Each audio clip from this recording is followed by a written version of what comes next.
Ruth Donathos had an incredibly talented older brother. He loved Ruth foolishly, but now he was dead. He died just moments ago while protecting him. Ruth had no time to think. Wyverns swarmed from nowhere. They smelled the blood. One of Ruth's arms and a leg were crippled. There was no escape. He decided to take some of these bastards with him, but as he readied himself to fight, he saw a strange sight. A brilliant light flared.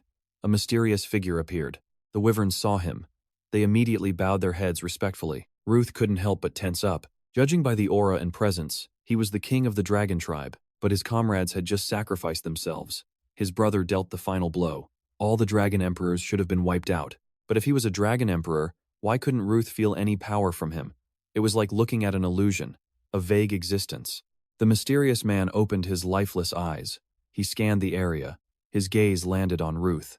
He spoke in an equally empty voice. "You're the only one left? How troublesome." Ruth's mind reeled.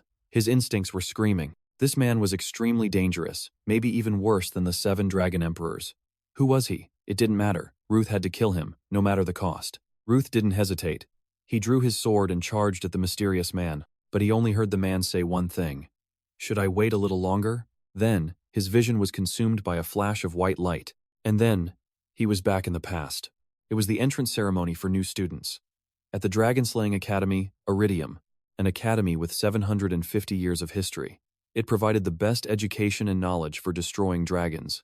The image of dragon slayers, or warriors specially trained to slay dragons, is not just a concept existing in the fictional world of the Iridium Academy. From a cultural and historical perspective, the dragon slayer motif has been deeply rooted in the human psyche since the dawn of civilization. Based on archaeological evidence, the oldest records of humans fighting dragons are found on cuneiform clay tablets from ancient Mesopotamian civilization. In the famous epic Enuma Elish, inscribed on 7 clay tablets from around the 18th century BC, the god Marduk defeats Tiamat, a primordial entity representing chaos, often depicted as a giant dragon. From an academic perspective, this epic reflects the ancient Babylonians' desire to establish order in the face of unpredictable natural disasters. Looking at the historical context of Europe, the dragon slayer symbol is strongly individualized through the figure of Saint George. According to historical records, Saint George was a real person, a Greek-Roman soldier who was martyred in 303 AD during the reign of Emperor Diocletianus. However, according to local legends recorded in the 13th century work Golden Legends, he became a symbol of bravery for slaying a vicious dragon to protect the city of Silene. Although the detail of slaying the dragon is not historical fact, the folk association of the dragon as a symbol of calamity and the recognition of this real soldier as the dragon slayer reveals a unique cultural perspective. Whether in the real world or the magical world, humanity has always needed a powerful symbol to fight against destructive disasters. Returning to the setting of Iridium Academy, when Root, driven by a fierce will to survive, travels back in time, he realizes that the dragon-slaying experiences he gained at the cost of his life are now the only key to confronting reality. Ruth was confused. What about the battle? The dragons? Was this a dream? But this feeling was too real to be fake. Had he really returned to the past? But why did it happen? No spell could turn back time. Even if one existed, a dragon could never use such a spell. So, was the thing he just fought really a dragon? Anyway, whether it was a dragon emperor or some kind of monster, whatever its plan was, this time, Ruth would kill all the dragons. He wouldn't let anyone die. With firm resolve, Ruth headed straight for the hall. After a few steps, a familiar voice called out, "Hey, you!" The girl with fiery red hair called out to him. "Are you sick or something?" Hennis Harpulia. Ruth instinctively called her name. Hennis was one of his fallen comrades. Hennis was surprised Ruth knew her name. "Do you know me?" Ruth then realized this was their first meeting in this timeline. He quickly made an excuse. "You're the top student of our year. Of course, I'd recognize you." Hennis found this reasonable. She didn't suspect a thing. Ruth then asked irritably, "Why did you ask if I was sick?" Hennis casually replied, "You were just talking to yourself and cursing. I wondered if you had mental problems or something. It's rare for crazy people to get into Iridium, isn't it? Everyone here is an elite. But this is my first time seeing a madman." Ruth forced a smile. This girl still had the same sharp tongue as ever. Hennis looked at Ruth with disgust. "Why are you smiling? Are you a pervert who likes being yelled at?" Seeing that Hennis was still just a kid, Ruth didn't bother arguing. He gave a brief apology to end it. Then he found a seat and sat down. The entrance ceremony officially began. Hennis listened to the speech for a while. She started to get bored. She turned and slowly looked at Ruth. Ruth wondered if he should be more open. After all, Hennis would just bother him if he ignored her. As expected, Hennis started a conversation. This speech is terribly long, but I can endure it. Patience is a basic virtue for a mage. Ruth replied with a blank face. Wow, that sounds great. That's the foundation of the Harpulia mage family. Hennis smiled, then asked Ruth his name. Ruth Donathos. I'm from a place called Zizan. It's in a remote part of the continent, so you probably haven't heard of it. This is the first I've heard of your family and that region. But you still got into Iridium, despite your special circumstances? You probably don't know about. Hennis stopped herself. She remembered her mother's words. Always remember, Hennis. Be careful talking to lower-class fools. They can't even touch the feet of the Harpulia family. Hennis felt lucky she stopped in time. If not for her mother's words, she might have said something careless to Ruth. Hennis glanced at Ruth. He didn't seem to care about what she just said. Hennis cleared her throat and concluded, I mean, if there's anything you don't understand, I'll teach you. For example, the people on the second floor. They're masters of famous guilds. They're always looking for the best talent in the academy. They watch closely so they can recruit them into their guilds. Dan Hoa, Nguyet An, even the master of True Vi is here. Ruth knew them well. He knew their future achievements, and he knew how they would all die. You'll be eligible to join a guild in your 3rd year. But I've already decided which one I'll join. Before Hennis could finish, Ruth cut her off. Dan Hoa, the #1 guild. Annoyed at being interrupted, Hennis said, Yes, but not just for that reason. The master of the Dan Hoa guild is my role model. The White Flame Queen, Liana Troneka, a high-level mage who uses pure white fire. Lady Liana is so amazing. Seeing Hennis gush about her idol, Ruth remained silent. After Liana's death at the hands of a dragon emperor, Hennis became the next master of Dan Hoa. In the end, she burned her own life away to avenge the senior she so admired. Ruth said just one thing. If it's you, you can definitely get into Dan Hoa. Hennis heard this and thanked him happily. Then she went on stage as the top student.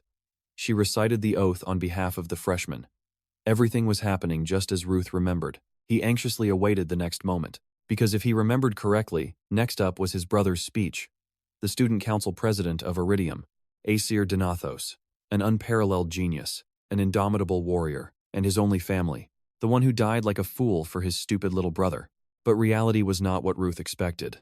The student council president was on the podium, but it wasn't his brother. It was his brother's best friend, Jeremy Duvaliers.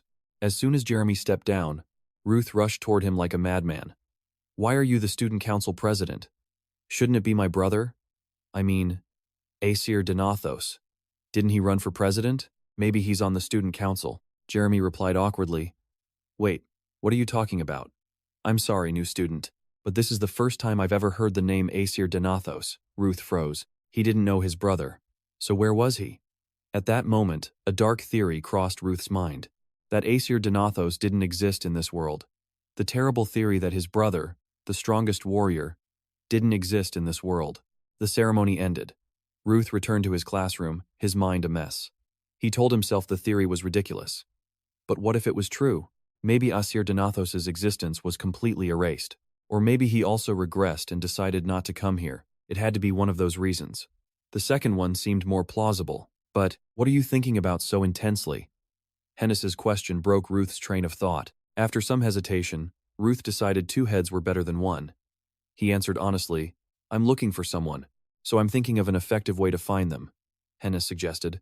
Why not buy information from a guild? He might come to this academy. Then try the library. If he's not there, you can at least get a list of the students.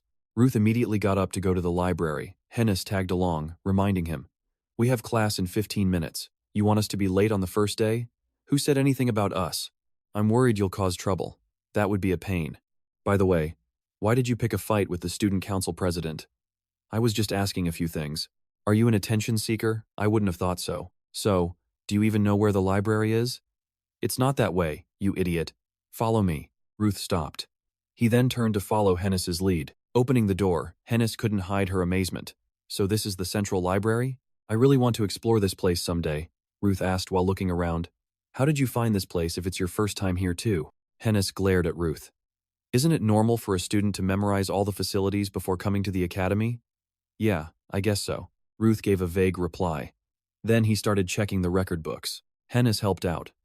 But instead of the right book, she found several classics for mages. Wow, the IE Tenny Herbology Catalog. Hasn't this been out of print for ages? Whoa, there's even a first edition of McFab's Understanding. You can't buy this with money. Ruth ignored Hennis. He was focused on finding his brother's name in the student list. Sadly, the name Aesir Donathos was not there.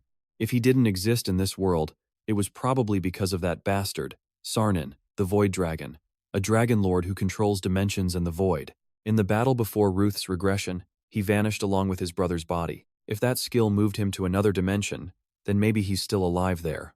But of course, the Void Dragon would probably be there too. Their task in the library was done. Ruth turned to find Hennis, only to see her arguing with the librarian. "What do you mean I can't? I'm only borrowing 17 books." The librarian calmly explained. "Students can borrow 3 books at a time. You seem to be new students, aren't you? Isn't it still class time? We're on our way to class. Then I'll just take these 3. Hennis quickly picked 3 books. Then she called out to Ruth, who was already leaving the library. Later, when they returned to class, the teacher hadn't arrived. Hennis asked Ruth, "So, did you find the person you were looking for?" Ruth shook his head. "No, his name isn't on the student list." "Then I think you'll need help from a guild." "Who are you looking for anyway?" Ruth hesitated for a moment, then replied, "My older brother." Just then, a handsome teacher strode into the classroom. He said cheerfully, "I'm Daniel Gold. I'll be your basic combat instructor for the year. It's just one subject. But if you plan to take weapons or martial arts classes, you'll be seeing a lot of me." 2 female students swooned over the teacher. They whispered to each other, full of admiration. But his next words made them freeze. "For the next 4 years, you will go through training that's no different from hell on earth. You'll work as guild interns in your 3rd year, and start exams and theses in your 4th. It's not much. You'll just feel like you're dying and coming back to life over and over." Then he smiled reassuringly. "Don't worry too much. With hard work and a bit of talent, it's not impossible." Ruth understood the hidden meaning. No matter how hard you try, you can't succeed without talent. "I wonder how much despair and pain I went through just to get that little bit of talent." Since it was the first class, the teacher ended his lecture there. He dismissed the students to their dorms. As Ruth was about to leave, Hennis asked curiously, as usual, "Where are you going now?" "The dorms aren't that way." "I know where it is." Ruth said only that. Then he quickly left under Hennis's suspicious gaze. He didn't know where the library was, but he knows where the dorm is? Hennis thought to herself. Soon after, she shrugged it off and headed to the girls' dormitory. After a while, Ruth finally reached the training room. A dragon slayer, as the name implies, is one who slays dragons. In all combat theories, physical strength is the most basic necessity. So there are free training rooms in every corner for students to build up their strength. This was the training room Ruth often used in the past. Everything here was exactly as he remembered. He took off his jacket. Then he began to test his current physical strength. He managed 30 pull-ups. Then he sat down, breathing heavily. This wasn't surprising. After all, he was only 17 years old now. Starting tomorrow, he had combat class. He only had 1 week before sparring with other students began. Ruth didn't want a repeat of what happened last time. So he had to do better than before his regression. What he needed now was endurance and strength. Well, I've always been a master of diligent training. Ruth psyched himself up and started some warm-ups. Then the training room door opened. A familiar figure appeared. Like Hennes, he was also a comrade from Ruth's past life. Ballesteros, a pure close combat warrior, pure physical damage. He would later earn the title of Fist King. Glancing at Ballesteros, Ruth pondered. But in my past life, I never met him here. Back then, I started coming to this gym after the midterm exams. I should have met him in the joint training room. Maybe it's because the timing is different. I'll just ignore him. Ruth shook his head. He stopped paying attention to Ballesteros and focused on his training. But soon, Ruth couldn't ignore him. He noticed Ballesteros was staring at him and copying his every move. After a while, Ruth couldn't take it anymore. He slammed down his weights. He turned to Ballesteros and yelled, "Damn it! You want to fight or something?" Ballesteros stopped his movements. He tilted his head and asked Ruth, "Why would you think that? I'm just training." Ruth questioned loudly, "If you're training, why the hell are you staring at me? And why are your weights heavier than mine?" Ballesteros answered honestly, "I'm sorry if my actions misled you. Your movements and posture are so perfect. I wanted to copy them." Ruth asked, confused. "What?" Ballesteros said. "Your lifting posture, the way your muscles move, it's all beautiful. No one in my family, not even my father, has ever achieved such perfect movements. Are you a god of physical fitness?" Ruth shook his head. "No, I'm Ruth Donathos, a new student." Ballesteros smiled and said, "What a coincidence. I'm a new student too, Ballesteros." Ruth, from now on, I'll consider you my coach. I believe one day you'll surpass this beautiful body. So, fitness coach Ruth, can you take me as your student from now on? Ruth shuddered. He firmly refused. No. A while later, at Iridium's third outdoor training ground, Daniel Gold spoke loudly to the new students. Focus on the game, everyone. Choosing your main weapon is crucial for laying the foundation of your fighting style. Usually, the school suggests a weapon before you enroll, but trying other weapons isn't a bad idea either. Feel free to choose. The students were excited. They picked their weapons and chatted. This longsword is so light. Wow. It must be made for students. Ruth went to a weapon rack and sighed softly. As expected of the best academy on the continent, the weapons they provide are high quality, even for training. I think if sharpened, these weapons could be used in real combat.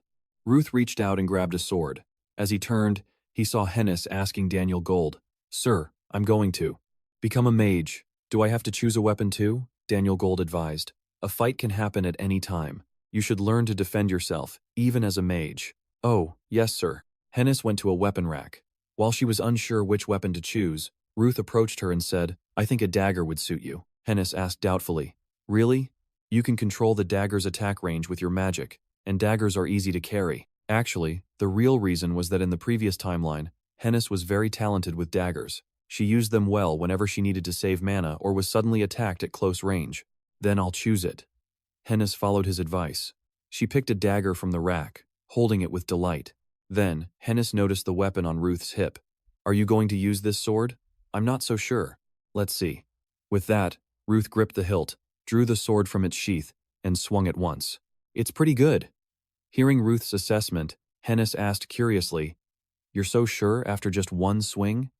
"The others are struggling to get used to their weapons." Ruth shrugged and said, "It's just for training anyway." Ruth's movements were all captured by Daniel Gold's eyes. He stroked his chin, deep in thought. A coincidence? That sword swing wasn't the movement of a normal student. It felt like the final strike of a dedicated swordsman. Ruth didn't know he was being watched.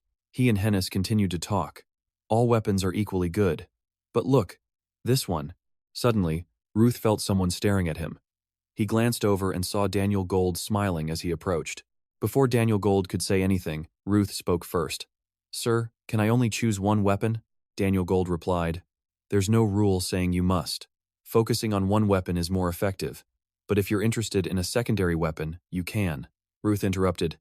"I want to use multiple main weapons." "Multiple main weapons? Is this arrogance or confidence?" "Let's see." Thinking this, Daniel Gold agreed. "All right, the decision is ultimately up to you." "Good. Then in addition to the weapon I just chose, a spear and a greatsword, I'll choose these three." As he spoke, Ruth used the three weapons one by one, demonstrating for Daniel Gold. Daniel Gold chuckled, inwardly assessing. "A genius? No, a little different. Besides elegance and refinement, I can see incredible skill in his every sword stroke." Daniel Gold asked, "What did you do before enrolling?" "I was a mercenary to make a living. I lost my family in a dragon attack," Daniel Gold said thoughtfully. "Is that so? I'm sorry for asking such a sensitive question." Ruth shook his head. "It's all right, sir. It's all in the past." Ruth turned away, thinking to himself, "That should be enough to get their attention." Hennis chased after Ruth and said, "You seem pretty good, huh?" Ruth replied nonchalantly. "Of course." He immediately got a glare from Hennis. "Hey, you arrogant jerk." Then, she hesitated for a moment and asked, "By the way, what you told the professor about your family? Did your parents really pass away?" Ruth unconsciously clenched his fist and replied in a low voice, "Yeah, they're all gone." Hennis turned her head away and said in a small voice, "I'm sorry. That must have been tough. Sorry for bringing it up." "Why are you apologizing? It was a long time ago, so it's okay," Hennis whispered. "Yeah." Ruth looked at Hennis in surprise, thinking, I didn't know she could feel sorry. Actually, in the past, she wasn't that indifferent either. Hennis noticed Ruth staring at her. She blushed and asked, "What are you looking at?" Ruth quickly turned his head and walked on without answering. Hennis angrily muttered, "Still an annoying brat." Suddenly, the sound of an argument ahead made Hennis curious. Something was happening in Class B. They approached the crowd and saw the Class B teacher yelling at Ballesteros. "You need to choose a weapon," Ballesteros retorted. "Steros, close combat warriors don't use weapons. Our bodies are our weapons." The Class B teacher, at his wit's end, said, "What is this kid?" "Listen, Ballesteros. Even though fist fighters only use their bodies, you could at least use gauntlets." Ballesteros cut him off loudly. Steros, close combat warriors don't use weapons. The Class B teacher clenched his teeth, his voice trembling as he spoke. Ballesteros interrupted again. Steros, close combat warriors don't use weapons. Standing in the crowd, Hennis pointed at the person being scolded by the Class B teacher and asked, "Who's that crazy guy? Do you know him?" Ruth shook his head. No. Just then, Daniel ran over to calm down the furious Class B teacher. Senior Claire, calm down. Ballesteros turned to leave and spotted Ruth in the crowd. Hennis asked in surprise, He's looking this way.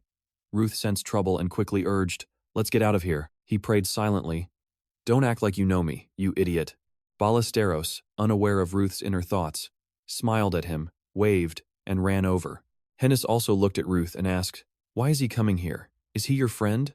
Ruth replied awkwardly, I don't know." Still, being held back by Daniel, Claire angrily pointed at Ballesteros and yelled, "How dare you go play with your friend while a professor is talking to you?"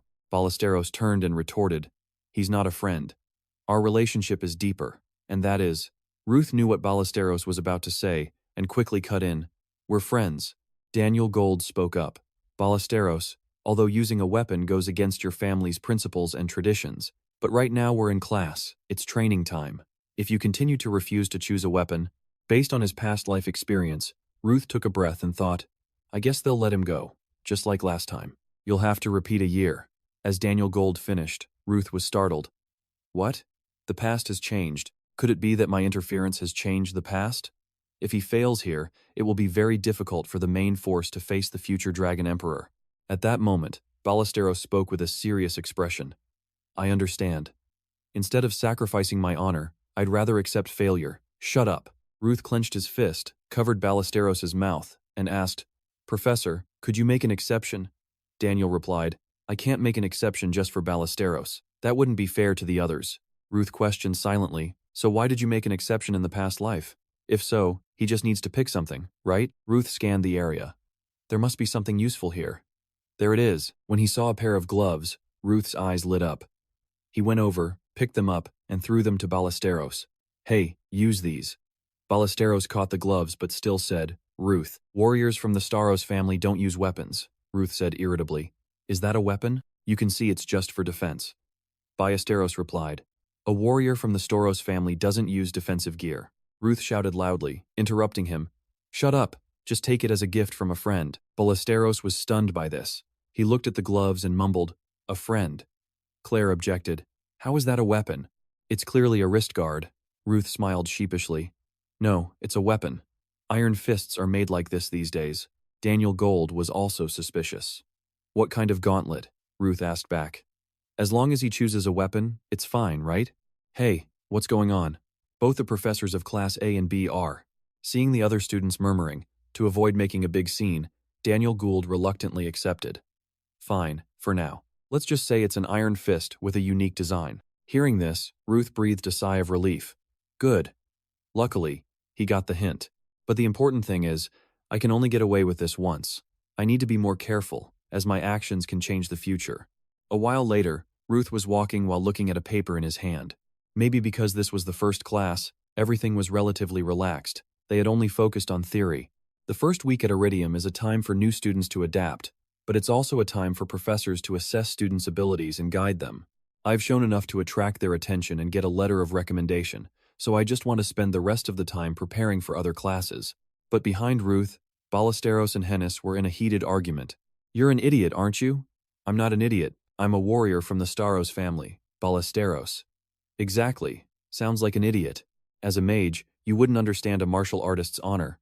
Losing honor is worse than death for a Staros." Ruth shook his head in exasperation. "Why do they naturally group me with them?" Suddenly, a mocking voice came from ahead. "Look here, a bunch of show-offs." Hennis and Ballesteros stopped arguing and looked at the three students blocking their way.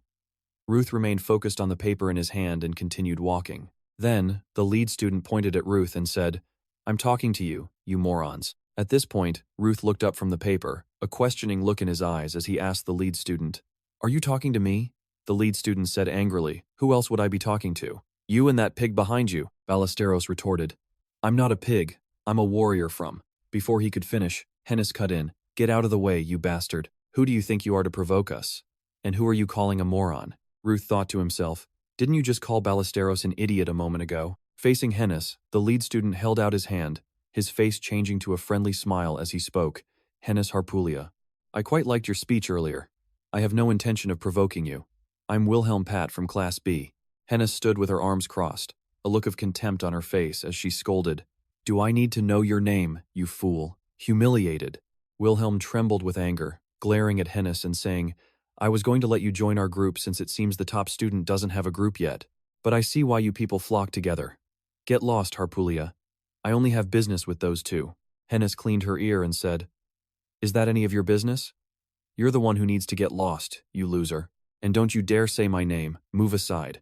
Ruth pushed Hennis, who was about to explode, to the side and said to Wilhelm, What do you want? My business is simple. You guys want attention so badly, you can't stand still, huh? Why don't you know your place? Huh? Wilhelm burst out. I'm telling you to stop your stupid acts to attract the professor's attention. You think you're so great for knowing how to use multiple weapons? And that pig over there talking nonsense about not using weapons. If you came to the academy with that mindset, just drop out. Ruth pondered. It's true I deliberately did that to attract attention earlier, but even if I didn't stand out, there would still be untalented guys like this talking nonsense about me. Ruth remembered clearly from his past life. Once, a student mockingly said to Ruth, Hey, an orphan, untalented, useless person like you, what can you do? I don't understand how someone like you got into this school. Did someone help you get in through the back door? Oh, right. You don't have parents. Before he could finish, Ruth couldn't hold back and kneed him in the mouth, knocking out his front tooth. Ruth shook his head and sighed. I was so impulsive back then, I beat them up. But this time, I'll handle it more maturely, he told himself, and with a calm expression, said, Is that so? But he would still win even if you used 500 weapons against him. What? Don't be ridiculous, Ruth replied honestly. Oh, even I could handle a weakling like you with my bare hands. Hennis would obliterate you. A bloodlust appeared in Wilhelm's eyes as he stared at Ruth. You, bastard. You attention-seeking jerk, I'll kill you. With a roar, Wilhelm couldn't hold back anymore and threw a punch at Ruth. Ruth's hands were in his pockets, his expression unchanging in the face of Wilhelm's punch. He slightly tilted his head back and easily dodged the punch. Then he used his foot to lightly tap Wilhelm's supporting leg, causing him to lose his balance and fall face first onto the ground. You bastard, Wilhelm growled, cursing. He turned and sat up, his hand reaching for the weapon on his hip. Seeing this, Hennis was terrified. She shouted a warning. Hey, using weapons outside the training ground is forbidden. Shut up, Wilhelm yelled, his anger clouding his mind. He was now reckless, drawing his sword and lunging at Ruth. Facing the impending danger, Ruth remained completely calm. A despicable fool. But thanks to this, I'll have a chance to test this new body's potential. And the moves I learned from Ballesteros in my past life. The bare-handed parry, Staros style. With that thought, Ruth clenched his fist, his eyes fixed on the approaching sword. When the sword tip was just a hand's breadth away from him, he punched the blade, knocking it out of Wilhelm's hand. Then, to Wilhelm's horror, Ruth quickly closed the distance. He slammed his hand into his head, knocking him out on the spot. Wilhelm's two cronies were no longer arrogant. Their eyes were filled with fear as they looked at Ruth. Ruth didn't give them a hard time. He just said flatly, Let this be a lesson. Behind them, Ballesteros was staring intently at Ruth. He realized that the move Ruth had just used was a technique of his family. Just then, Claire ran over. What's going on here? Why is he kneeling on the floor? It's you guys again, move aside. When the teacher arrived, the short, fat student quickly pointed at Ruth and accused him. He hit Wilhelm first. Hennis angrily retorted. Lies. They started it with us first and pulled out their weapons. Ruth was just defending himself. Ballesteros also spoke up. That's right. Ruth didn't use a weapon either. Looking around and combining it with the students' accounts, Claire was skeptical. He was able to disarm that guy with his bare hands in that situation. Can a student do that without getting hurt? Suppressing her doubts, Claire turned to Wilhelm's two companions. You two, take the unconscious kid to the infirmary. Then, Claire pointed at Ruth and said, And you, Ruth, come to my office after class. Wilhelm's two companions glared at Ruth threateningly. You just wait. Let's go. Claire heard this and shouted angrily, Take him to the infirmary. The two companions quickly shut up. They immediately dragged Wilhelm away and disappeared. After they left, Hennis spoke up.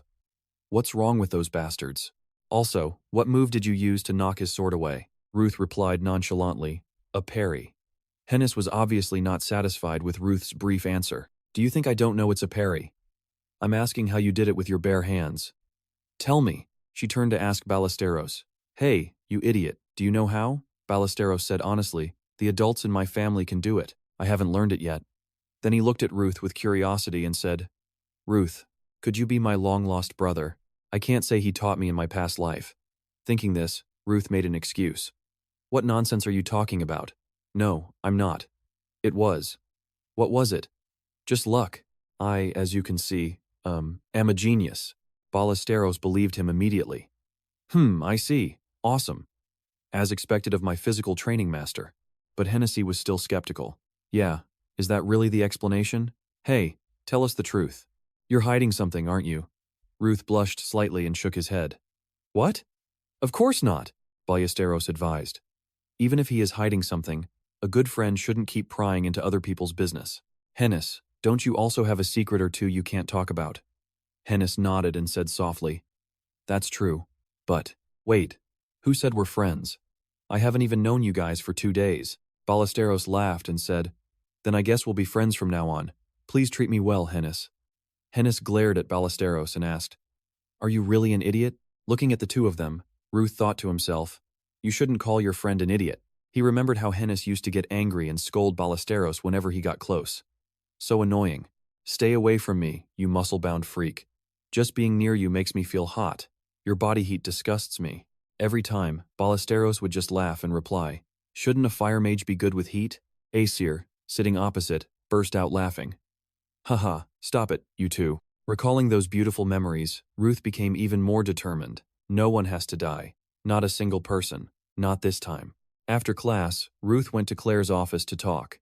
After a while, he asked for permission to leave. Claire watched Ruth leave and said softly, He didn't do anything wrong. But I wanted to try talking to him nicely first. Because he looks like the type who usually talks with his fists first. But that wasn't necessary after all. 20 minutes earlier, in the room, Ruth had bowed his head in apology. I'm very sorry for causing trouble. He insulted my friends, so I accidentally. And then he started swinging his sword around, so I was worried my friends might get hurt, so I tried to restrain him, but I ended up going a bit too far. I should have acted more moderately and maturely about it. I'm truly sorry. Claire poured herself a cup of coffee, remembering Ruth's sincere and gentle expression. She thought, he's so kind and mature, especially when compared to that Wilhelm kid. I'll definitely not go easy on him during training. Suddenly, there was a knock on the door. When Claire saw Daniel Gold enter, she was a bit surprised. What brings you here? Daniel Gold laughed and replied, You're kidding, right? The meeting for the freshman class teachers is in your office. That's why I'm here. You were the one who stubbornly insisted on holding the meeting here because you were too lazy to go to the other rooms. Claire opened her mouth to argue. What are you talking about? When was I ever stubborn? I simply suggested it. Daniel Gold joked, If you keep making suggestions like that, I'll be the one getting spun around by you. Just then, the Class D homeroom teacher, Arthur Winston, and the Class C homeroom teacher, Damian Gray, walked in. As soon as he saw Claire, Arthur started nagging. Do you know how many times I've been called to the administration office just because of you? Claire asked angrily, What did I do that you keep nagging me about? Arthur replied, It's because you do things worth nagging about, causing all sorts of trouble for your office. Claire retorted, I didn't buy that much. Just an air purifier and a long leather sofa, Damian added, and a 3 million river vase with a swallow design. Betrayed, Claire angrily yelled, Damian, I told you to keep that a secret for me. Arthur sighed and said, Whatever, that's enough. Just remember to check the schedule carefully next time. A professor like you shouldn't forget about meetings in your own office. Claire clicked her tongue and mumbled, Tsk, you're always so meticulous. That's why your hair is falling out. Arthur angrily shouted, What? Claire said with an innocent face. I didn't say anything. At this point, Daniel stepped in to mediate. Come on, everyone, calm down. Why don't we start the meeting now? Claire and Arthur both understood the point, so they fell silent and ended their argument there. The meeting began. They reviewed each student's personal information sheet. After a while, Daniel spoke up. This year's students are at a much higher level than last year's. Arthur agreed. The graduation rate will be high. Claire spoke up. That's not certain. They may be talented, but they also need psychological support. Isn't it our duty as teachers to nurture their young minds? Arthur asked. Are there any students we should keep an eye on? Damian replied. No one in Class C. They are all quite excellent. Claire said, there's a crazy and stupid kid in Class B. Arthur questioned, you have a way with words, don't you? The idiot from today must be the troublemaker. So what do you mean by crazy? Claire recounted with annoyance. There's a kid who keeps rambling about a warrior's honor, even about the smallest things. And it's quite annoying. Ballesteros. His written test was terrible, but his practical skills are incredibly good. Arthur took the paper with Ballesteros's personal information and asked, from that bare-handed fighting, muscle-obsessed Staros family? Daniel said enthusiastically, his skills are the real deal. I'm looking forward to seeing more of him. Then, Daniel took out 2 personal information sheets and introduced them. Oh, and speaking of which, there are 2 potential stars in my class. From the famous mage family Harpulia, the second child Hennis, and a student named Ruth Donathos. Damien spoke up. Hennis Harpulia, the top student of the academy, right? Since she's a fire mage, the White Flame Queen will definitely notice her. Arthur asked, what about the other kid? Does he come from a famous family? Daniel shook his head, placing Ruth's personal information sheet in the middle of the table. No, it's a long story, so it'll be quicker if you just look at this. The 3 of them curiously huddled together to look. Damien suspected, is this really a student? Arthur was also surprised and said, he nearly failed both the written and practical exams. He lost his family and has been a mercenary to survive ever since. Daniel offered his opinion, you'll change your mind when you see him with your own eyes. This might be a hasty claim, but I think he could be the strongest student this year. Then that kid must be no ordinary person to make you say that. Arthur pondered. He looked at Claire and asked, Claire must have met him in class, right? Claire gave her assessment. He protected his friend and spoke with great integrity. He's a good student. I had a good feeling about him when I met him, so I want him in my class. Ahem. A cough interrupted Claire's words. She looked at everyone's strange expressions and asked, what? Why are you all looking at me like that? Daniel said strangely. So even you can praise a student? Claire said, I do that sometimes. Anyway, as I was saying, do you remember the sword-wielding idiot I mentioned earlier? Ruth was the one who took him down, bare-handed. The others started to discuss. He used a sword in the entrance exam. So, what about his martial arts skills? The only thing we can be sure of is that he has martial talent. Claire took a sip of water and said slowly, so don't you think that I, as a teacher of hand-to-hand combat, should be his teacher? Daniel disagreed. That might be a bit difficult. His real talent lies in using weapons like spears and swords. I would be a much better fit. Claire retorted, oh my. Since when did you get so interested in a student's potential? Daniel replied, he's a student in my class. It would be most effective if I were also his professor. Claire challenged, don't be ridiculous. He countered with his bare hands. What makes you think he'd be good with weapons? Daniel shouted angrily. I was the first to notice Ruth's talent. I won't give him to you, even if you are my senior. Claire stood up defiantly and yelled back, is that so? Maybe this time I'll have to beat the senior-junior relationship into your head. Daniel shouted, ha! Have you forgotten losing the bet to me 2 weeks ago? Suddenly, Arthur slammed his hand on the table. The force was so strong it broke the table in half, but he didn't care and just yelled, both of you, sit down. Is that how people who call themselves professors should behave? Daniel said nothing more and obediently sat down. Claire pointed at the table and said, this was expensive. My table. Arthur looked awkwardly at Damien and asked, well, Damien, do you have any opinions? Damien replied calmly, I'm fine. What student would want a scary-looking teacher like me? Arthur cleared his throat. If he's good with spears and lances, maybe I should meet him too. We still have a week before the sparring class to submit our recommendations, so you two should calm down. Even if all of us want to teach him, it ultimately depends on the student's choice. As he spoke, Arthur picked up Ruth's information sheet from the pile of wood splinters and continued reading. This student is from Zizan. Claire asked curiously. Arthur replied, yes, 10 years ago. That was the village that disappeared after the polymorph incident. Hearing this, the faces of the other 3 immediately changed. The polymorph incident was a tragedy that destroyed half of the Calabasa kingdom in the south 10 years ago. This led to a decline in national power and eventually its complete disappearance from the map a few years later. Just one dragon brought destruction to an entire country. Its true form is a mystery because it can transform into anything. Arthur asked Daniel, the polymorph dragon, Kianan, one of the 7 dragons.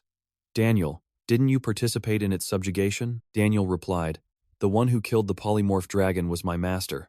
At that time, I was just a greenhorn soldier, and only my master could keep up with that dragon. Arthur exclaimed, Just surviving and returning is incredibly impressive. Well, it seems he was also a victim of the polymorph incident. That entire region was completely flattened. Who would have thought there would be a survivor? Daniel thought to himself. Does he want revenge for that incident? Is he harboring such intense hatred for dragons? A genius with talent far beyond my own. Just then, Arthur, who was looking at other students' personal information, spoke up. He was lucky to have survived on his own until now and has talent recognized by Daniel. But I want to correct one thing you said. Daniel asked in surprise. What?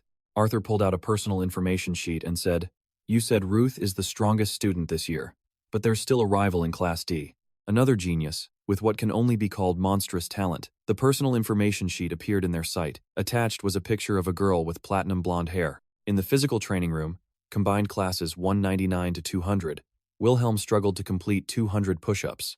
He was out of breath, lying exhausted on the floor, whispering, Coach, I've completed 3 sets of push-ups twice already. Claire nodded and said nonchalantly, Good. Next up is 2008 count burpees. Wilhelm was on the verge of tears. He tried to lift his head to look at Claire and asked, What? Claire ignored him and urged loudly, What are you waiting for?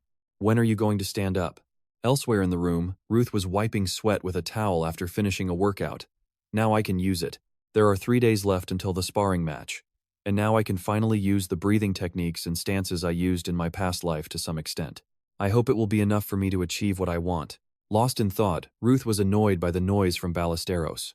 He couldn't help but turn and ask, Can't you train with your mouth shut? Ballesteros didn't stop his movements and said matter-of-factly, Strength comes from breathing. Ruth questioned, What kind of nonsense is that? Are you saying you'll be as strong as a bear by breathing like one? Ballesteros glanced at Ruth. Ruth, the reason you can't lift weights like this is because you don't have a proper breath. Shut up, Ruth interrupted. He sincerely reminded, Say what you want, but train properly. Every time you huff and puff, that weight gets wobbly. Huh? Ballesteros was a bit surprised. He tried again and found out that it was exactly as Ruth said. So he stopped training, sat up, and looked at Ruth, saying, You're right, I can feel my muscles tensing up more. You're good, my master. Yeah, whatever. Just then, Hennis approached from a distance. As she got closer, she pinched her nose. She looked at Ballesteros with disdain. Ugh, you stink. Are you even human? How on earth can you train continuously for 3 hours without a break? Ballesteros said seriously. When you feel your muscles growing, you'll know the exhilarating feeling. By the way, Hennis, you're too skinny. I'll guide you, so let's start training. Hennis had a wary expression. I'm normal, don't come near me, Ballesteros asked, puzzled. Why are all the women in the academy so fragile? No one is like the women back home. You all look like starved stray dogs. Hearing this, Hennis asked angrily, Did you just call me a dog? Do you have a death wish? Suddenly, Hennis saw Ruth leaving. She quickly called out, Hey, where are you going? Ruth replied, Just getting a drink. Wait, I'll go with you. Then, Hennis turned to Ballesteros and asked, Hey, blockhead, what about you? Ballesteros replied, I'll lose my gains if I walk, but I'd really appreciate it if you got me a protein shake. Hennis nodded. She ran to Ruth's side, and they left the gym together. When they reached the vending machine, they saw a silver-haired girl standing in front of it. Hennis exclaimed in surprise, Oh, someone's here. Seeing Ruth didn't reply, Hennis looked over curiously and saw Ruth's grim expression as he stared at the silver-haired girl. At that moment, Ruth was indeed in a bad mood. He recognized the silver-haired girl. She was Leon Z. Before Ruth was reborn, she was a genius master swordsman, a sword saint, a knight as strong as his brother, one of the strongest dragon slayers, and also the first person to show Ruth a wall he couldn't overcome. Once, Leon Z looked at the injured Ruth on the ground and said contemptuously, I thought you'd be stronger since you're Aesir's brother, but I guess I was wrong. At that time, Ruth, lying on the ground, could only helplessly clench his fists and stare at Leon Z, gritting his teeth. Oh, just you wait. I'll remember your face. Recalling that scene, Ruth cursed inwardly. Damn it, I didn't even get a chance for revenge. If I hadn't died at that time. Ruth shook his head, stopped thinking about the past, and said to the current Leon Z in a gruff voice, Move. Leon Z questioned, What? Ruth repeated. I said, Get lost. Are you deaf? This time, Leon Z said nothing, and threw the can in her hand at Ruth. Ruth tilted his head to dodge, and Leon Z had already disappeared. In a flash, Leon Z appeared in front of Ruth and threw a kick straight at his head. Having sensed it beforehand, Ruth raised a hand to block in front of his head, stopping Leon Z's kick. This surprised Leon Z a little. He blocked it? Then, try blocking this.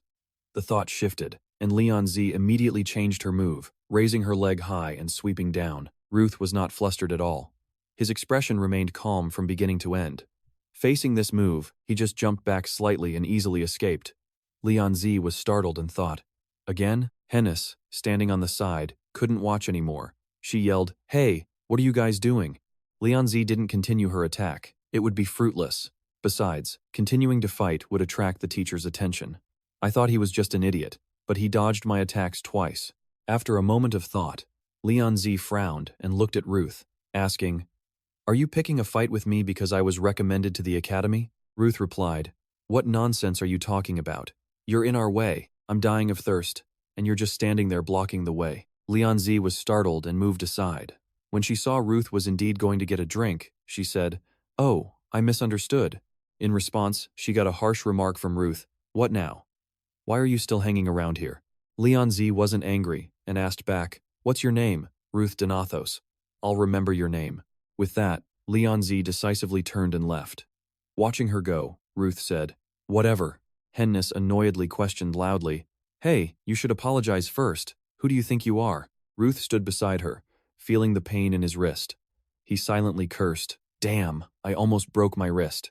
I just wanted to test her abilities. She still has that insane strength." Seeing that Leon Z was ignoring her, Hennis, though angry, couldn't do anything. She turned to ask Ruth, "Are you okay? Are you hurt?" Ruth asked back, "Didn't you see me block her?"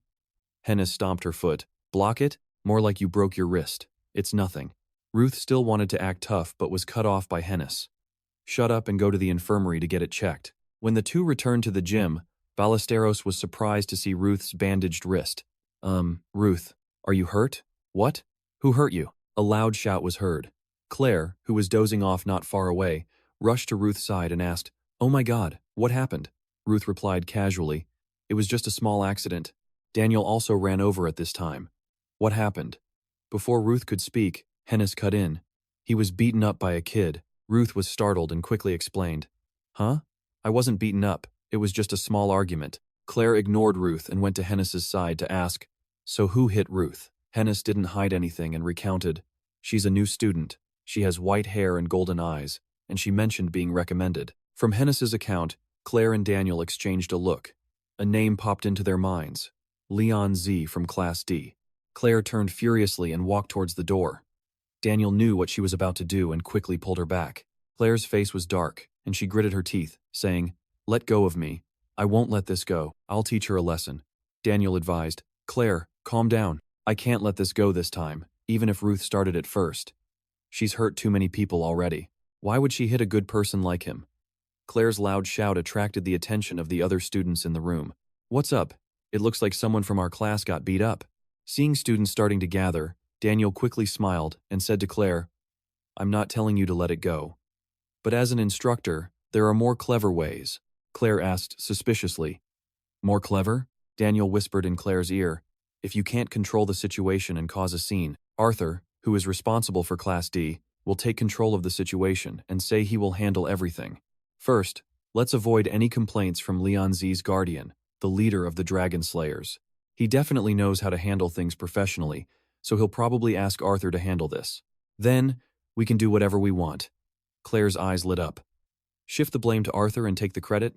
So we can punish that aggressive kid, right? Not bad." Daniel smiled and replied, "Exactly. There's no reason to make a big deal out of this. Just punish her with her grades. Make her do volunteer work for the academy. Extra classes. But of course, since we want her to change her attitude, no one will complain if those classes are a bit harsh, right?" While Claire and Daniel were whispering and plotting, Ruth was being gossiped about by many of his classmates, which made him feel a little embarrassed. Ballesteros looked at Ruth, who was covering his face, and said, "Ruth, it seems like the teachers really like you. Congratulations." Ruth, still covering his face, said, "Shut up." Ballesteros continued, "Don't be too heartbroken. Get over it and become a man." Ruth really couldn't take it anymore and yelled, "Shut up." 3 days later, in the grand hall, the students were already lined up and waiting. From the teachers' ranks, one stepped forward, scanned the room, and announced loudly, "It seems everyone is here. Students, Please line up by class. We will now begin the combined combat assessment. Now, we will begin the training session for Class A and B. In this practical combat session, each person will be assigned a number. You will also get to choose your opponent. You cannot choose the same person twice, so each of you will only have 2 matches today. The explanation is over. Good luck, everyone. As soon as he finished speaking, a referee stepped into the middle of the arena and called out, "Number 1, Helion McDowell. Come out and choose your opponent." Helion quickly stepped onto the stage and chose his opponent. The fight began very quickly. The teachers assessed each student's ability stats by observing the fight. In the middle of the arena, Hennis was watching the fight on one side and said to Ruth, "Calling this a practical combat session is just a front. In reality, it's an ability assessment. This is a meritocracy. No one cares about a student's background or past. Instead, they will be judged based on their talent and skills. That's one of the reasons why Iridium is the top school. You could say that every student here is a genius in some way." Ruth thought to himself, "I've never heard anyone call me that." At this moment, another match had just ended. The referee immediately called the next student, number 8, Hennis Harpulia. Hennis smiled confidently. Even so, they become useless in front of the real deal. As she spoke, Hennis quickly walked up to the stage. "Go, Hennis, the genius of the year, Hennis." Barrett's loud cheer made Hennis's smiling face momentarily turn into an angry one. She glared at Ballesteros once, and then began to choose her opponent. Ruth saw Hennis's choice and thought to himself, a mage with limitations in close combat chose a swordsman as an opponent. Hennis is truly confident. On the stage, seeing that the 2 students were in position, the referee shouted, "Both sides, ready and begin." Hennis made the first move. She condensed multiple fireballs and shot them towards her opponent. The blonde swordsman raised his shield to block the first fireball. He thought quickly. Luckily, the fireball's speed isn't too fast. So, before she can cast another spell, I'll end this with a single strike. So the blonde swordsman used his speed to dodge all the incoming fireballs. When he got close to Hennis, he raised his sword high and swung it down hard at her. Unfortunately, just as the blonde swordsman's sword was about to hit Hennis, she disappeared on the spot. She appeared far from her original position and continuously condensed fire arrows to bombard him. Damn it! When did she move there? Another wave of magic. I have to take the hit, he thought. And the blonde swordsman could do nothing but raise his shield and grit his teeth to endure. Suddenly, he saw Hennis smile and say softly, "Gotcha." Before the blonde swordsman could understand, Hennis disappeared again. This time, she reappeared right in front of the blonde swordsman. In her hand was a small dagger, its tip just a short distance from his neck. The swordsman froze on the spot. Damn it! I didn't expect her to fight a swordsman in close combat. Why would someone from a prestigious family use such a risky tactic? Despite his thoughts, the blonde swordsman could only say reluctantly, "I surrender." Upon hearing this, the referee immediately declared the winner to be Hennis Harpulia. "Both of you did very well." After her victory, Hennis looked to the stands. She smiled at a professor in a purple dress. Her eyes seemed to ask, "Did I do well, Miss Liana?" The professor in the purple dress was Liana Chernika. She was from the Flamecrest Guild. Liana smiled back at Hennis. Satisfied, Hennis turned and walked off the stage. Ruth asked her, "Where'd you get the guts to fight a swordsman like that?" Hennis answered smugly, "I just beat them at their own game." Swordsmen think a mage can't fight them up close, right? Ruth sighed to himself. It was a risky move. If her opponent had caught on sooner, she would have been in trouble, but that was just her style. A flashy way of fighting really suits a mage like her. At the same time, the other professors in the stands praised Hennis's abilities. Klee commended her great combat sense and top-tier reflexes. Her magic is also very refined. I wish I had a better spot to watch the match. Arthur nodded in agreement. You're right. A battle mage like her is rare. We should hire another instructor. Preferably a fire type. Claire was full of excitement. Next up, get on stage and choose your opponent. Let's see who's next. Soon, the next fighter climbed onto the stage. It was Wilhelm. He stood on the stage and pointed straight at Ruth. Step up, Ruth Donatos. I lost last time, but this time will be different. Seeing this, a vein popped on a certain friend's forehead. His smile stiffened. He barely resisted the urge to jump down and beat the idiot up. Ruth's group wondered what was wrong with the guy. Ruth calmly walked onto the stage. He decided, if you want this, you'll get it. I admire your persistence, but I'm going to beat you to a pulp, kid. The fight turned into a public beatdown. Of course, the one getting beaten was Wilhelm. He was hit so hard he cried out in pain. Wait, hold on. You son of a... Don't, I lose, I surrender already. In the end, Wilhelm had to be carried off on a stretcher. Ruth looked down at him and spoke. Thank you for fighting until the end. You were very persistent, Wilhelm. Lying on the stretcher, Wilhelm cried internally. Damn it, I already surrendered. Just then, the referee spoke up. Well done. Next, Ruth Donatos. It's you again. If you're tired, I can change the order. Ruth shook his head. No, I can continue. The referee nodded. All right, then choose your opponent. Instantly, Ruth's eyes locked onto one person. He issued his challenge. Get up here, Ballesteros. Balak was surprised. He was silent for a moment, then hesitated. Ruth, I don't want to fight you, Ruth stated firmly. You have to fight me. You're the strongest one here, Balak explained his principle. Friends of the Staros tribe, we don't fight our friends, so you'll run like a coward? Ruth asked, looking at Balak. He thought to himself, in my past life, your footsteps could shake the earth. Mountains crumbled before your fists. But this time, that's not enough. I'll even tarnish your honor if I have to. You need to take the next step towards the peak, Fist King. I learned from my losses to you. Now it's your turn. Just then, Balak spoke again. But a Staros warrior does not run like a coward. Good then, Ruth smiled. He decided to unleash Balak's potential. Balak's expression turned serious. You're stronger than me, so I won't ask you to use your sword from the start. But I hope you'll fight with everything you've got. Ruth happily agreed. Of course, even if you didn't want me to. The referee looked at the two on stage and shouted, Ready, and begin. He remembered the past. The first time Ruth met Balak was when he was practicing his sword. After confirming it was Ruth, he spoke coldly. I'm here at your brother's request. He asked me to calm you down. Your recent behavior has been a bit out of control. Hearing this, Ruth replied with irritation, My brother? Don't make me laugh. If that bastard wants trouble, tell him to come here himself. Balak disagreed. That's not really possible. Besides, don't you think your words are a bit harsh? Eris is your family. Ruth finally snapped. He threw the wooden sword in his hand to the ground and cursed at Balak. Hey, you damn pig. If you've got guts, then shut up and come at me. Family my ass. After a brief exchange of words, they started fighting. The result, of course, was Ruth getting beaten to a pulp. He lay flat on the training floor, fuming. Damn it, you fat oaf. You're pretty strong.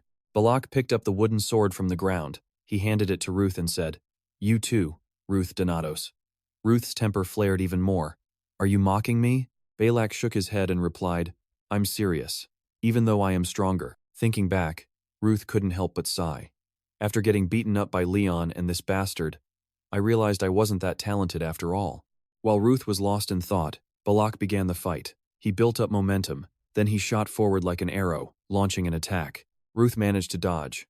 He countered with an uppercut. Right after that was a barrage of attacks from Ruth. Balak went on the defensive. He then seized an opportunity to grab Ruth's shoulder. He planned to give him a loving punch, but Ruth seemed to predict it. He immediately dodged and retreated. This made Balak a bit regretful. You dodged it this time. That was obviously a feint. I'm not crazy enough to let you grab me. Ruth replied with a smile, but inside, he was constantly amazed. This bastard's body is insane. He's taken quite a few of my hits. But there isn't even a scratch. The soul of a warrior who fights with physical strength lies in their muscles. The Staros are a family of martial artists from the north. Every member of this family is a monster of muscle. Their muscles, improved over generations, have fused with mana. This creates an armor thicker and harder than steel. Would it be wrong to say his body has become the strongest shield and the sharpest spear? Ruth started calculating. Normal attacks definitely won't work. In that case, instead of short, decisive blows, softer strikes with strong pushing force will be more effective. I'll attack the gaps in his armor and destroy it from the inside. He put his thoughts into action. Ruth quickly changed his strategy. Balak also sensed the difference in Ruth's fighting style. So fast. His attacks weren't just faster than before. Even his attack patterns became harder to read. Cunning like a snake. It was getting harder and harder to keep up with them. With this thought, Balak began to focus on strengthening his armor. He believed there was no way Ruth could break through the armor of the Staros family. Who would have thought his confidence wouldn't last long? He took a painfully sharp blow. Try and dodge this. As he spoke, Ruth continued his assault, shocking Balak. I know this technique. It's the Staros martial art, a martial art that mimics the vastness of the ocean and the unyielding nature of mountains. I knew Ruth's fighting technique was somewhat similar to the Staros family's, but I never thought he'd master a skill capable of countering my own. How could this be when he's not even a member of the family? No, that doesn't matter anymore. Right now, I just want to beat this guy. Seeing Balak's excited face, Ruth smiled and warned, "Be careful, I'm coming again." As he spoke, he launched a furious assault on Balak. Balak focused intensely to dodge every blow. He couldn't keep up with this speed, so his strategy was to find an opening when Ruth attacked, then grab him. That was the theory. But when Balak counterattacked, Ruth saw it coming and dodged in time. From this, Balak could see Ruth's strength wasn't in dealing continuous damage. Instead, it was his freakishly sharp ability to read the fight, and his unreasonably high level of skill mastery. Seeing Ruth start to sweat, his breathing also heavier, Balak guessed he was getting tired. It seemed he was winning in terms of stamina. Seizing the opportunity, Balak put all his strength into the next punch. He hoped to quickly take Ruth down. Just then, he noticed Ruth had no intention of dodging. He even smiled and said, "This match has been fun, Balak. You're truly very strong, Balak Staros. It's just that I'm even stronger." As he spoke, Ruth unexpectedly swung his sword at Balak's chest. Of course, this surprise counterattack didn't injure Balak. It was just enough to tear his shirt and end the match. The crowd witnessed the entire process. After a moment of silence, they erupted. Cheers echoed everywhere. Even the teacher's eyes widened in astonishment. Is this really a match between students? Neither of them even used mana, but their individual strength is on par with today's Dragon Slayers. Above all, Ruth Donatos. Claire spoke her thoughts aloud. He didn't even use his full strength in this battle. Even so, he still has perfect movements, posture, and precision. My God, this child has already reached the level of a high-ranking swordsman. Even more surprising is Balak. That child is also amazing. Teacher Daniel smiled and added, "That perfect sword swing Ruth performed at the end of the match." He knew it sounded absurd, but somehow, Ruth's swordsmanship was just like his master's. In Bryce of the Heavenly Sword School, Daniel thought of Leon. No matter how much of a genius someone is, he never thought anyone could defeat that monstrous talent. But Ruth isn't a genius. He's a monster, a kid with talent that was already perfect before he even started learning. All four teachers had the same thought without saying it. They wanted to teach Ruth. After the test, Ruth and his friends rushed to the academy's dining hall to refuel. The pampered lady Hennis Harpulia slammed the table in dissatisfaction. "Why are we in the dining hall? Can't we eat out, just for today?" "Eating out lacks protein," Hennis, Balak replied while chewing. Ruth just said 3 short words. "I'm very poor." Hennis clicked her tongue. "You boring idiots. The food here is delicious. Why should we spend money outside when the food here is free? Is money just paper to you?" Hennis looked at Ruth with a puzzled expression. "But money is paper." Ruth chewed the food in his mouth grimly. "Right, that kid comes from a damn rich family." Ruth suddenly turned to look at Balak. "Come to think of it, this guy is from a rich family too, right? So why is he eating like a gorilla? Damn it! So I'm the only poor one here. So poor I have to risk my life to earn money." The more he thought, the more unfair it seemed. Ruth angrily chewed his food as if it were his enemy. Hennis then put on a superior look and said, "I'm saying, your big sister here can buy you food outside sometimes. I'm sure Balak can take care of himself. The only one to worry about is you." Hearing this made Ruth even more furious. "I don't need that kind of kindness from you, filthy bourgeois." Hennis looked at Ruth with judging eyes. "What's with your tone? Did that gorilla next to you infect you?" Just as Ruth was about to retort, a voice rang out. "Found him. That student from before." Hennis and Ruth both turned to look. They saw a blue-haired young man with a bright expression talking to a silver-haired one beside him. "Look, Abel, that's the student you were talking about." Then they strode over to Ruth's group. The other students in the dining hall started whispering. "Those are the guild leaders." "Oh, really?" "The Pursuit Guild and Moonshadow." As soon as he reached Ruth's table, the blue-haired man introduced himself. "Hello, juniors. That was an impressive match. I'm Roderick Riddle, leader of the Pursuit Guild." Ruth also replied politely. "I'm Ruth Donatos." Roderick then pointed to the person next to him. "This is Abel White. As you can see, he's a bit shy." Even without an introduction, Ruth knew who they were. Heavenly Bow, Roderick, and Moonshadow Abel. He had no acquaintance with them in his past life. By the time he started working as a dragon slayer, they had already died in the battle against the 7 dragons. "I'm Hennis Harpulia." Hennis stood up politely to greet her senior. Balak, however, remained seated, holding a plate of food. "I'm Balak Staros. A pleasure to meet you." Hennis grabbed Balak's hair and scolded him. "Hey, are you crazy? So rude." Roderick found this scene a bit amusing, but then he realized who the 2 youngsters were and praised them. "That's right, you two were amazing as well. Hennis took the opportunity to ask, "What are you two doing in the student cafeteria?" Roderick answered honestly, "We're alumni of this academy. We suddenly missed eating here, so we came." "In that case, is Miss Liana here too?" Hennis continued to ask, with a hint of anticipation on her face. Liana went back as soon as the swordsmanship class ended. She said there was no need to stay any longer. "Oh, I see," Hennis replied, her face falling. Roderick saw this and comforted her. "Don't be so disappointed. She'll visit Iridium again soon. By the way," at this point, he turned to Ruth. "Abel has praised you a lot. He said you're the kind of person he really needs in his guild. Don't waste any more time, Roderick." Abel placed a hand on Roderick's shoulder. Then he looked straight into Ruth's eyes and asked, "You're Ruth Donatos, right? Do you know who I am? You're the 4th-ranked Dragon Slayer on the individual list, and the guildmaster of the 2nd-ranked guild, Moonshadow." Abel corrected him. "So you know me well. But remember, we're ranked 2nd because of information processing, not because we're weaker than the number 1 guild. Let's get straight to the point. I saw your match. It was quite impressive. Since I can't avoid this, I might as well act like a genius." Thinking this, Ruth replied, "Well, I am good. I like your confidence. And because of that, I want to make you an offer. Do you want to join the Moonshadow Guild right after you graduate?" While Hennis seemed quite surprised, Ruth was calm. "Isn't this kind of recruitment forbidden? Why are you going to such lengths?" Abel answered honestly. "When the target is someone talented, people don't usually follow that rule. You're a genius with great potential. Someone like you needs a big stage to perform on, right? I assure you, Moonshadow will provide you with a perfect stage like that." Although having a major guild like Moonshadow backing him was a sweet deal, it wouldn't be a good idea to join a guild where Ruth couldn't freely do what he wanted. So Ruth didn't hesitate to refuse. Instead, he proposed a deal. "Can you find someone for me? It's my older brother, who survived the disaster 10 years ago." "A survivor of the disaster 10 years ago? That's quite a tough one. If I help you, what do I get in return?" Ruth replied with a straight face, "A good relationship with me." Roderick heard this and burst out laughing at Abel. Abel didn't find it funny at all. On the contrary, he was quite interested in this offer.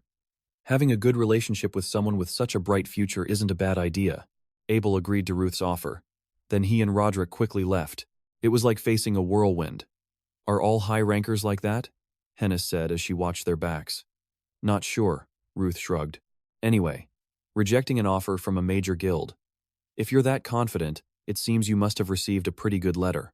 Hennis then picked up her letter. The professor had given each person a letter after class. Because of that sudden offer, Ruth had completely forgotten about this. This letter was related to the evaluation of the first swordsmanship class, the evaluation letter for the first sparring session. In his past life, his result wasn't very good. He didn't know how it would be this time. Ruth felt a bit nervous as he slowly opened the letter. Hennis, sitting opposite him, stared at him and guessed, "You don't need to look. I'm sure it's all good things.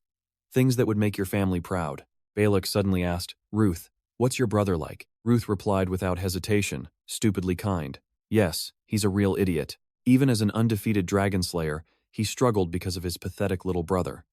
He suffered until the very end. He's also very strong. Someone like me can't compare to him." Ruth continued with a proud smile, his eyes shining. "If he's that strong, then I'm sure he's still alive.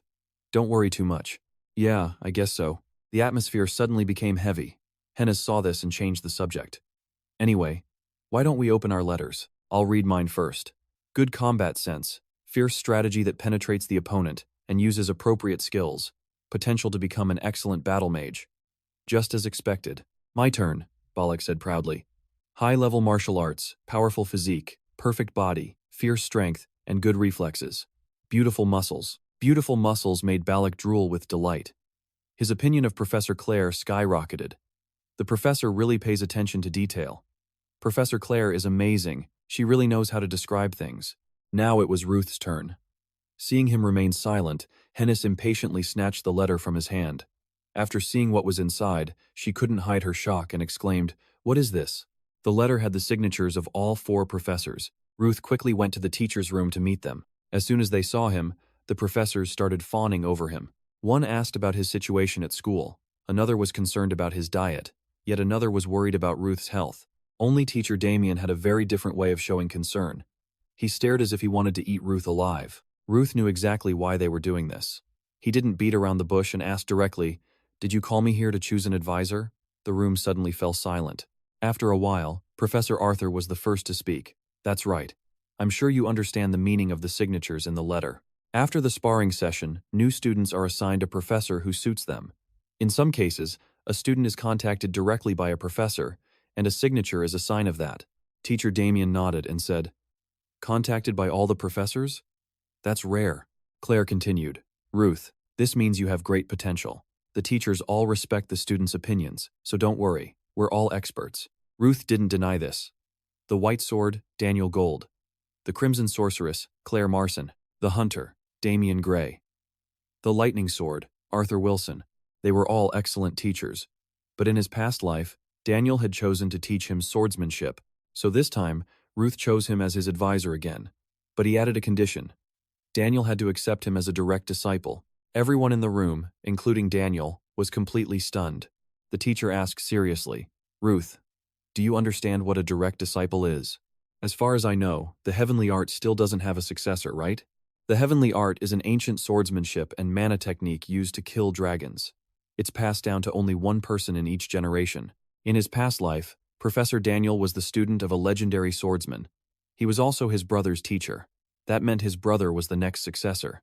Daniel was in a difficult position. Of course, he wanted Ruth to be the next successor. He had planned to suggest it to Ruth later. He never expected Ruth to bring it up first. "Can you tell me why you want that position?" Ruth answered honestly, "I want power. Because when I was weak, dragons killed my friends and family. If I had been stronger, I could have saved them. From now on, I don't want to see the people I love die in front of me again." Ruth's answer reminded Daniel Gold of a painful memory. When Daniel was a child, he and his sister had to flee from a dragon. But his sister died protecting him. No matter how much pain a person has suffered, if their reason for wanting to be stronger is simply revenge, they are not worthy to become the next successor of the heavenly art. But if it's to protect those important to them, that's a different story. "All right, Ruth. From now on, you are my direct disciple. But what if all the professors teach and supervise you, Ruth?" Before Ruth could process it, Daniel had already turned to convince the other teachers. "Ruth is very talented. If we only let him learn swordsmanship, it would be a waste. To let his potential grow, we must try everything." Ruth immediately protested. "No way. Learning from one professor is hard enough. How can I learn from 4 at once? That's not fair to the other students either." Professor Arthur thought differently. "No, this idea is good. To destroy all dragons, we need a great dragon slayer. To create someone like that, a little unfairness is acceptable. There will be complaints. But what can they do other than blame their own incompetence?" Hearing this, Ruth became even more confused. Why would a professor known for being strict and conservative like Professor Arthur allow such a risky thing? The other professors all agreed with Daniel's idea. Seeing the hesitation in Ruth's eyes, Daniel walked over and gently patted his shoulder. "Ruth, this is just a suggestion from me. Whatever you choose, I will respect your decision." A series of questions popped into Ruth's head. Can I become the successor of the heavenly art while being taught by other professors? What if others' opportunities are lost because of me? This could have a huge impact on the future. A knight who can fight dragons. A knight who can prevent disaster from happening early. I must ensure everyone's future. To do that, I must surpass my own limits. I must become stronger at any cost. Since it's come to this, I will become the knight this world needs. After finding his answer, Ruth agreed to Daniel's proposal. While Ruth was talking with the professors, in another place, Leon was dragging her heavy steps back to her room. Her whole body ached, all thanks to Miss Claire. 2 hours earlier, Claire had suddenly called Leon to the training room alone. Then she smiled and declared, "Leon, from now on, remedial classes are a part of your punishment. Your self-control science class will now begin." Self-control? Before Leon could figure out what was going on, she was beaten up by Claire. "Damn it!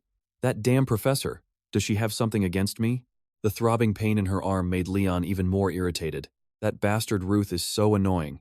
He tattled on me because I hit him." Leon kicked a decorative plant pot to vent her anger. Then she sat down at the foot of the stairs. "I was wrong to misunderstand and kick his joint by surprise. But just for that, I have to do cleaning duty. I became a punching bag under the guise of remedial classes. I even got scolded by my mother." The feeling of being wronged made Leon unable to hold back her tears. Coincidentally, Ruth was passing by and saw this scene. He quickly hid around a corner to avoid being spotted. At the same time, he couldn't help but wonder, am I mistaken? She's always so cool and sharp that I thought she wasn't human. Leon is crying. She has tears? What happened to the captain of the dragon-slaying team? In the past life, Leon was a normal child before the death of the dragon-slaying team's captain, her adoptive mother. Back then, Ruth was also an immature kid. Their relationship wasn't great, so there was no reason for him to care. But now, circumstances had turned this 7-year-old into a demon. And the person who made this 7-year-old cry was Ruth. He didn't even tattle or attack first. But why did everyone judge him as guilty? Ruth peeked around the wall to see how Leon was doing. When he saw she was still crying, he just sighed and stepped out to talk to her. "Why are you crying in the middle of the hallway?" Realizing it was Ruth, Leon's hands trembled. She couldn't help but shout, "You bastard! You tattled to the professor just because of that little conflict? Do you know what I've had to endure because of you? Besides, you were the one who behaved rudely first. Sorry." Ruth's sudden apology took Leon by surprise. "What did you just say?" Ruth pulled a handkerchief from his pocket, then replied shyly, "I'm sorry for being rude back then, and I went a bit too far, but I wasn't the one who tattled. I was also embarrassed when the rumor spread. My friend was the one who revealed it in front of the professor." Leon froze for a moment. Then she shamelessly blew her nose into Ruth's handkerchief. When she was done, she said with a cold expression, "You think that's enough to calm me down?" Ruth retorted. "I didn't tell you to blow your nose like that. I'll wash it and return it to you," Leon replied awkwardly. Then she tried to cover it up by acting superior. "I misunderstood first, so I accept your apology. But I won't forgive you if you bother me." "All right. I'll avoid you as much as possible," Ruth replied indifferently. He thought to himself, "She'll get stronger on her own. She doesn't need my help. She acted alone in the past, too." Just then, as Leon walked past, he heard her mumble an addition, saying hello is okay. "What?" Ruth didn't hear clearly and asked again. Leon, embarrassed, got angry and shouted, "I said saying hello is okay." With those words, she turned and walked away. Ruth chuckled. "I've never seen her like that before." At the same time, on her way, Leon kept deluding herself. "Doing something I never do doesn't mean we're becoming friends." Suddenly, Ruth asked from behind, "Doing what?" Leon was startled and shouted, "Why are you following me?" Ruth shrugged. "I'm going this way too." They exchanged a few more words and discovered their destination was both Professor Daniel's training room. A thought flashed through Ruth's mind. He quickly pushed open the door and stepped inside. Professor Daniel saw him and Leon and smiled. "I was waiting for you two. Did you come together?" Ruth quickly questioned. "Professor, could it be that Leon is in the same class as me?" "That's right. I suggested it." Ruth couldn't hide his surprise and exclaimed, "No way." Gray was Leon's advisor at her previous school, EKIP. Since Leon is the adopted daughter of the dragon-slaying team's captain, a master swordsman to supplement her weak grappling skills would be a safe choice. But why? Ruth's expression made Leon a bit annoyed. What are you unhappy about?" Ruth quickly clarified. "It's not that. You plan on learning grappling, right? This is necessary when facing a dragon slayer. Above all, since you use a single sword, it becomes, the practical combat class. I saw you in the practical combat class. You're an excellent swordsman, so I guess combining it with grappling would be better." Daniel also nodded in agreement. "Exactly. Grappling techniques are the perfect choice to close the distance when attacking with a sword." Leon, thinking Ruth cared about her, pretended to be unhappy. "I'm a bit uncomfortable with you watching me so closely, but it doesn't sound bad. Watching you my ass." Leon deliberately spoke loudly. "Why would you do that? Are you trying to speak ill of me in front of the professor?" Ruth, afraid of being misunderstood by the professor, panicked and denied it. "No, you're the one talking nonsense." Leon saw Ruth's frightened expression and burst out laughing. "You're not the only smart one here." Knowing he'd been tricked, Ruth's face darkened as he thought, "I can't just be toyed with like this. Has this girl always had such a terrible personality?" Leon stopped teasing and asked seriously, "Forget it. So what were you going to say?" "I thought you were assigned to Professor Claire instead of Professor Daniel." The mention of Professor Gray reminded Leon of her miserable remedial class earlier. "Assigned what? I was never assigned." "Even if I were, do you think I would go to that devil professor? The one who beats her students like punching bags under the guise of self-control? I wouldn't go there even if I died." Ruth could only remain silent. The future had changed again. In the past, Leon's advisor at school was Gray, and they had a good relationship. But now, they were like enemies. This was Professor Daniel's plan, but was the cause perhaps him? The atmosphere was a bit tense. Professor Daniel changed the subject. Now, let's talk about that later. We should start the class. Before we step into class, let me explain briefly to you two. Swordsmanship is a profound art. It requires enduring pain like broken bones, starting from simple movements to achieve perfect swordsmanship. Of course, you two already have an excellent foundation, so we don't need to get bogged down in theory. But there are still thousands of techniques. You must experience them yourselves and find what suits you best. Proper training will provide experience through the self-control class. As he said this, Daniel held a wooden sword in his hand, a dangerous smile on his face. Now, are you two ready? Ruth and Leon's faces darkened. They had the same thought without saying a word. In the end, he still wants us to get beaten up. Not long after, Daniel looked satisfied at Ruth and Leon lying miserably on the floor. Today's lesson is now over. From now on, we will have both group and individual lessons like today. Have a great weekend. See you next week. After saying that, Daniel left the two in the room, happily whistling as he went. Ruth struggled to sit up. He muttered a curse. Damn it. I thought at least the two of us could protect ourselves. Leon also sat up. She tied back her silver hair, frowning at Ruth in reproach. Hey, I told you to be careful with your words. Why do you keep spouting those curses? Ruth said unhappily. If you were a mercenary like me, you'd be the same. Besides, after being beaten to a pulp like that, you don't feel angry at all? Leon scratched her head and replied, Not really. Why should I be angry when we lost because we weren't strong enough? Besides, we need to learn because we're still weak. You should also know that Professor Daniel is a very lenient teacher. When you get to train with Professor Claire, you'll realize how humane those slashes just now were. Ruth looked at Leon in astonishment. Then he closed his eyes and said, Let's stop talking about this. Leon laughed cheerfully. What's wrong, feeling guilty? Ruth didn't dare to look directly at Leon. He stood up and said, I'm leaving. Leon saw this and said quickly, Where do you think you're going? If you feel guilty, then teach me grappling techniques. Ruth asked suspiciously. What? Why so suddenly? Leon grabbed Ruth's pant leg, her enthusiasm overflowing. You were the one who said my grappling skills were lacking. There's a rumor that your close combat skills are amazing, so teach me. Ruth refused. Why should it be me? Go ask the professors. Leon tried to persuade him. I don't even have enough time for swordsmanship practice. So if you teach me, it'll be more convenient. Besides, I'm too tired of being beaten up by Professor Claire already. Faced with Leon's expectant gaze, Ruth softened and agreed. Fine, all right? I get it. Now let go of me. Leon smiled and let go. Really? You better keep your promise. I said I know. Leaving that one sentence, Ruth immediately fled the room. Walking down the corridor, Ruth put a hand to his head and thought, the differences between this life and my past life keep catching me off guard. I couldn't even refuse her offer. It's definitely not because I think she's cute. Anyway, she's one of the important people. Getting a little closer to her should be fine, right? Suddenly, an idea popped into Ruth's head. Wait, isn't this a good opportunity? Yes. Let's take this chance to repay the debt I owe her from my past life. It's all your fault for asking me to teach you grappling. I'll make you regret it. Having made up his mind, Ruth felt happy and continued on his way. The Iridium Dragonslayer Academy is located in the capital of the Alpian Empire, in the center of the continent. A powerful dragon slayer represents the strength of an entire nation. Therefore, the imperial family spared no effort to support him. And most of the graduates from Iridium were sought after by the Royal Association.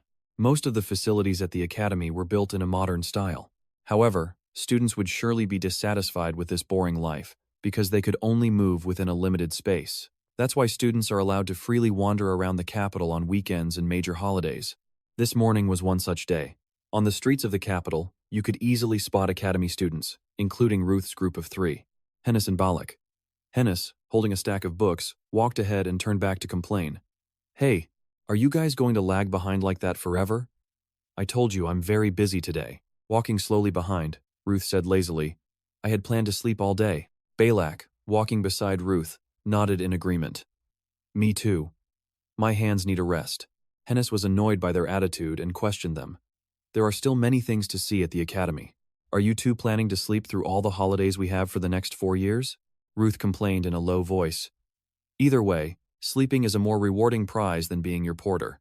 Hennis walked over and handed the stack of books to Ruth. Stop complaining. I'll buy you expensive food later. Just put up with it. There's no other way. As he spoke, Ruth naturally passed the stack of books into Balak's hands. Looking at the books in his hands, Balak glanced at Ruth and questioned, Ruth, Hennis asked you to hold them. Why did you give them all to me? Ruth asked with a straight face. Do you have any money on you? Balak replied, Of course not. Then hold it. Hearing Ruth say that, Balak had no choice but to accept, but he couldn't help but complain. Honestly, you've truly broken the heart of a poor man like me. Hennis urged loudly. I have to buy a few things. Stop talking nonsense. Let's go quickly. It wasn't until sunset that Hennis felt satisfied. This should be enough. Let's go eat. Hennis led Ruth and Balak to a large restaurant. As soon as they reached the door, two receptionists bowed respectfully. Welcome, Lady Hennis Harpulia. Let us show you to your table. This proved that she was a regular customer here. As soon as Ruth stepped inside the restaurant, he was overwhelmed by the splendor and magnificence. Is this a restaurant or a palace? So extravagant. Then, Ruth saw Balak acting and expressing himself with complete naturalness. He whispered, How are you so calm? Are you trying to show that you're both from the upper class? When Ruth was still standing there stunned, Hennis called out, What are you still doing? Sit down. Hearing that, Ruth chose a seat and sat down. Looking at the cutlery on the table, his heart trembled.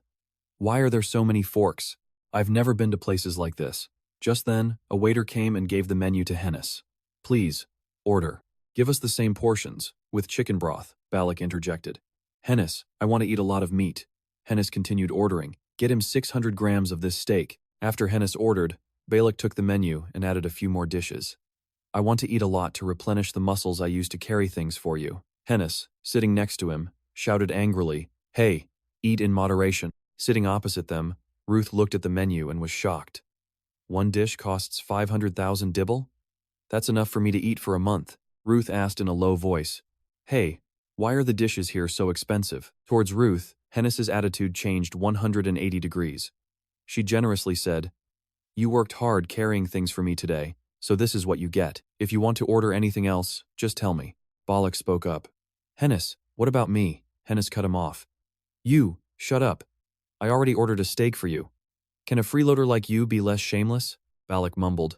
But I helped you carry things too. Hennis shouted. Shut up. Not long after, the waiter started bringing the food. Here is your food. Enjoy your meal. Looking at a table full of food, while Ruth still didn't know what to do, Balak was already eating heartily. So delicious. The taste is no less than our family's exclusive chef. But this still isn't enough. I think we should order more. Just as Balak reached for another dish on the table, a knife flew straight towards him. He quickly pulled his hand back, looking fearfully at Hennis. Hennis glared, warning Balak with her eyes. Then she turned to Ruth with a cheerful face. Ruth, what do you think? Do you like it? Try this dish. And that one too. I've tried it before. Ah, thanks. Ruth spoke, looking at the smiling Hennis. He thought to himself, someone who has eaten expensive food before would definitely notice the difference. To a common eater like me, every dish is the same. And also, after the last time we talked about my brother, for some reason, I can feel her excessive kindness. To be honest, it's a bit pressuring, because in my past life, she and I were more like sworn enemies than friends. Ruth recalled a time in his previous life. While he was eating, Hennis slammed the table and shouted, Ruth, you stupid idiot. I told you to exterminate the earth dragon first. How strong are you to let it go on a rampage and make me pay for all this expensive equipment? Ruth cursed back. Damn it, you're yelling while I'm eating. Are you stupid or something? Those words truly enraged Hennis. She bared her fangs and claws and shouted, Stupid! You can still eat after causing all that trouble? You're even stupider than a stupid person. Back in reality, Ruth thought to himself, even though she's angry, it's still better to see her true face. I don't like it when she's always putting on this act. Hennis. Just as Ruth was about to speak, Hennis's shout cut him off. Hey, blockhead, don't move. I told you not to order. After eating all that, what else are you planning to stuff down your throat? Do the nutrients from what you eat go straight to your muscles and forget your brain? Or does your brain have no wrinkles because it's also made of muscle? If you touch that menu one more time, I'll chop off your hand and cook it for you to eat. After scaring Balak pale, Hennis smiled and asked Ruth, Ah, what were you saying, Ruth? Facing such a terrifying Hennis, Ruth quickly swallowed the words he was about to say. He forced a stiff smile and gave a thumbs up. Nothing. I just wanted to thank you for treating me to such a delicious meal. Yeah, Ruth decided in his heart. Nostalgia is truly a scary thing. Although it's not very comfortable, it's still better for her to treat me well like this. I'll just stay quiet. Ruth's words made Hennis very happy. She tucked her red hair back, smiling brightly. It's nothing.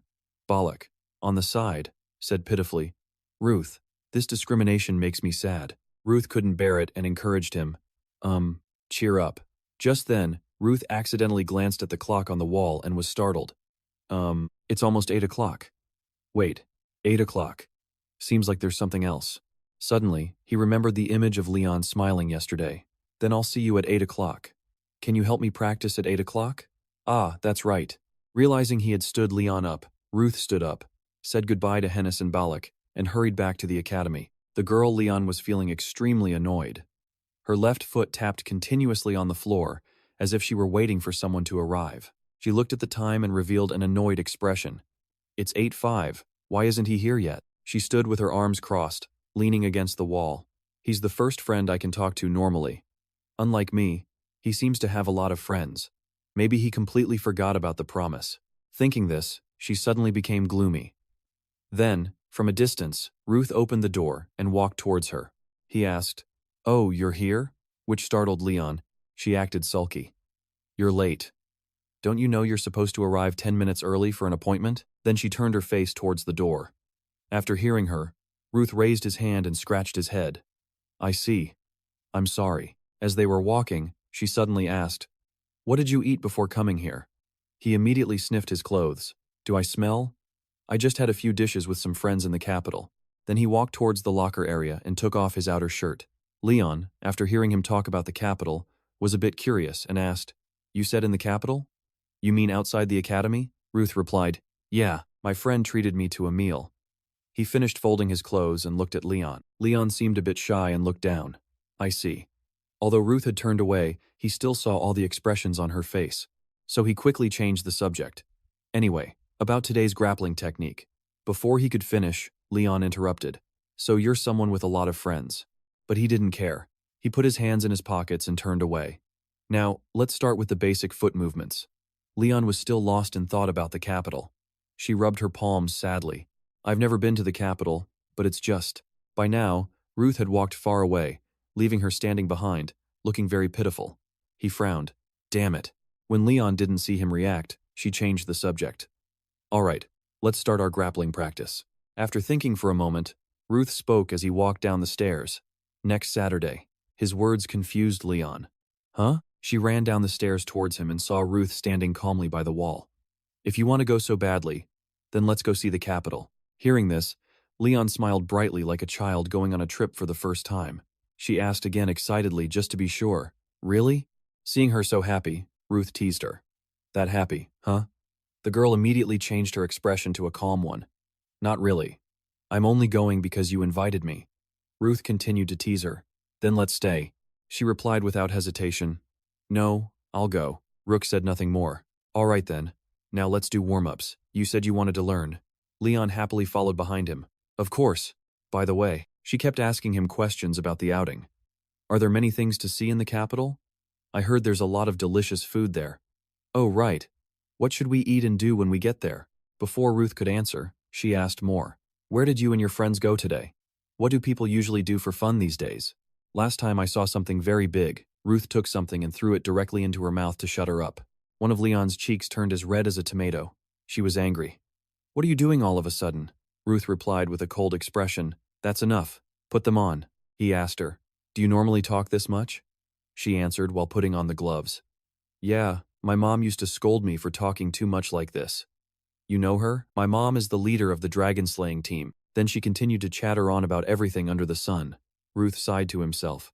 "I can't believe she's such a talkative person. I don't know how she managed to hold it back in her past life." He spoke up to shut her up. "All right, that's enough chit-chat." He walked over to some wooden posts and introduced. "The grappling technique I'm about to use is from the Stero style. To be precise, this is a modified version. Even a normal person can use it. You know, the Stero style is a crazy martial art that first relies on one's own physique, right? So I can only teach you a few forms of techniques and fighting methods." He remembered Professor Claire, who used a mixed grappling technique from all over the continent. There was no fixed form or method to neutralize her, so the only way to hold out is to take fewer hits while landing a fatal blow on her. Leon wondered, easier said than done. How can I take fewer hits when I can barely defend myself? Ruth started rotating his ankle and explained, "That's why I'm trying to teach you how to take fewer hits." As soon as he finished speaking, he used his legs to move swiftly, moving as fast as the wind from one position to another. Leon watched his movements and thought, I can't read his movements. They're almost identical to a slithering snake. Ruth stood in front of her and explained, "Snake step. This is a movement technique that uses only the toes. It's very difficult to read this movement because you only use a small part of your leg muscles. Leon guessed this was also a Steros technique. Ruth replied, "This one is mine. They fight with their whole body. They don't use things like this." Hearing the answer, Leon was surprised, her eyes full of admiration. "Wow, you're a genius." Ruth told her to try it. Leon immediately tried to move her feet according to his words. "So, this is how you do it?" As soon as she finished speaking, she was able to do this method in just a few short seconds. Ruth looked on with envy. "Someone like you is the genius, not me. It took me 2 years to design and develop this footwork, 1 year to refine it, and another year to master it." Ruth watched her practice from a distance. He smiled. "You can't call me a genius when I had to do my best just to survive. A genius is someone who can catch up to 4 years of hard work and training in 4 minutes. Just like you and my companions in my past life. One by one, there's Hennis Harpulia and also Balixteros." A moment later, Leon excitedly turned and asked him, "How is it? Am I doing it right?" Ruth just gave a bright smile, his eyes closed. Suddenly, he kicked her leg. "It's still messy." Leon fell directly to the ground, crying out in pain. Ruth just stood there, looking at her with a smug expression. "I told you to use your toes, not to jump. Don't you think you should be calmer?" Leon, in pain, held her head and slowly sat up. She looked at Ruth standing behind her, smiling happily, and cursed. "Damn it!" Ruth didn't let her rest and continued the training. "Get up and do it again, idiot."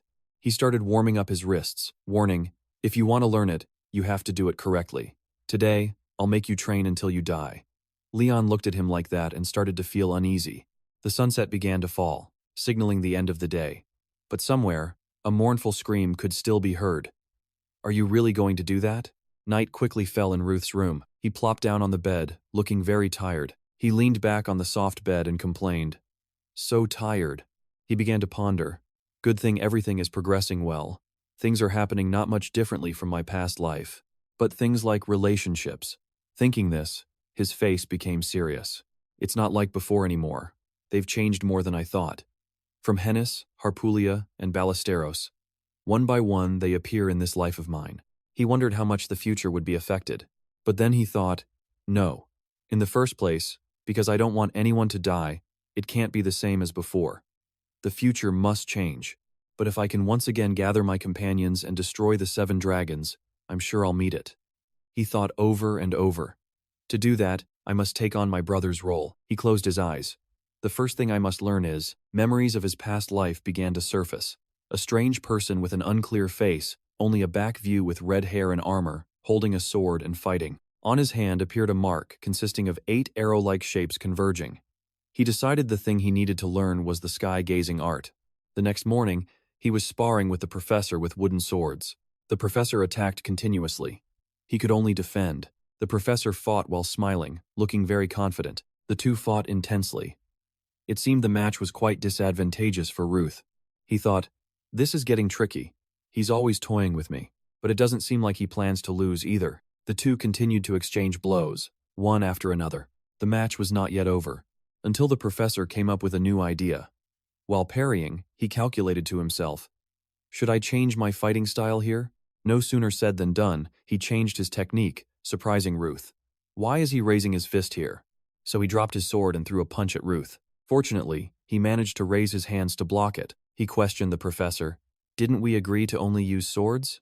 Hearing this, he laughed and replied, I'm a very unpredictable person. While continuing to throw punches, he thought to himself, even if it's hand-to-hand, it's still very difficult. Suddenly, he retreated and stopped attacking, confusing the professor. He thought, he's retreating that far. Is he trying to lure me in? Then I'll go all out with you. Show me what you've got. With those words, he charged forward. As he was about to reach him, Ruth sensed it. Here it comes. He calculated to himself, I'll fight using the standard style. He launched a defensive move. His sword flew into the air, and he counterattacked. A series of moves were unleashed. He thought to himself, true to its name, the sky-gazing art is a sword style for protection, a slash for defense, locking the enemy's attack, and a counterslash, parrying the enemy's blow. In his previous life, he only learned the heavenly art swordsmanship to at least catch up to his brother. But the true sky-gazing art required another element, not just sword skills. This one blow of his made the professor exclaim in admiration. Both your defense and counterattack are so perfect that I have nothing to criticize. You've had such outstanding swordsmanship skills from the very beginning. Hearing the professor, he didn't get arrogant and replied, "You say that, Professor, but you still easily blocked my attack." He chuckled. "It seems you can start a proper training regimen from now on," he asked, confused. "A proper training regimen?" The professor, seeing his confusion, explained in detail. "The sky-gazing art isn't just about swordsmanship. Even those who don't understand. Non-successors can also learn the swordsmanship, but the mana control skills are only passed down to successors, and only through learning. Learning this is how you can perfect the sky-gazing art. Mana is an unrefined source of life. Normally, one must accumulate refined mana in the heart, the center of life. But the heavenly art doesn't follow that. Instead, it attracts and uses external mana in a unique way. As he explained, his hand was generating mana. He then pointed to the mana engraving.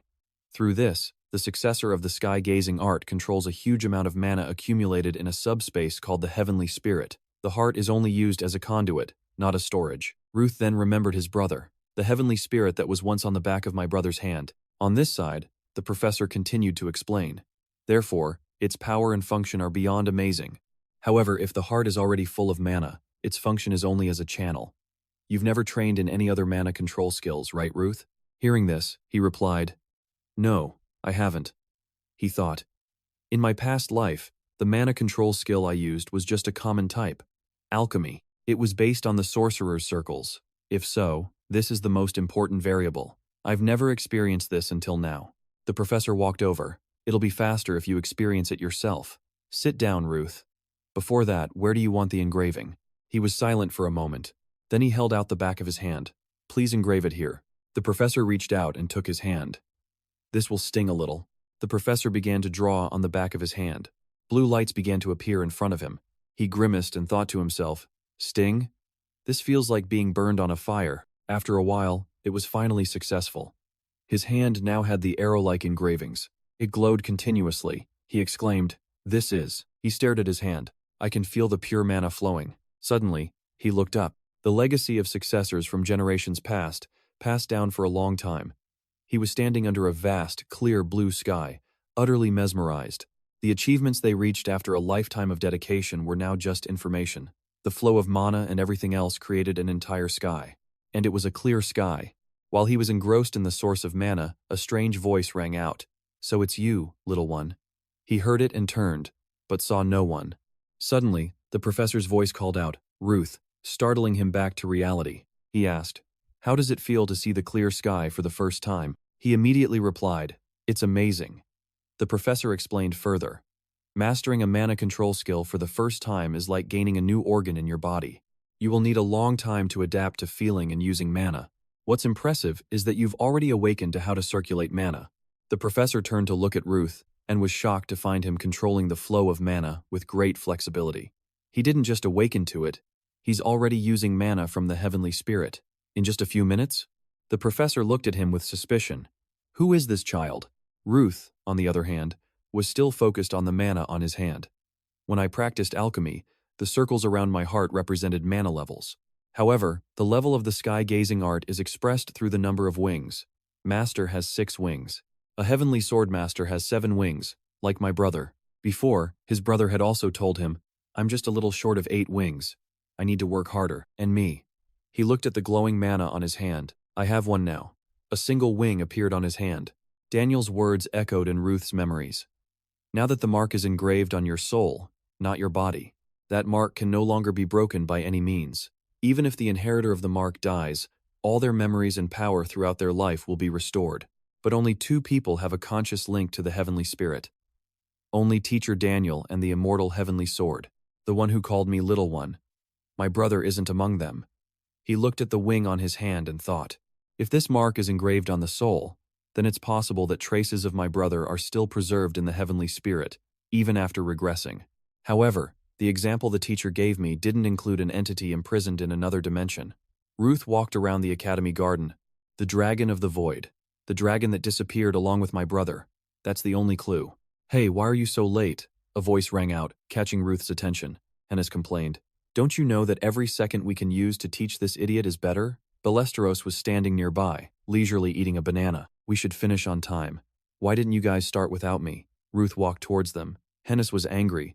"You think I'd let myself suffer this blockhead alone?" Ballestero retorted. "I'm not a blockhead. Hennis seemed desperate. At this rate, you'll fail the exam soon. Do you understand? Ballestero wasn't too concerned and was still eating his banana, wondering to himself, but it's strange. Every time there's a theory lecture, I pass out. Wait a minute, could it be that someone used magic to affect my consciousness? His reasoning left both Hennis and Ruth speechless. Hennis turned to ask Ruth, by the way, how was the lecture with the professors? Ballestero, standing nearby, reassured himself, I need to train my body to resist psychological attacks. Ruth shrugged and replied, it was normal, except for the excessive attention he gave me. The professor watched Ruth practice and couldn't stop praising him. Just as I thought, you've surpassed my expectations. You're truly peerless. The female professor also clasped her hands in praise as she watched Ruth perform the move. Oh my goodness. You created that movement technique yourself? How are you so good at this? Normal, my ass. Hennis continued. You attended all their lectures while being ostracized by others. Did nothing really happen? The three of them walked and talked together. Well, for example, if you saw Professor Damien when he wasn't wearing his mask. I heard he has mysophobia. Ruth remembered Damien. I'm not so sure about that. Flashback to the past, 1 hour ago at Professor D's office. Ruth was sitting opposite Damien. Both were silent, which made Ruth very confused. Is it going to be like this again today? The last lecture was like this too. He hasn't said anything for an hour. He picked up his teacup. Then he took a sip and thought to himself, if I knew him in my past life, I would have found a topic to talk about. But I didn't interact much with him, so what I know is that he was the first among the faculty to die. Professor D remained silent with his eyes closed. Then the professor suddenly spoke, startling Ruth. Did you enjoy the tea? What? It has a faint aroma, he answered awkwardly. Professor D looked up at him. That's good. This is a Mi Peri tea variety that's very popular in the Empire. I also enjoy this tea very much. Ah, yes. The conversation fell silent again. Ruth put down his teacup, still confused. He didn't even take a sip. After that, we were silent for the next 30 minutes, and that was the end of the lecture. Ruth turned his back and answered Hennis. Nothing happened. We just drank tea. Hennis, not hearing anything interesting, opened the door in disappointment. How boring. Ruth turned to talk to Ballestero. What about you? How was the lecture with the professor? Ballestero replied cheerfully. I quite like Professor Claire. She's very strong and very respectable. She's one of the few people who can truly understand the beauty of muscles. Ballestero's answer made Ruth realize something. He thought back to his past life. They must have a strange connection. Is it because they both have muscles for brains? Henrik seemed annoyed. For me, it was the worst. I had to learn from a lecturer because there were no magic professors available. Do you know what that lecturer said? He said fire magic was the pinnacle of inefficiency. He told me I should study other types of magic. Does he think he'll reach his limit just by sticking to one curriculum? He's not even worthy to be compared to the White Flame Queen. Enraged, Henrik slammed her book on the table. Ballestero pulled up a chair to calm her down. But Henrik, that lecturer wasn't wrong. Don't you see how rare fire mages are these days? That remark sent Henrik into a rage. What do you know? Ruth patted her shoulder. Calm down. Besides, you can always switch lectures if the instructor is that annoying. Henrik sighed. It's no use. There are no fire magic instructors at this school. Ballestero opened a book to read. Ruth walked over and took the book from him. He smiled. You can't be so sure about that, can you? The White Flame Queen could nominate herself as an instructor and teach you. A large question mark appeared over Henrik's head. What on earth are you talking about? Suddenly, another student approached them. Excuse me for a moment. Ruth's face immediately hardened. He clearly didn't welcome this person, but the other student just smiled at Ruth's stony gaze. He approached them with a friendly demeanor and introduced himself. Hello, Ruth. We met at the opening ceremony, right? I'm Jeremy Duville, the student council president. Are you having some sort of argument with Henrik? Seeing Jeremy, Henrik stammered. Hello. Ruth maintained his annoyed attitude, smirking in reply. Did you investigate us beforehand or something? Because you're both incredibly famous. There's no way you two wouldn't stand out. Especially when specially selected students hang out together. Don't you think? Jeremy's words made Henrik's face darken in shock. That blatant jerk. And you especially, Ruth. He slowly opened his dark purple eyes. You're the one chosen by all the professors to be their disciple. This has even stirred up the upperclassmen. They think it's unfair. Hearing this, Ruth found him ridiculous. He replied, So you're here to complain to me on behalf of all the upperclassmen? Jeremy quickly waved his hands, feigning innocence. I would never do that. I have nothing to complain about. The professors aren't blind. They must have their reasons. On the contrary, I'm quite interested in talented people like you. Ruth's hands suddenly clenched into tight fists. Jeremy kept his cheerful tone as he revealed his purpose. So, that brings us to why I'm here today, Ruth. Are you interested in joining the student council? We always need talented people like you. Ruth immediately answered him. I don't like being someone's lackey. Jeremy tried to persuade him. Don't be so harsh. You wouldn't be treated like a mercenary or anything. Ruth gritted his teeth. His eyes burned with fury. A terrifying anger erupted from him. Noticing Ruth's hostility, Jeremy just scratched his head. I just said what I thought. But it seems I've touched a sore spot. He glanced at Ruth's scarred arm and commented. Scars like that are common on mercenaries. You must have lived a difficult life, huh? Ruth warned him. You're sticking your nose a little too far into other people's business, senior. He just smiled back. My hobby is playing detective. I know you're a special student, and you came here looking for information about your brother. Ruth sighed. He's as annoying as ever. With those eyes and that giggling tone, he acts like he knows everything. Even in his past life, his sharp mind earned him the title of decision-maker among the dragon slayers. But I know this bastard's true nature. He might not have malicious intent, but he's selfish. And he has a self-righteous attitude when he makes decisions for the masses. Ruth turned away. I don't like playing detective like you, but I know a few things about you, too. Like how you meddle in others' business almost to a fault, or how you use your intellect to manipulate people. You treat them like ants in the palm of your hand. Ruth laughed with contempt. Jeremy just kept chuckling. Oh dear, it seems I've made you hate me, but I'm still very interested in you. As Ruth walked away, he replied, I know, you're only interested in people who will become famous in the future. But I have absolutely no good feelings for you, Senior Duville. Henrik hurried over to mediate. I'm sorry, he's a little. It's all right, I don't mind. Jeremy smiled back at her. Then he quickly said his goodbyes. So you're studying? Sorry for the interruption. I'll leave right away. After Jeremy left, Ruth walked back to Henrik. She asked, confused, What's gotten into you? He's still the student council president. Nothing good ever comes from getting involved with that bastard. Ruth sat down, annoyed. Ballestero, beside him, agreed. I agree. I smell danger from him. Henrik and Ballestero continued their conversation. What smell? Are you really a beastkin? Everyone has a unique scent. I smell something familiar from both you and Ruth. Ruth remained silent. Inside the book Jeremy had touched, there was a letter. Be wary of Damian Gray. That crazy bastard. Ruth was furious as he read the note. A word of advice. That bastard is who you should be watching, not Professor Damian. In his past life, that maniac did countless insane things. He made choices he thought were right, but he sacrificed countless lives. Besides, Damian Gray was the first of the faculty to die. He was Jeremy's first sacrifice. Ruth thought back while in a carriage. In the end, Jeremy didn't kill Professor Damian himself. He sat by the window, staring out dejectedly. Ruth remembered it well. Damian had been about to end his own life. He held a knife to his own throat. However, it was Jeremy who had tempted and pushed Professor Damian. He drove him to take his own life. He did it for a very simple reason. According to Jeremy's judgment, Damian was a danger to the Empire. As expected, Professor Damian's death had a huge impact. It affected the chain of events that were to come. Inside the carriage, the cheerful atmosphere was a stark contrast to Ruth's thoughts. This time, they had to stop it before something similar happened.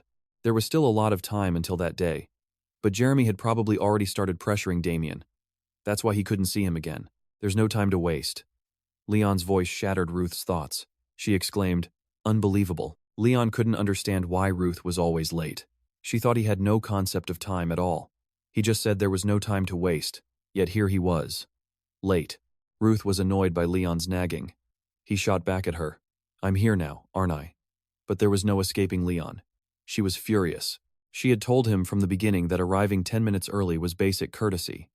The passenger sitting across from them seemed amused by their conversation. Ruth argued back. The best courtesy is me spending my precious weekend sitting next to you. Did you know that, Leon? Leon didn't back down. She retorted that he was the one who invited her first. He got even more annoyed. He blamed her for making a pitiful face like a puppy in the rain. Leon ignored his words and simply said they had arrived. Leon seemed very excited about this trip. She felt it was very lively here. Ruth grumbled as he got off the carriage. Many people were gathered here in a bustling atmosphere. Leon thought the Dragon Slayer Corps was lively, but not as crowded as this place. Leon cheerfully turned to ask Ruth where they were going next. But contrary to her mood, he wasn't very happy. Ruth told her to mind her own business and take care of her own luggage. Leon pouted and gave him a judgmental look. Luggage? But Ruth asked her to come with him, so he should be the one to carry her bags. Seeing Leon's expression made Ruth a little flustered. He scratched his head. All right, let's go buy something first. All the kids he knew wanted to have fun. Leon suggested they buy clothes first. She took his hand. Ruth didn't understand why she was holding his hand. He kept telling her to let go. Leon reasoned that this was the only way they wouldn't get separated. Then she pulled him straight towards the market. Ruth could only run along. He didn't understand how she was suddenly so strong. Leon squeezed his hand so hard that he had to yell, "You're going to break my hand!" After wandering around the district for a while, they found a clothing store they liked. Ruth trailed behind, his hand aching from Leon's grip. Leon browsed the store for a few rounds. A white dress caught her eye. She seemed quite interested in it and exclaimed, "It's so pretty." Leon asked Ruth what he thought of the dress. To her, it was beautiful, and it was white. Ruth replied coolly, "Is that all you can say?" An employee saw Leon's interest in the dress and made a suggestion. "Would you like to try it on?" Leon immediately agreed. After trying on the dress, she slowly stepped out.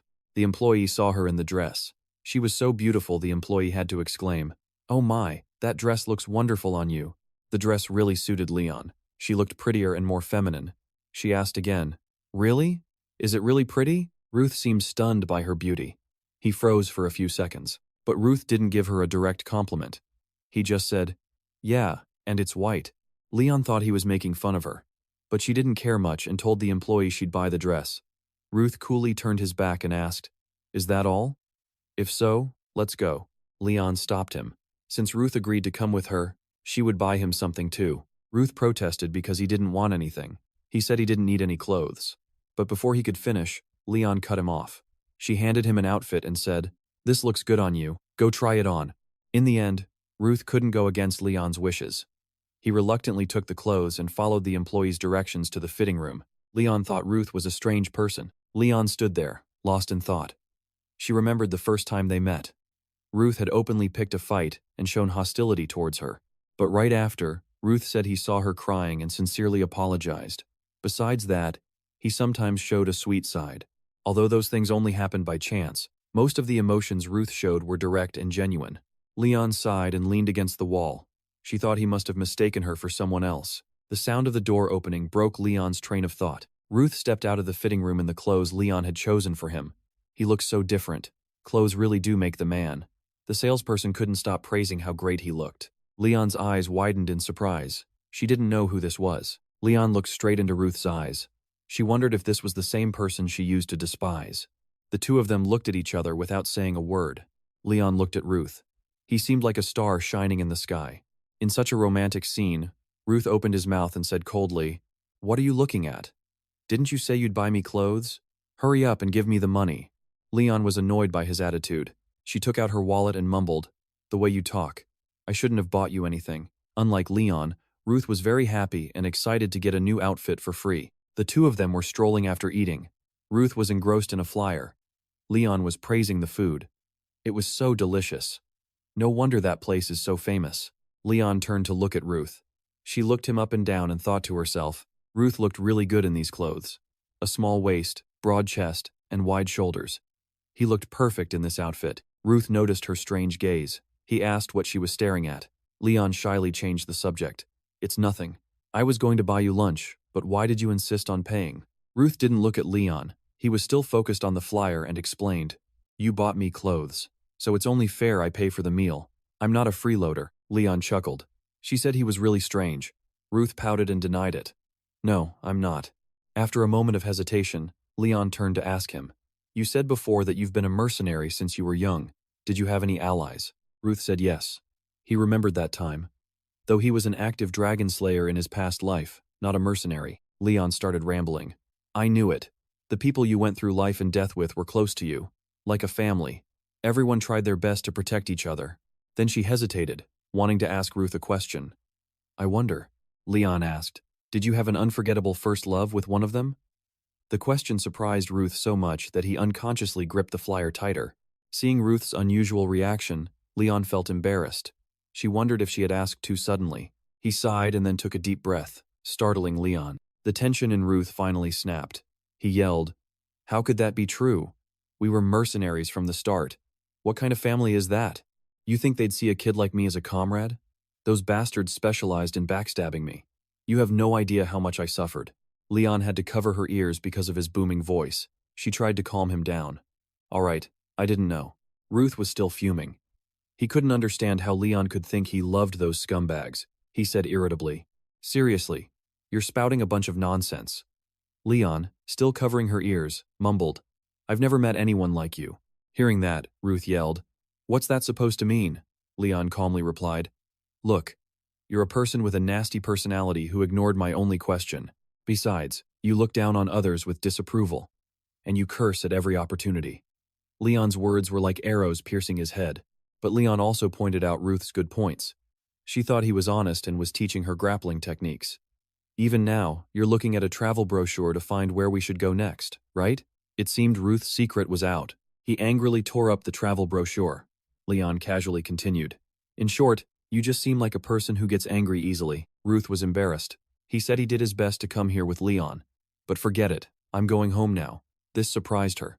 Leon slapped Ruth hard on the back. She said, "No way, we still have time." Ruth, annoyed, turned to her and yelled, "Damn it, why did you hit me?"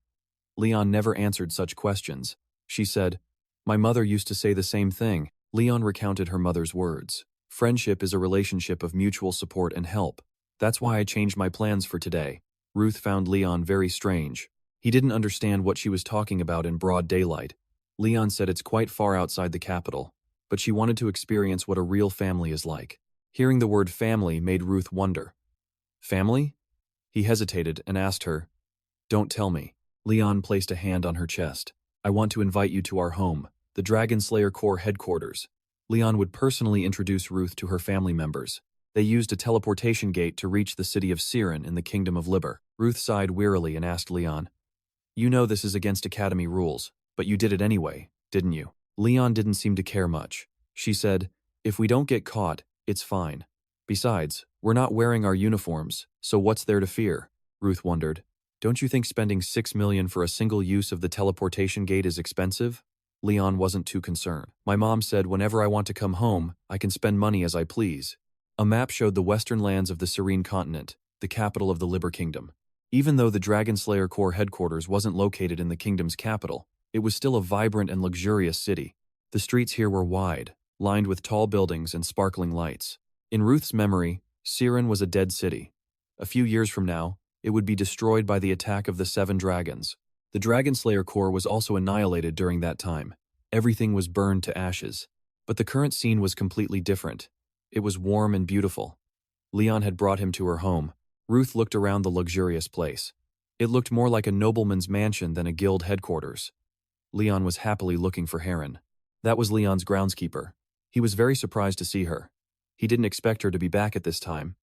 She usually only came home for the holidays. Leon denied it. "No, that's not it." She told Heron she just wanted to introduce her friend to the guild members. They would just stop by for a bit and then leave. Hearing that his young lady was introducing a friend to everyone was probably unbelievable. Heron was so shocked he had to ask again. "Our young lady finally has a friend from outside the Dragon Slayer Corps." Overwhelmed by this event, Heron was so happy he started to cry. He ran off to tell everyone, "We'll throw a party. We'll hang a banner right away. Our young lady finally has a friend." Leon felt extremely embarrassed. She wanted to stop him. "Don't make such a big deal out of it. It's too embarrassing." Heron calmed down and composed himself. "I got a little carried away because I was so happy. Anyway, please come inside." Leon was embarrassed. "What's there to be so happy about?" Then she looked at Ruth. He asked her, "Are you a loner with no friends?" But from what he could see, that wasn't strange at all. Leon was annoyed by Ruth's teasing. They were no different from each other. Ruth confidently stated that wasn't true. "What are you talking about? I'm like this, but memories and loving words flashed back. You damn bastard. You're useless. Why is Ruth eating alone? You don't have any friends, do you? His personality and the way he talks are terrible." Those loving words left Ruth speechless. Only then did he realize, am I also a loner with no friends? The guild members were joyfully welcoming Leon's return. Seeing Ruth, the members immediately bombarded him with questions. "Is the guy behind her, her friend? He's so handsome. What's your name?" Someone else asked if she had paid to hire him.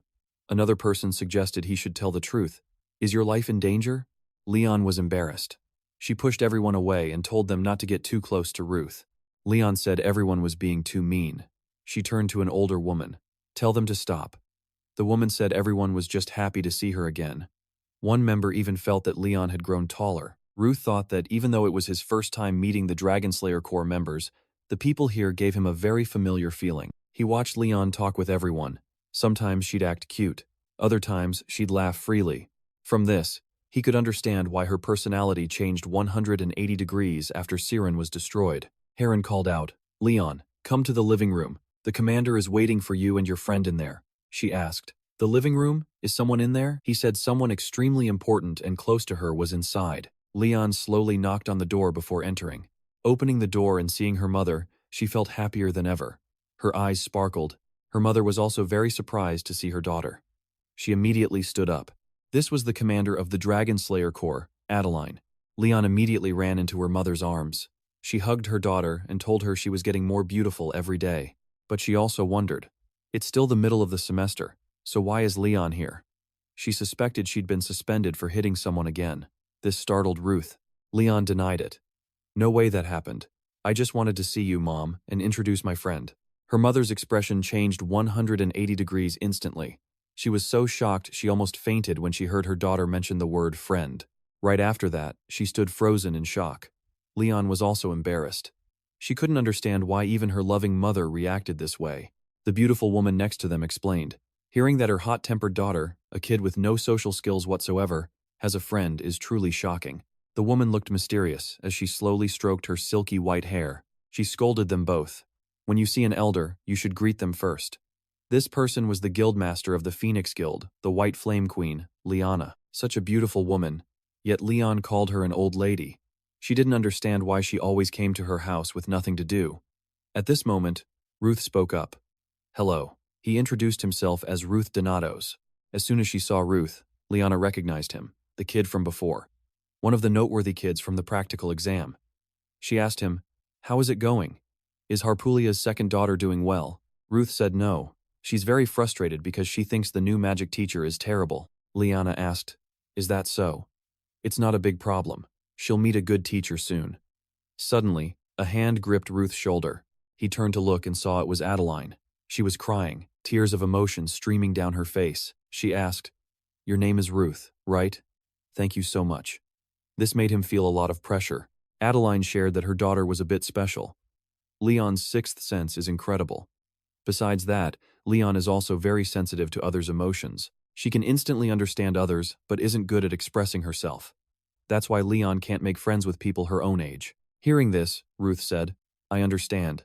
Adeline added, "Leon is also a bit strong. I remember the academy contacted me once. It was because she broke a classmate's wrist." This sounded familiar to him. Leon casually enjoyed a cake and told her mother, "The one whose wrist I broke was him." Adeline was hit with another bombshell.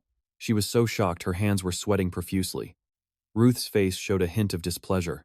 Leon explained that he started the fight first. Besides, she thought Ruth's bones were probably healed by now, and she had already received her punishment. Adeline shouted her name, startling Leon. She was furious. She taught Leon martial arts, not so she could bully those around her. Ruth spoke up. "Leon didn't bully me. I was the one who said some thoughtless things first. That's why we ended up fighting." Adeline was a strict but kind mother. She said that's no excuse to hit someone. Moreover, Ruth was injured. Even though she knew they had made up, Adeline still asked Leon if she had apologized. Hearing this, Ruth felt like he was the only one who got beat up. Leon, like a child being scolded by her mother, mumbled an apology for hitting Ruth. He put his hands in his pockets and said, "It's fine." Adeline scolded Liana. "I told you to take care of the normal students." Liana just calmly sipped her tea. Liana put down her cup and said she didn't know anything about that. Liana also thought that Ruth was not a normal student at all. She had seen how he fought, the way he played with the Steros kid like a toy. Besides, Ruth received an offer from Abel, right? He said nothing, just stood there rubbing his head. Adeline was quite surprised that Ruth received offers from both Steros and Nguyen An. Leon told her mother, "It's true. Ruth is very strong. He even teaches me grappling techniques." Ruth added that he had already rejected the offers. Adeline felt it was amazing and also a little hard to believe. She asked again with a mischievous face, "Is that really true?" As the commander of the Dragonslayer Corps and Leon's mother, she felt she needed to see for herself just how strong Ruth was. Adeline made an offer to Ruth. What do you think? Would you like to show me your skills? This offer from her mother greatly surprised Leon. Ruth smiled. He thought, there were rumors that the Dragon Slayer Corps commander was a battle maniac. Turns out it's true. This was also a good opportunity for him to fight a high-level Dragon Slayer. He had no reason to refuse this offer, and replied to Adeline, I'm ready. No one in the room understood what was happening. The first friend Leon ever brought home was about to fight the commander. Everyone felt it was a joke. A new student fighting a third-rank Dragon Slayer. What everyone was wondering was how many seconds he could last. Everyone just hoped the commander wouldn't get too excited and go overboard. Ruth changed his clothes to prepare for the duel. Leon said the outfit suited him quite well. Leon didn't understand why her mother lent Ruth a Dragon Slayer Corps uniform. She hoped he wouldn't mind it too much. Besides that, in that context, she also apologized for troubling him. Ruth felt the opposite. He was grateful. It's not every day you get to duel a third-rank Dragon Slayer. Leon told him to keep that spirit and reminded him not to die. Leon cheered for Ruth. Do your best. Then she ran to Adeline and told her mother, please go easy on him. But judging by Adeline's expression, it was unlikely she would go easy at all. The announcer greeted the audience. Everyone get ready for the match to begin. Both contestants slowly entered the arena to prepare for the duel. Adeline said their weapons would be wooden swords. Ruth could only use the mana in his body and must avoid attacking vital areas. Additionally, if Ruth could land any kind of blow on Adeline, victory would be his. If he won, as the commander of the Dragon Slayer Corps, she would grant him one wish. Before they started, Adeline asked, do you agree to the rules, Ruth? He smiled confidently, satisfied with the rules. He agreed. Adeline got into a fighting stance. She asked Ruth, are you ready? Ruth placed his hand on the hilt of his sword and got into position. He was confident in his strength and could attack at any moment. Adeline seemed quite excited and battle-hungry. Neither of them backed down. They charged at each other at the same time. Ruth successfully defended the first attack. He blocked Adeline's strike with his own sword. Adeline used her mana to push his sword aside. She aimed for Ruth's shoulder, but he blocked her. The two of them didn't say a word. They were only focused on how to defeat their opponent. Adeline leaped into the air, aiming to strike from above, but Ruth was no amateur. He not only evaded but also parried Adeline's attack. The spectators in the hall were watching the duel. They couldn't believe their eyes. They couldn't believe a new student could block the commander's attack. Even Adeline was surprised. A 17-year-old boy possessed such masterful swordsmanship and perfect skills. Compared to his technique, it was a pity his physical strength couldn't keep up. Just as Adeline thought she was about to land a hit on Ruth, he saw the move coming. Ruth immediately blocked the attack and deflected it. Adeline thought to herself, but that's all he can do. She didn't hold back at all, launching a barrage of attacks at him. If Ruth hadn't dodged that attack in time, he would have been seriously injured. He was scared and wondered why adults in this era didn't know how to hold back. Adeline started to mock him. Oh my, are you tired already? Her words, treating him like a child, ignited a fire within him. Ruth began to focus his mana into the wooden sword. This time, instead of just dodging and blocking the commander's attacks, Ruth charged forward and began to counterattack. Adeline seemed quite surprised by this reckless move. She widened her eyes and observed him closely. But with her vast experience, as the commander, Adeline easily countered his attack, sending Ruth flying. The sword in his hand shattered into 100 pieces. Watching the technique he used, Ruth sat on the ground. Adeline wondered, it seems Ruth tried to use the sky sword style, didn't he? I didn't think that Useless Daniel had a direct disciple. Ruth was unhappy that his master was called Useless. He retorted, what do you mean useless? He is my master. Adeline laughed loudly. Oh dear, are you sad? If so, don't just sit there. Get up and avenge your master. Leon was also watching the match from above. She knew Ruth was very strong, but this time, it far exceeded her expectations. Leon couldn't believe her beloved mother could be so happy while fighting Ruth. Her heart pounded in her chest. Leon didn't understand this feeling in her heart. Was it suffocation or jealousy from being outmatched? Leon thought to herself. She could easily see through others' emotions. But when it came to her own feelings, she didn't know. Leon stood still, engrossed in the situation on the floor below. Ruth stood up, rubbing his head. Revenge is a given. But I already won this match, Commander. Adeline was astonished and didn't understand what this kid was talking about. Ruth pointed straight at Adeline. Didn't you use mana to strengthen your weapon just now? Adeline recalled that she had indeed done that. Only then did she realize her mistake. The spectators were also shocked. A buzz of chatter filled the room. Liana sighed and said Adeline was a real fool. Ruth stood with his arms crossed and provoked her. Don't tell me the commander of the Dragon Slayer Corps is going to go back on her word. The others' mouths were agape. They couldn't believe the commander had lost. Adeline sheepishly rubbed her head and laughed. Of course not. I said I'd grant your wish, so just say it. But she didn't forget to set a condition. The request must be reasonable. Ruth couldn't ask for a lot of money because the Corps' current situation was a bit difficult, but he immediately cut her off, saying he wouldn't ask for such things. Ruth had wondered who Leon's fighting style resembled. Now he knew. Adeline said if it was a request that could damage the Dragon Slayer Corps' reputation, even if they weren't related by blood, they were still mother and daughter, like a ferocious beast. Adeline's violent swordsmanship was exactly like Leon's in his past life. In his past life, he never won against her sword. But there was one strategy that brought Ruth close to victory. Ruth thought for a moment and then stated his wish. His wish was very simple. Suddenly, he raised his hand. Pointing straight at Adeline, Ruth's wish was for her to fight him one more time, using the same rules. This surprised her. They began round 2.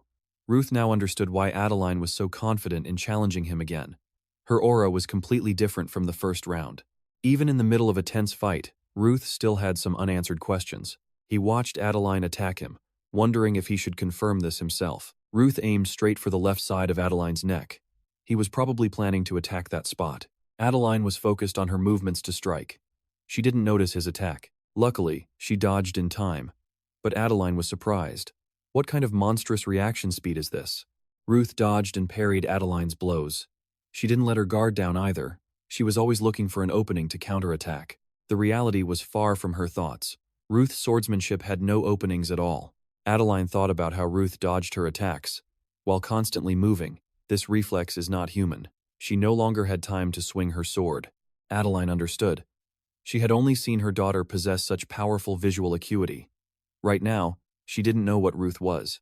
A light that only he could see flashed in Ruth's eyes. Extreme senses. By constantly using mana to stimulate all of the body's senses, you can push the limits of perception. The result is overwhelmingly increased reflexes and judgment. On the other hand, it puts immense pressure on the nervous system. Ruth swung the wooden sword in his hand to deflect Adeline's blow. In the past, Ruth had also used this technique to defeat Leon. After a while of fighting, Adeline thought, seriously, this kid is hard to deal with. Not only does he possess incredible senses like Leon, allowing him to read her movements, but also, Adeline had never seen such strange movements that prevented her from reading him. Ruth jumped into the air, aiming to strike from above. That attack was still within Adeline's control. She easily dodged it. But she wasn't out of options yet. Adeline used mana to swing her sword towards Ruth. A little closer, and if he hadn't dodged in time, he would have lost. Adeline suddenly launched a relentless and somewhat brutal barrage of attacks. The spectators outside the match exclaimed. As expected of the violent destroyer, Leon was a little worried. She had told her mother to go easy on Ruth. While attacking, Adeline taunted him. Hurry up. Show me all the tricks you've got, Ruth.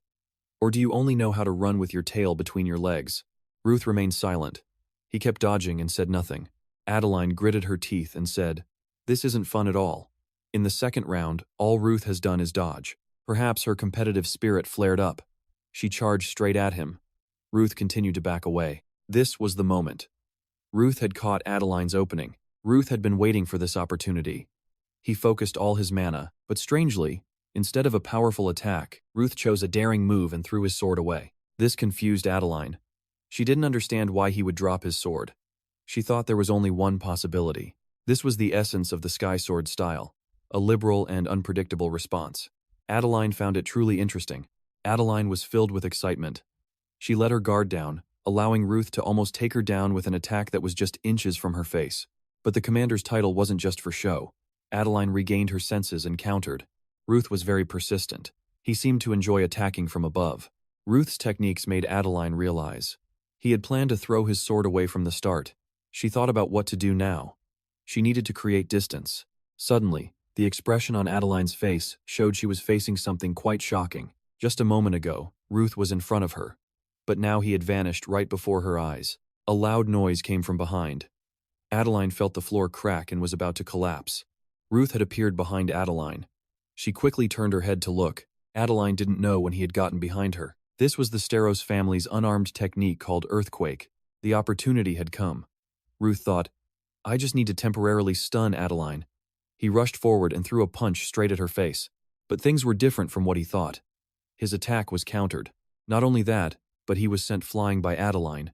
The sound of weapons falling echoed. Although Adeline had managed to knock Ruth away in time, her face showed that if she hadn't been quick enough, she would have been the one sent flying. Being sent flying like that, the kick made Ruth feel like he was dying of pain. Leon's piercing scream. She worriedly called out to him when she saw him take that blow. Both angry and concerned, Leon slapped him on the back and scolded him. "You fool!" She didn't understand why he was fighting so recklessly, as if it were a life-or-death battle. "You should have retreated if you couldn't win. If you keep this up, you'll die for sure." As was her custom, Ruth replied. If you don't stop hitting me like that, I really will die." Leon said. "Are you stupid? Why are you trying so hard in a losing battle?" Ruth stood up and said, "I know." He comforted her. "Don't be sad. I don't want to see you like this." Leon said she wasn't crying, but more surprisingly, he declared that he hadn't lost. Leon was surprised by his words and turned to look at her mother. Adeline sighed because it was the truth. The waist of her uniform was torn. Adeline acknowledged the truth. She had lost. After that statement, the surrounding noise became incredibly lively. No one could believe it was true. Their powerful commander had lost. Adeline cheerfully kept her promise. She asked Ruth what he wanted. "Just say it," she suggested. "Should I open the guild's treasure vault?" Ruth struggled to stand up. "I don't need those things. I just hope you'll promise me this." Adeline was very surprised that what Ruth wanted was a promise. He just asked that Adeline would trust what he says one day. "To be sure," she asked again. "Even if it's something absurd?" Ruth said yes. Adeline found this to be a strange request. She asked if she could know the reason why. Ruth turned away and thought for a moment. This confused Leon. The simple reason he wanted her promise was that he didn't want anyone to be sacrificed. Adeline smiled when she heard the answer, even though she didn't fully understand it right now. As the leader of the Dragonslayer Corps, she promised she would do as she said. Then she extended her hand. The two of them shook hands. Adeline also said, "Am I being replaced by the younger generation this soon?" She was a bit sad but hoped to work with Ruth. Adeline cheerfully emphasized this by calling Ruth by a new nickname, son-in-law. This new nickname made the two young people's faces darken. They were shocked, speechless. A few years from now, the 7 dragons will awaken from their long slumber, and they will spread destruction to countless places. First, the Myriad Forms dragon. Then, the Thunder Flash dragon. The third dragon will be Lausia, the dragon of illusion. Lausia is a member of a noble dragon family with the ability to use psychic energy, earning her the title of Dragon of Illusion. Siren will fall before that surprise attack. And then the Dragonslayer Corps will be completely wiped out. After that, Ruth's team will succeed in conquering the Dragon of Illusion and avenging Leon. But by the end of the war with the 7 dragons, they lost a valuable comrade. Not long after, a similar war will break out. However, this time, Ruth is determined not to let anyone die. Now that Ruth has formed a connection with the Dragonslayer Corps, he can warn them of the Dragon of Illusion's attack before it even happens. Ruth looked at Leon, who was relaxing and humming a tune. He thought, even if I do that, her future will probably still. Ruth called out to Leon, startling her. Leon asked what was wrong. Ruth didn't understand why she was acting so shy about such an obvious thing. After the match ended, Adeline called him her son-in-law. The Corps members also teased them. They asked when they would get married and said they were a match made in heaven. This made Leon extremely embarrassed. She kept telling them to stop. Ruth said those were obviously jokes, so she should just ignore them. Leon, trying to cover it up, said, "I'm not worried about that. It's just that my mom seems very interested in you." Ruth leaned back and thought, well, if that's the case, then getting hit was worth it. Leon was worried about him. She wondered if the place where he was hit was okay. Ruth bluntly said it hurt so much he almost died. Leon started to nag. "I told you to take your medicine, but you didn't listen. Why are you so stubborn, saying that painkillers will dull your senses?" Fortunately, the carriage had reached the final stop, Eratom. That was the only thing that could end their conversation. By the time they arrived, it was already dark. The streetlights had been lit. Ruth turned back. "Come to think of it, you haven't enjoyed much of the capital yet. Are you okay with that?" Leon didn't understand why he was asking. She asked, "Will you hang out with me again?" Ruth said nothing. He tried to walk faster to avoid the question. Leon refused to let it go. She chased after him and asked, "Will you hang out with me again? Let's go together again." Knowing he couldn't escape Leon, Ruth said, "I'll have to see." Ruth also found it strange. She was trailing him, because the female dormitory is in that direction. Leon said she was escorting him back. Ruth was quite surprised by her answer. A person like him needs an escort? Leon explained that there have been some rumors going around lately. She heard that, recently, there's been a pervert who takes off his pants and exercises right in front of the dormitory gate at night. He probably knew who that person was but didn't say anything. Besides that, they also say there's a homeless blonde girl wandering around the flower garden in the Central Park. Ruth seemed interested in this girl. He told Leon to tell him more about that rumor. Early the next morning, the sky was blue, the clouds were white, and the sun was golden. Ruth knocked and entered a room. He seemed to be looking for someone. In the room, a teacher recognized him. She invited him in. "This is the advisor for the Spirit Arts Department, Lillian Stutz." Ruth thanked her for agreeing to meet with him. Stutz replied, "No need to thank me. I heard from Professor Daniel that you're curious about something." Ruth admitted it was true. He wanted to ask about a student of hers. "Her name is Lenya Selkev." Lillian asked, "You want to see Lenya?" Ruth said he just wanted to ask because there's been a slight problem with her mood lately. Hearing that, Lillian got so angry she broke the pen she was holding. She emphasized, "A slight problem?" Ruth found the teacher a bit strange. She seemed to be holding back. She said, "Not just a little. Not at all. She skips class regularly. The moment she's out of my sight, she goes to sleep in the central fountain. And having a solo BBQ party on the rooftop isn't what you'd call a slight problem." This was probably the pent-up frustration of a teacher towards a student. Lillian said, "I've done everything I can as her academic advisor. I just asked Lenya to at least attend the minimum number of classes, and yet Lenya still ignores me." She was so angry her head was steaming, a complete change from her initial demeanor. Her helplessness left her with nothing but screaming the name of her troublemaking student. Ruth tried to calm Lillian down. He told her to calm down. 5 minutes later, Lillian had regained her composure. She apologized to him for overreacting. Witnessing the scene from 5 minutes ago, Ruth couldn't imagine how stressed Lillian must be. According to Lillian, Lenya is a talented student. Although most spirit mages value contracts and regulations, Lenya has a natural attraction to spirits. You could say, it's unique. Despite her carefree nature, Lillian was certain Lenya would become an unparalleled spirit mage. But Lenya's only problem is that she loves freedom too much. In class, Lenya would fold paper airplanes with her test papers. Sometimes she'd fall asleep, or she would jump out of the classroom window just because she felt hungry. Recently, Lenya even destroyed a hallway just to test a spirit magic spell, causing chaos for everyone. Lillian had to stay up for days just to clean up that mess. Hearing this information about the person he was looking for, Ruth felt she was even worse than he thought. He didn't understand how his brother managed to turn this wild horse into a comrade in his past life. His brother told him the truth. Helping Lenya graduate was 5 times harder than all the training he had ever been through. Hearing his brother say that, he felt he might be exaggerating a bit. His brother continued, "It might seem like an exaggeration, but..." He hesitated for a moment at Ruth's confusion. Then he continued, "Back then, Lenya wasn't just an ordinary person. Lillian talked about the academy's rules. Students are only allowed to fail twice a year. If Lenya continues like this, expulsion is inevitable." But Lillian didn't want Lenya's talent to go to waste. The professor leaned towards Ruth. She figured Ruth must have a reason for requesting this meeting today. To discuss Lenya, right? Ruth said it was nothing special. He was just a little worried that such a talented senior was behaving like that. Lillian grabbed Ruth's hand, giving him goosebumps and startling him. Lillian asked, "Don't you think we should do something to prevent the expulsion of such a talent, for the sake of our reputation and our country?" Ruth felt a headache coming on from that question. He didn't understand at all. Ruth listened intently to Lillian. Lenya just doesn't listen to what adults say. But she loves to be praised. Lillian had heard that he was a rather outstanding student. "Do you think Lenya would listen to respectful advice from a talented honor student like you?" Ruth couldn't believe the professor was suggesting this.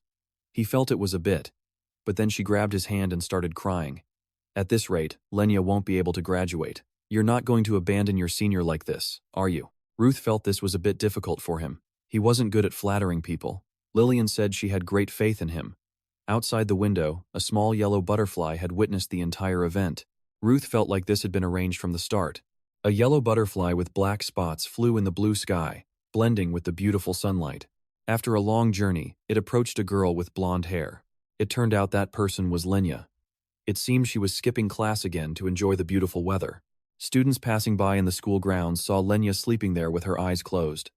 They were surprised and started whispering, "She's just sleeping outside like this." Someone even wondered if she was still alive. Ruth, who was passing by, also saw this scene.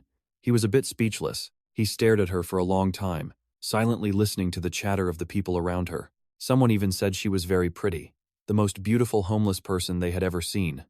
But some didn't like her very much, because she wasn't human. After hearing that, Ruth sighed. They weren't wrong. To be fair, Lenya is of mixed blood, half human and half spirit. But so what? She still has human blood. With that thought, he walked over to her. He coolly reminded her that if she's going to live in a human world, she should act like a human. However, she was asleep and didn't hear him at all. He quickly went over and nudged her with his foot to wake her up. Lenya just carelessly rolled over and continued sleeping. Ruth got a little angry. He couldn't help but kick her. As a result, she rolled a few times into a nearby flower bush.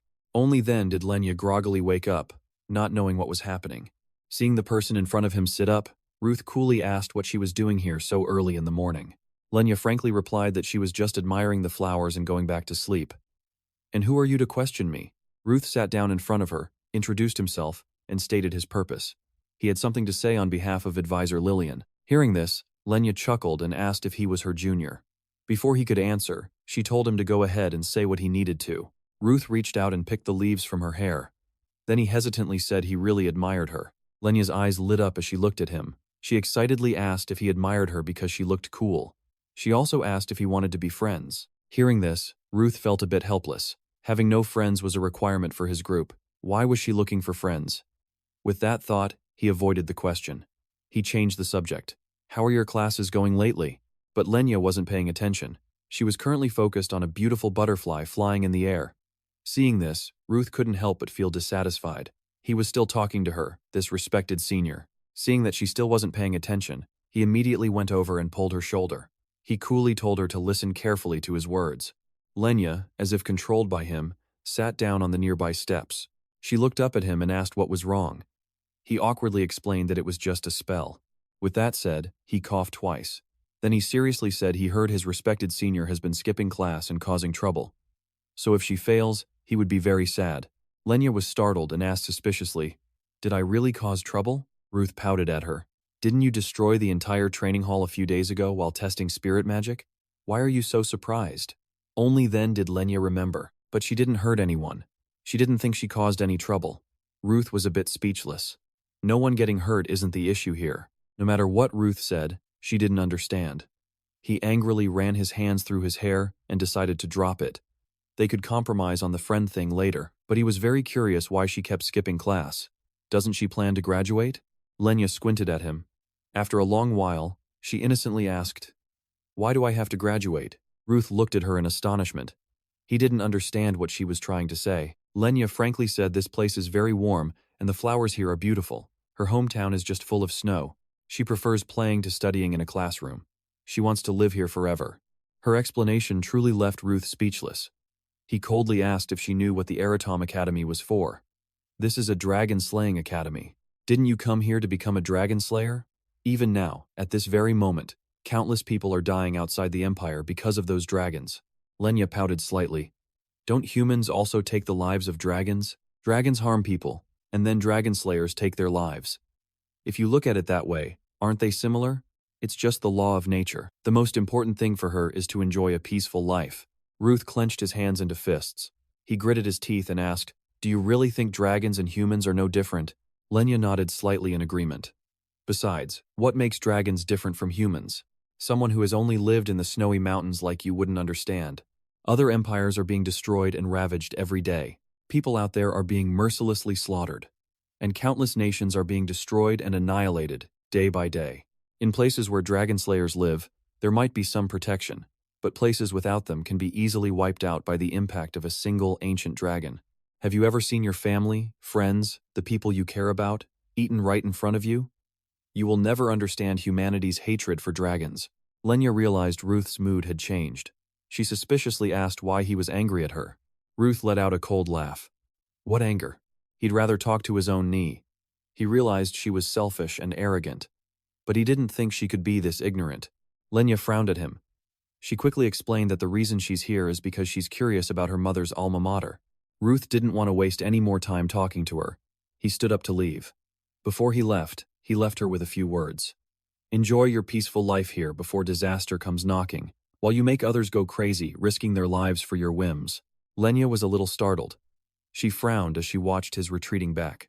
A moment later, she suddenly took out a small stone and called for her father. A voice came from within, asking what was wrong. She thought of Ruth, who had just left. She sighed and said she didn't mean it that way. But it seems she made him angry. What should I do? I want to be his friend.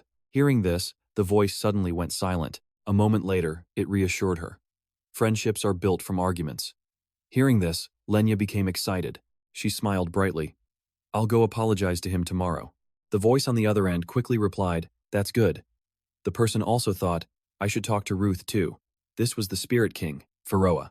Elsewhere, after leaving the campus, Ruth headed straight back. He sighed as he walked, feeling a bit helpless. Although he intended to praise Lenya, it wasn't enough. It seems he messed things up again with his impulsive nature, spending her whole life hidden in the snowy mountains with spirits. It's not unreasonable for her to sympathize with the situation between dragons and humans, but he took out all his anger on her like a child. His brother probably succeeded in convincing her with his kind nature, but what about him? What should he do? At that moment, an angry voice ordered someone to leave. Ruth was a bit startled and went to see. He saw his two friends confronting Leon. When Henrik saw him, she turned her head. Then she criticized Leon. How dare you show your face here? Even after breaking someone's wrist on your first meeting. The more Henrik spoke, the angrier she got. Then she told her to leave. Leon remained silent. Henrik continued. I saw you lurking around the dormitory. You must be here for revenge for being punished. Leon quickly explained that she had already compensated for that incident. It was just a misunderstanding. She just wanted to visit to wish Ruth a speedy recovery. So she brought some fruit.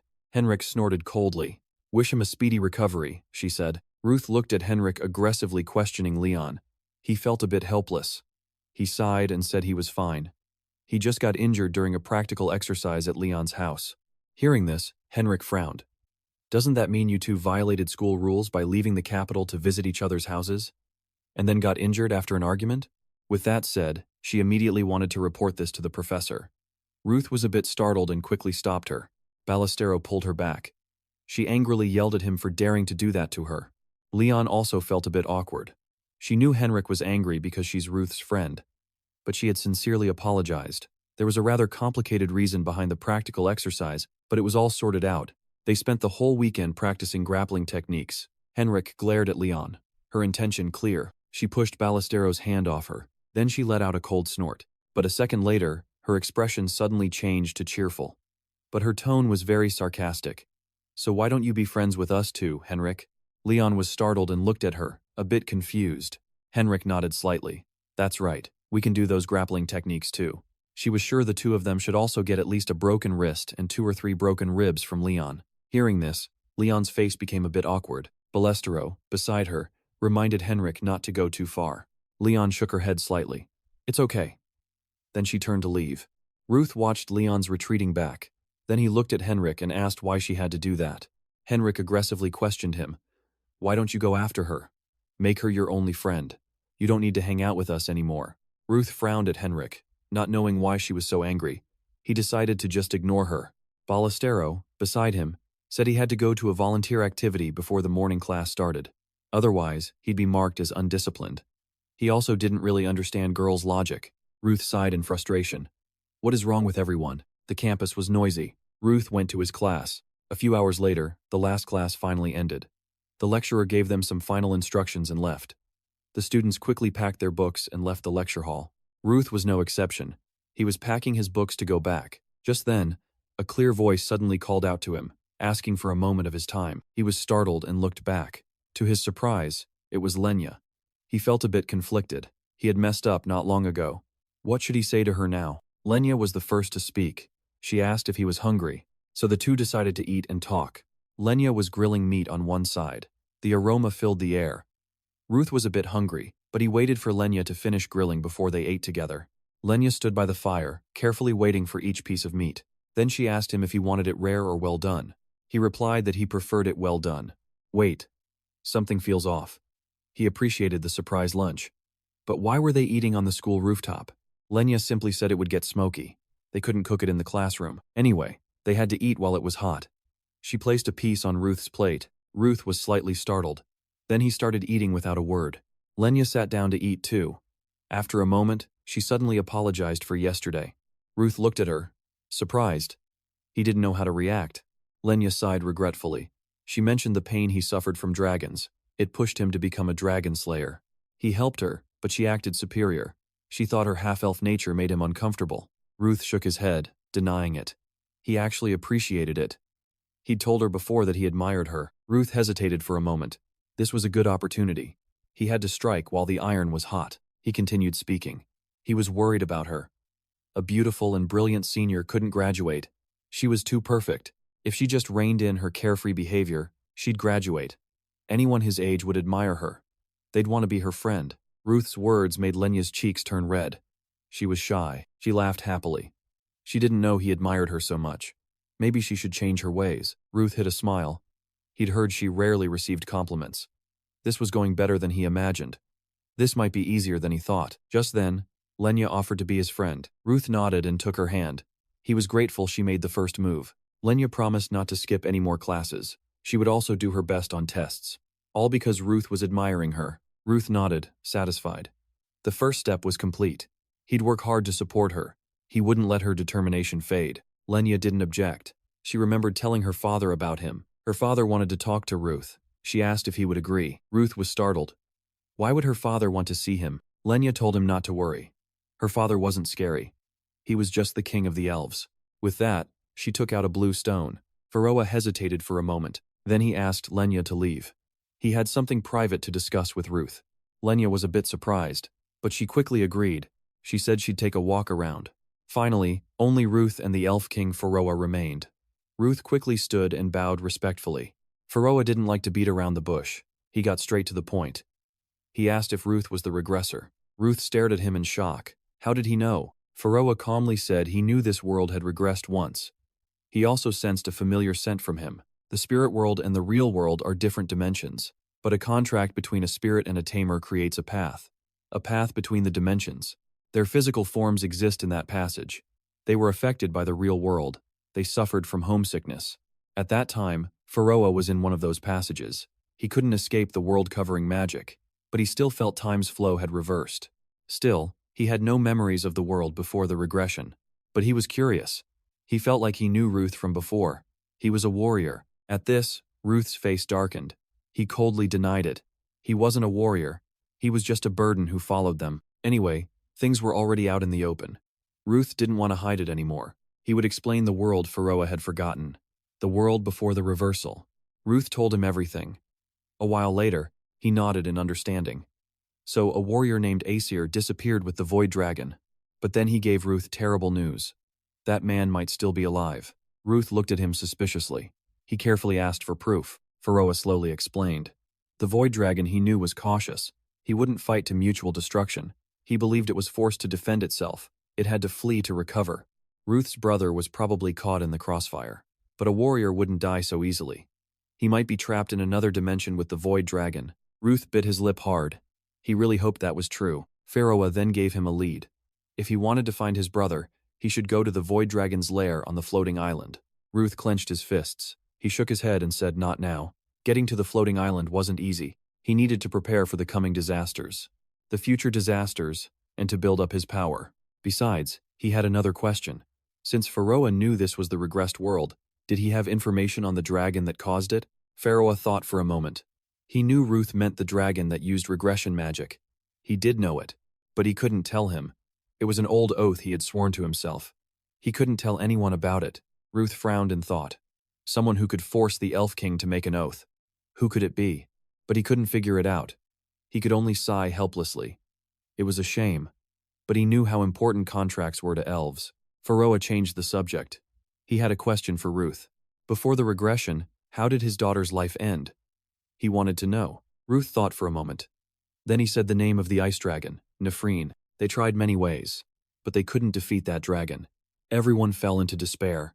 Lenya decided to seal the frozen dragon. She sealed it with herself. She was smiling until the very end. Pharaoh sighed upon hearing this. He knew if she did that, it was the best decision she could make. Regardless of the reason for the regression, Ruth's second chance would affect the future. Ruth knew that. He had thought about it. But he didn't know what a useless guy like him could do. He just wouldn't give up. Pharaoh looked at him thoughtfully. Then he suddenly said he wouldn't just stand by.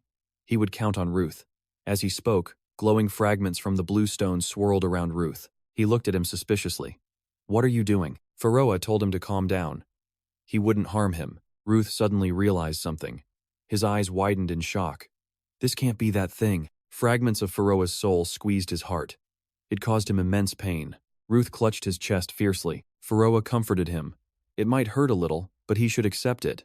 Elven power would help him greatly. Besides, he had to do something to protect his daughter. Although the fragment was small, Ruth's body trembled violently as he absorbed it. He angrily cursed at him. In his past life, he had no affinity for spirits. How could he absorb it easily?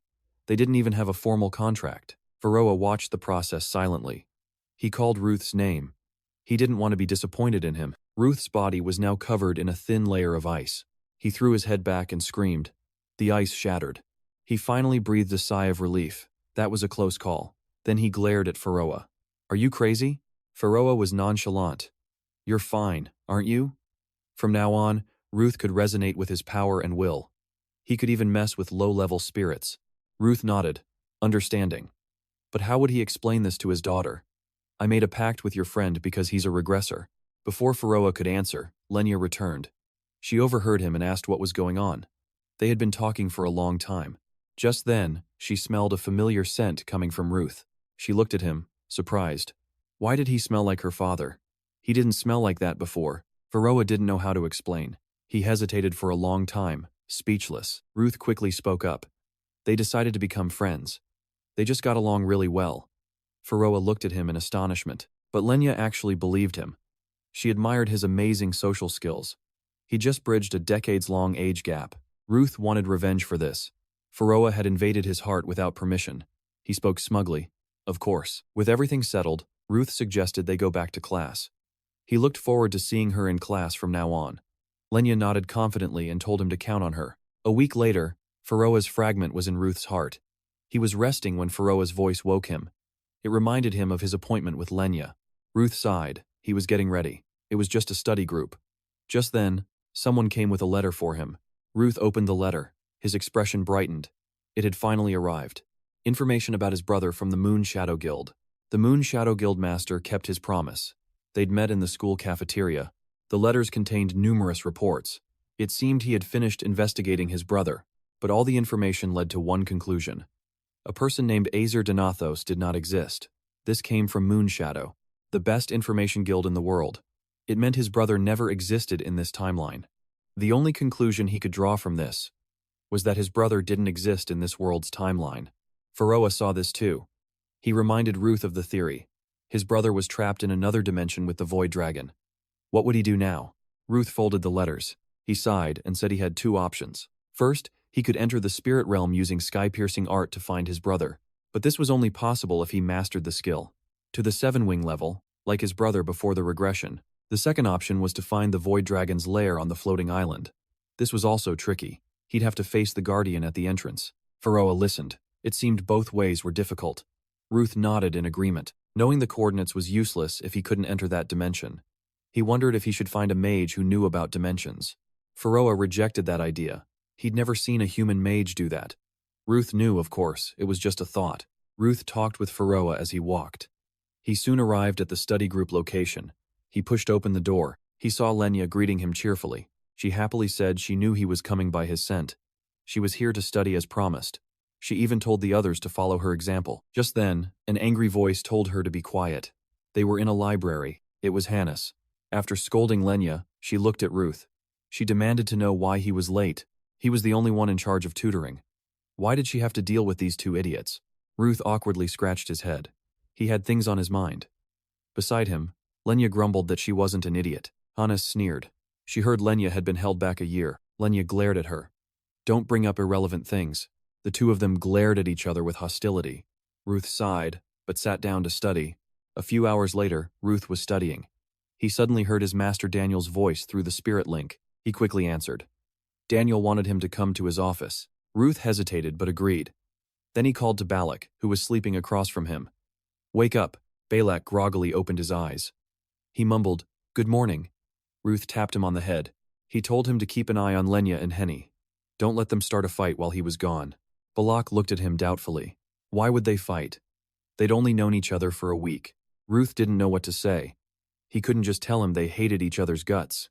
He told Balak to just do his best to stop them. Ruth stood up to leave. Hannes saw him and angrily shouted, "Where are you running off to?" Ruth calmly said the master wanted to see him. He'd be back later. Lenya told him to be careful. Hannes clenched her fists and gritted her teeth. She looked furious. Lenya sneered at her, saying she was always angry. Hannes shot back. "When was I angry?" Lenya stated that she'd been glaring at her even before Ruth arrived. Those red eyes were full of anger. Hannes retorted that her eyes were naturally red. She then mocked Lenya for constantly asking when Ruth would be back, and for drawing nonsense that annoyed her. Lenya frowned. She hesitated before speaking. "Doesn't getting upset over small things make you seem petty? Who would want to be friends with someone like that?" Hannes sneered. She never expected to hear that from someone who was childish and arrogant. Someone who failed classes from skipping school like Lenya. Lenya gave a faint smile, but she thought she was more educated than Hannes. Did anyone else know she spoke so crudely? Just like an uneducated person. Hannes was about to explode, but she pretended to be calm. "Of course, everyone who knows me knows that." She then mocked Lenya. "Don't you get tired of pretending to be innocent?" Lenya didn't back down. She maliciously asked, "You don't like me, do you?" Hannes smiled. That's right. The library was suddenly filled with tension. Balak could only watch with wide eyes. He wondered how he could possibly stop this. Meanwhile, Ruth arrived at Daniel's office door. He knocked twice, then entered. He asked why Daniel had called him through the spirit link. Daniel gestured him in. He introduced the person beside him. "This is my master, the immortal sky sword, An. That means she's your grandmaster," and smiled and greeted him. Ruth politely bowed to her. Faroa's voice spoke up. He'd heard of her, but this was the first time seeing her in person. She looked so young and beautiful. Anne was several hundred years old. Her body stopped aging after her mana reached a certain level. They say it happens when one reaches the six-wing level of sky-piercing art. She looked so young because she reached that level early. She was the prodigy who defeated the myriad forms dragon, and observed Ruth for a moment. Then she looked at Daniel. "You have a good eye. He seems decent." Daniel was pleased to hear that, but added that Ruth lacked some tact. "Why didn't you buy a cake on your way to visit your grandmaster?" Daniel said he would go buy one if she wanted, and chuckled. "Get me 5 snow ice creams from the supermarket near the outskirts, too." Daniel obediently agreed and left to buy the food. Before leaving, he told Ruth to have tea with Anne. Ruth told him not to worry. Finally, only Anne and Ruth were left in the room. Anne took a sip of tea, then called his name. She asked if he knew why she was here. Ruth looked at the luggage beside her. He guessed she was just passing through. Anne was displeased. She thought he just lacked tact. She didn't expect him to be so rude. Ruth didn't deny it. "A lot of people say that." Anne put her teacup down. She hesitated. "Let's forget about that. What I'm about to say, don't tell Daniel." Ruth was confused. "Why not?" and didn't answer. She asked if he knew a teacher named Damien. He has a connection to the myriad forms dragon. Hidden among Iradium's professors is Damien. He carries the heart of the myriad forms dragon. How can a human bear a dragon's heart? Perhaps a piece of it was successfully grafted with magic. However, the dragon's heart is consuming Damien's soul. When his soul is devoured, the second shock will occur. Because of this, Jeremy convinced Damien to kill himself in the previous life. Before the dragon's heart could achieve its goal, everyone agreed. However, Jeremy secretly took the dragon's heart after Damien died, even knowing the risks. Later, the dragon Humma was attracted by the heart. It attacked Iradium. Ruth couldn't do anything at that time. After a desperate battle to protect everyone, Daniel, the immortal sky sword, An, and thousands of dragon slayers died. But why did the immortal sky sword know about Damien now? Anne didn't know his thoughts. She continued. Her purpose here was to watch Damien. Ruth frowned at her. "You already knew about it, didn't you?" And looked at him and said Damien was close to the other professors. She couldn't tell them. It would be too cruel. Ruth asked suspiciously. "Then why are you telling me?" And hesitated for a long time. "I heard you're from Dixon. You're a victim of the myriad forms dragon, one of the survivors. I thought you had the right to know." Ruth's body couldn't help but tremble. He gritted his teeth. "I already knew," and sighed softly. She continued. "She heard he was chosen by all the advisors. He saw Damien often." "What did he think of him?" Ruth frowned thoughtfully. Damien was quiet at first, but he'd received advice and stories from him. He said in a low voice, "He's a bit quiet, but not a bad person," and shook her head. No one knew what Damien was thinking. She warned him to report anything unusual to her immediately via Spirit Link. Ruth agreed without hesitation, but he asked, "What do you mean by unusual?" and said bluntly, If you see Damien acting differently or more violently, report it, and stay away from him. I'll handle it from there. Ruth frowned. So only a few people knew Damien's secret. And if he turned, only Ruth could inform the immortal Sky Sword. He looked at Anne again. He hesitated. Can I ask you something? Anne was surprised. Before she could answer, Ruth asked, Did Jeremy come to see you? And frowned slightly. Why do you ask? Ruth said directly, His ideology is unstable. He'll sacrifice anything to achieve his goals. I'm sure he'll cause a disaster, and nodded in understanding. But what other choice do we have right now? Killing Damien and destroying the dragon's heart is the most viable option. Ruth agreed, but he didn't approve. It wasn't the right thing to do, and narrowed her eyes at him. After a long moment, she asked, Do you have a better idea? Of course, Ruth didn't. But they could find one. They didn't have to kill Damien for the greater good. Just then, the door suddenly opened. Daniel had returned. He carried a lot of food. He apologized for making Anne wait. Anne's eyes lit up when she saw the food. I'll be going now. She quickly took the food from his hands. Before leaving, she glanced at Ruth on the chair. Keep up the good work. Daniel was speechless. She was gone before he could say anything, but Ruth knew what she meant. She wouldn't wait for him. He had to know his own limits. After leaving Daniel's office, Ruth returned to the library. But the place was empty. Everyone was gone. Ruth wondered where they went. He walked to his desk. He saw a piece of paper on his book. It was a note from Balak. He'd tried his best to keep Lenya and Hannes from fighting, but they got kicked out for being too loud. Then they went to the rooftop to fight. Reading this, Ruth felt helpless. Another headache. Just then, Leon suddenly appeared beside him. She asked what the problem was. Ruth glanced at her. Don't talk to me. I'm dying because of the upcoming exam. Leon chuckled. She then asked if he was avoiding her because his friends hated her. Ruth shook his head. They didn't hate her. He asked back, Are you mad because of Hannes? Leon pouted. Well, I did some terrible things to her. It's natural for her to be angry. Then she asked what he was reading. Ruth was reading about the Myriad Forms dragon, one of the 7 dragons. 700 years ago, the first dragon slayer sealed the 7 dragon kings. 10 years ago, the Myriad Forms dragon appeared on the southern continent. The dragon ravaged the south in a single day. Countless dragon slayers sacrificed themselves. After that, only a few survived, including Anne, Jero, DeGram, and Daniel. Leon frowned at him. You're not thinking of anything strange, are you? The text was too detailed about the disaster. Ruth looked at her, confused. Thinking about what? Leon pouted. Things like escaping the academy for revenge and going to the southern continent. Hearing this, Ruth laughed. Did she think he was an idiot? Why would he go to a dragon's nest and become food? Leon sighed in relief. That's good. But with his hatred for dragons, he acted like he'd do anything for revenge. She was just worried about what he'd said before, about destroying them all. Ruth wasn't joking. He really wanted to. Leon stared at him, startled. Ruth stated plainly that he wanted to get as strong as possible and destroy the 7 dragon kings, one by one. He would wipe out all those damn lizards. Only then could he reclaim what he had lost. He said it with determination. He would erase dragons from this world. At the library, Ruth and Leon were still researching the 7 dragons. Leon was a little scared after hearing his plan. Wasn't that something from legends? She still thought it was impossible. She asked him, Are the 7 dragons even real? The dragon from the Myriad Forms incident was just called that due to similarities in records. Maybe it was all a misunderstanding. Ruth looked at the dense text. He insisted, They definitely exist. Seeing Leon's disbelief, he pointed to a document. The monster seen 10 years ago was a true disaster. He looked at the still confused Leon. Ruth seemed very serious. Leon was scared. She stammered an apology. She didn't mean to deny it. Ruth tried to reassure her. He'd lived through it once. He had no intention of going through it again. That's why he was trying to eliminate the cause. Leon's eyes filled with pain, but she was truly afraid. She looked down to hide her fear. Aren't you scared? She asked. Ruth didn't answer. He asked her instead, What about you? Are you scared? Leon looked away into the distance.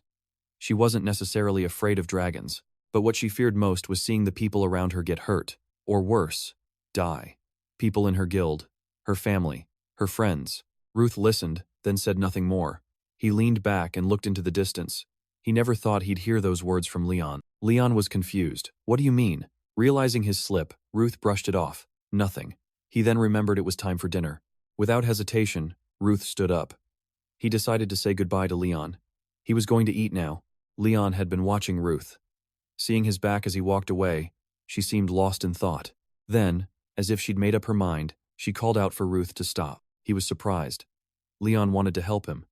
Her hand held onto his sleeve, afraid he'd walk away. Her mind made up. Leon promised to help Ruth achieve his goals. She could create strategies for killing the 7 dragons. They could even form another guild. Her eyes changed, filled with passion. They could be allies. They could work towards the same goal. Ruth was suspicious. Why the sudden change? Are you serious? He asked. What about your dragon squad? They were now outside the building. Leon added. That will be fine. Mother will support my decision. I'm not as strong as you, but I'm not weak. I can do a lot. Leon was trying to show her sincerity. Ruth was still doubtful. He knew that. In fact, dozens of guilds were lined up to recruit her. What he wanted to know was why she wanted to do this. Why did she choose this difficult path with him? Hearing that, Leon paused. She avoided the question. She didn't look at Ruth. She just said it was because she wanted to. There was no other reason. Ruth was still pushing back. Just because you want to? Be careful. People might think you like me. His face showed a hint of unwillingness. Hearing that arrogant remark, Leon's fiery temper returned. She trembled with anger. Ruth was scared. He quickly clarified he was just joking. Don't stare at me like that. But the apology was too late. Leon decided to leave. She left Ruth feeling awkward. He was only joking. He tried to call her back. Surprisingly, Leon's ears were bright red. A part of what he said was true. Leon walked away, covering her blushing face. She cursed Ruth under her breath. He was a complete madman. Flustered, Leon ran too fast. She was out of breath. She calmed herself down. Why did I run away? She thought. Couldn't she read the atmosphere? It was obvious Ruth was just joking. How could it be true? She slapped her face to snap out of it. But it was no use. Her face was still red. She cursed Ruth again. She couldn't leave him. That jerk. Lost in her thoughts, a loud shout, "Hey!" startled her from her daze. Thinking it was Ruth, Leon panicked. No, it's nothing. I was just a little flustered, she explained, flailing her arms. But it wasn't Ruth. It was Leon's remedial class teacher. The teacher was confused. What nonsense are you talking about? She continued. Where have you been? You have a remedial class right now. Only then did Leon realize her mistake. Without a second thought, the teacher mercilessly dragged Leon to class. Now, let's see the results of a month and a half of training. In an empty room, there was only the sound of punches and kicks. Leon and her teacher were in training. The teacher relentlessly attacked. Leon was constantly on the defensive. As she attacked, the teacher thought, originally, these sessions were to help students find their fighting style. Looking at Leon, she thought, but I admit, I prefer teaching fast learners. The teacher landed, pivoting for the next kick. Leon's footwork had improved greatly. She wondered where she learned it. Before she could attack, the teacher was surprised. Leon had already jumped away from the attack. Not letting up, the teacher threw a punch at Leon. She quickly blocked it with her arm. Then, she exploited an opening and struck the teacher's waist. Feeling the pain, the teacher still praised Leon. She even knew how to counterattack. Countered, the teacher stepped back. Leon seized the opportunity and attacked again. But a novice couldn't beat a veteran. Leon suddenly lost her footing. It turned out the teacher was one step ahead. She had swept Leon's leg. Don't be careless, the teacher warned. Now Leon couldn't react in time. She might have dodged the last one. But not this time. She was tripped and lost her balance. Then she took a stunning blow. Leon was officially defeated. The teacher was pleased. She thought Leon would get beaten as usual. But it seems she had learned quite a lot. Leon was a bit bitter. You're just making me feel worse, she said. Everything I learned was from someone else. The teacher accepted that. She'd heard Ruth taught Leon a few tricks. At the mention of Ruth, Leon smiled brightly. He really knows how to teach, unlike someone else. Surprised by the comment, the teacher asked when Leon and Ruth had gotten so close. Realizing her slip of the tongue again, Leon's face turned beet red. Without explaining, Leon grabbed her clothes and ran off. She left the teacher with 1,000 questions. That evening on the school grounds, Ruth sat sighing to himself. The spirit stone teased him. You look happy, Ruth Donatos. How was your first date? Ruth snapped back angrily. He told the stone to shut up. The stone continued. Humans this age often have fragile emotions. When you're young, feelings of affection are subtle. You don't need to worry too much. Ruth looked down. He knew. The stone added, but for whatever reason, isn't it good to be liked by someone so popular? The stone sensed his thoughts. It gently reminded him that the Leon of the past and the Leon of the present were two different people. Ruth gritted his teeth. He looked up at the sky. He knew that very well. At school, it was a beautiful day. Students were on break. They were all chattering about the exams. Only Ruth sat alone. He held a book in a corner by the pond. He was thinking about Leon. Ever since their discussion about the Dragon Guild, Leon had been avoiding him. This awkward situation was really uncomfortable. The stone's voice echoed. Isn't it because she's embarrassed for saying such foolish things? Ruth angrily warned the stone to stop. Leon's reflection on the water mirrored his thoughts. His lifelong goal, envy, and admiration. A goal he had to endure humiliation for. The current Leon no longer treated him like trash. She was alive before him, not wearing a dragon blood-soaked uniform. If only he could defeat Leon, this complicated feeling would. Ruth's thoughts were cut short. It was Leon's voice. Was Seth hitting on her? No, she was asking him. She looked a bit shy. Never mind, she said. It's nothing. She pushed a small bag into Ruth's chest. She wished him luck on today's exam. Ruth was very surprised. After giving it to him, Leon immediately turned and left without looking back. She left, Ruth stunned. He became angry. He clenched the bag. This wasn't what he needed. In the academy's cafeteria, students were eating and talking after the exam. Hanis was gloating. She was taunting Ruth. She finished in 5 minutes. He took 10. She was 5 minutes faster, so she won. But Ruth retorted. Solving a 1-hour advanced problem in 5 minutes. Was that normal? Balak sat beside them, eating happily. That's when Balak stopped them. They both lost to him. He only took 1 minute. Hannes was furious. You bastard. You wrote a letter begging for forgiveness, didn't you? She scolded Balak. She couldn't get him to study hard. His mind was always elsewhere. Suddenly, a voice spoke up. It was the senior. She disagreed. I learned a lot studying with Ruth. Hannes shot her a death glare. You call that studying? I can guess what kind of person you are. The senior shot back. I guess only someone with a mind like yours can judge others. After that, they glared at each other, sparks flying. Ruth and Balak were speechless. Their appetites were gone. They told each other to eat quickly. Ruth begged Faroa to stop the two girls. Faroa refused. The more girls argue, the closer they become.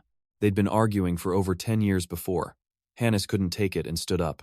Balak suddenly asked Ruth if he was prepared for tomorrow's practical exam. Ruth was confused. Prepared for what? It's just a random arena used for combat training. Balak smiled. You never know. What if we get a desert? If so, I'll drink plenty of water. Ruth continued. That makes sense. But where would I carry water? The two girls were still arguing. Balak's answer was absurd. In your stomach, of course, he said, rubbing his belly. The fight between the two girls began. Ruth was helpless. Balak started drinking water. The day of the practical exam, in the academy's hall. Many students were already there. The teacher was explaining the rules. This is the first practical exam, so I'll be brief. The exam takes place at a testing ground built outside Anphia. This time, the locations are spread across continents. Different monsters will appear depending on the environment and climate. The teacher emphasized that monsters weren't the only thing. Through the space gate, you'll avoid some of the monsters. Finding the dragon's trail and defeating it is the main goal of this exam. The students listened intently. The teacher reminded them of the danger of dragons. They could resist magic with superior intelligence. They were unharmed by ordinary swords. They could even use high-level magic to attack. It was no wonder the students were tense. Additionally, students who excelled would have a chance to participate in supplementary exams. The final winner would not only get a personal weapon but also a weapon from Iradium's treasury. The teacher asked again. To become true dragon slayers, do you know what you must do? The practical exam officially began. Ruth tried to remember his past life. He remembered facing Leon in the supplementary match, but a voice in his mind reminded him. Do you want to get revenge on someone who has no memory of the past? Ruth stepped into the gate. He clarified. He wanted to win not for revenge, but for peace of mind. Faroa sensed many monster tracks here. Ruth agreed. This academy gathered people from all over. Normal monsters weren't a big threat to them. He walked straight into the forest. The forest was filled with crows, symbols of death. If there was danger, a professor or instructor would intervene. Their familiars were watching them. With his experience, nothing stood out. He only had one goal, so he'd take his time searching. Bored, Ruth asked Faroa to find a dragon's trail. He refused, telling Ruth to find it himself. Suddenly, a ferocious monster appeared behind him. The monster swung aggressively at them. The force shattered the ground. But surprisingly, Ruth was no longer there. Instead, the monster's leg was severed. Ruth had quickly escaped. He coolly dealt with it. No other choice. The monster, not knowing who it was up against, attacked again. Ruth struck again. He slashed its other leg. Ruth didn't care. Facing the monster was a given. He had to find the dragon himself. He leaped high into the air. He slowly drew his sword. He aimed straight at the monster. He unleashed a flurry of attacks. A continuous slash. Its body was torn apart. Finishing it, Ruth schemed. His eyes sharpened. Suddenly, a loud noise echoed. Ruth's plan worked. He'd found it. With burning eyes, covered in monster blood, Ruth declared, "Found you, you reptile." From the sound, the footsteps, it had to be huge. Ruth began his hunt, sword in hand. A strange noise from the bushes ahead caught his attention. Something else was here. Suddenly, a silver-haired student burst from the bushes, screaming. He was trying to run when he saw Ruth. They stared at each other in surprise. The student looked like he'd seen a monster. He asked if Ruth was here too. He stammered in fear, but Ruth had no idea who this was. "Who are you?" he asked back. How could he forget that incident? Now Ruth recognized him. It was that guy from before. Wilhelm snapped back to reality. "We can't chat here. We have to get out of here. A monster is coming." It was too late. A monster blocked their path. They looked up at the creature towering over them. Just as Ruth suspected, it was an earth dragon with sharp eyes. He looked deep into the earth dragon's eyes. They were red with rage and power. Wilhelm was so scared he trembled. He could only sit there in shock. Only then did Wilhelm realize it was a ferocious dragon. He trembled like a leaf. In contrast to the terrified Wilhelm, Ruth fearlessly approached the beast. It triggered the dragon's attack. A beam of light shot from its eyes, aimed at Ruth. Wilhelm screamed, "Are you crazy?" Ruth quickly reacted. He used his sword to block the dragon's wrath with difficulty, but, as he thought, it was an earth dragon. It was tough. At this rate, his sword would break. Out of options, Ruth leaped back, creating distance. The weak Wilhelm was still in shock. He kept screaming Donatos's name. Ruth snapped, "Shut up, you idiot. Don't provoke the dragon." After the warning, Ruth refocused. It had been 2 months since he started learning sky-piercing art. His sword began to glow with a strange light. It was still too hard to use a super sword aura, but the power of 3 wings should be enough to finish this. The earth dragon below waited with its mouth open. It didn't know the horror that was about to come. The time was right. Ruth unleashed his attack. He descended with the terrifying speed and power of 3 wings. He stabbed straight into the dragon's face. A fatal blow. But it wasn't over. He carved a long gash across the dragon's head. Creating a fatal wound, the monster roared in pain. With that done, Ruth returned to his spot. Wilhelm was still stunned. Is this possible? He's not afraid of a dragon? But the earth dragon was tough. Injured, it fought back with its tail. It swept past Ruth's head. He ducked just in time. He immediately struck back. A blow to the monster's leg. Wilhelm was still scared. He urged Ruth to stop. "Even if you're a genius, this is impossible. I tried attacking it with sword aura. The sword can't pierce its hard scales, unless you can cover it with a dense layer of mana, like a sword aura." Annoyed by the chatter, Ruth told Wilhelm to shut up and watch, coldly and quickly. Ruth knew. Unlike other monsters, dragons were covered in tough scales. They were nearly impenetrable. However, even if they were tough, they were still living creatures, so their eye sockets, respiratory system, and joints were relatively weak. After analyzing, Ruth immediately targeted the monster's weak points. He thought, if I can focus on these specific scales, piercing them might be easier. Without hesitation, he unleashed a flurry of strikes on the scales and the joints, all over the dragon's body. The speed was so fast, the monster couldn't track him. With so much soft tissue damage, the monster screamed in pain. It was at its weakest. Seizing the opportunity, Ruth went for the crucial spot, the neck. But something unfortunate happened. His sword, under too much force, broke in two. Damn it! Ruth was flustered. He looked at his shattered sword. He realized it wasn't strong enough to sever the dragon's neck bone. However, with its eyes destroyed and bones and scales damaged, the monster couldn't attack back. Ruth knew that no matter how good the equipment, killing a dragon with just an academy sword was too hard. He struck the monster in the eye and told it to stay still. He turned back to Wilhelm, who was still in shock. Ruth asked if he had a spare sword. Wilhelm stammered, "No, my sword is broken too." Ruth was a bit disappointed. With no sword, he resorted to fighting the monster with his bare hands. Wilhelm was still in disbelief. It's impossible. Even a team of students couldn't beat a dragon. Yet he did it alone. And with his bare fists, not even a sword. After a while of barehanded fighting, Ruth realized the earth dragon was dead. Suddenly, Wilhelm called his name. "Thank you for saving me. And I'm sorry for what happened before." Ruth didn't want to make it difficult. "It's fine. I didn't plan on doing that anyway." Furthermore, Wilhelm stammered a request. "If it's okay with you, can I consider you my rival?" Noticing the strangeness in his words, Ruth had to ask for confirmation. Wilhelm calmly replied, unlike the trembling boy from before. Where I'm from, I was arrogant. I thought I was strong enough. But today, watching you, I realized you're the strong one. I'm not even worthy of comparison. Struggling to stand after the shock, Wilhelm continued. Even though I realize my shortcomings, I don't plan on giving up. I won't give up. I'll see you as a rival and keep moving forward. This event had clearly affected him deeply. That's what he needed to realize. This made him determined. He would strive to become as strong as Ruth. Ruth froze at these words. He thought, how can he say that? It's so embarrassing. Suddenly, Faroa appeared. Is it because Wilhelm is a copy of your past self that you feel a certain empathy? Ruth snapped, telling Faroa to shut up. Wilhelm was looking at him strangely. At the scoring location, a teacher was informing a professor. Group A's practical test is almost over. Please return to the meeting point. They still have a lot to do. Ruth was angry. He scolded Faroa. Instead of talking nonsense, why don't you go to sleep? Faroa protested that things were just getting interesting. A crow's eye had captured everything. A man stood far away on a tree branch. He was the headmaster of Iradium Academy.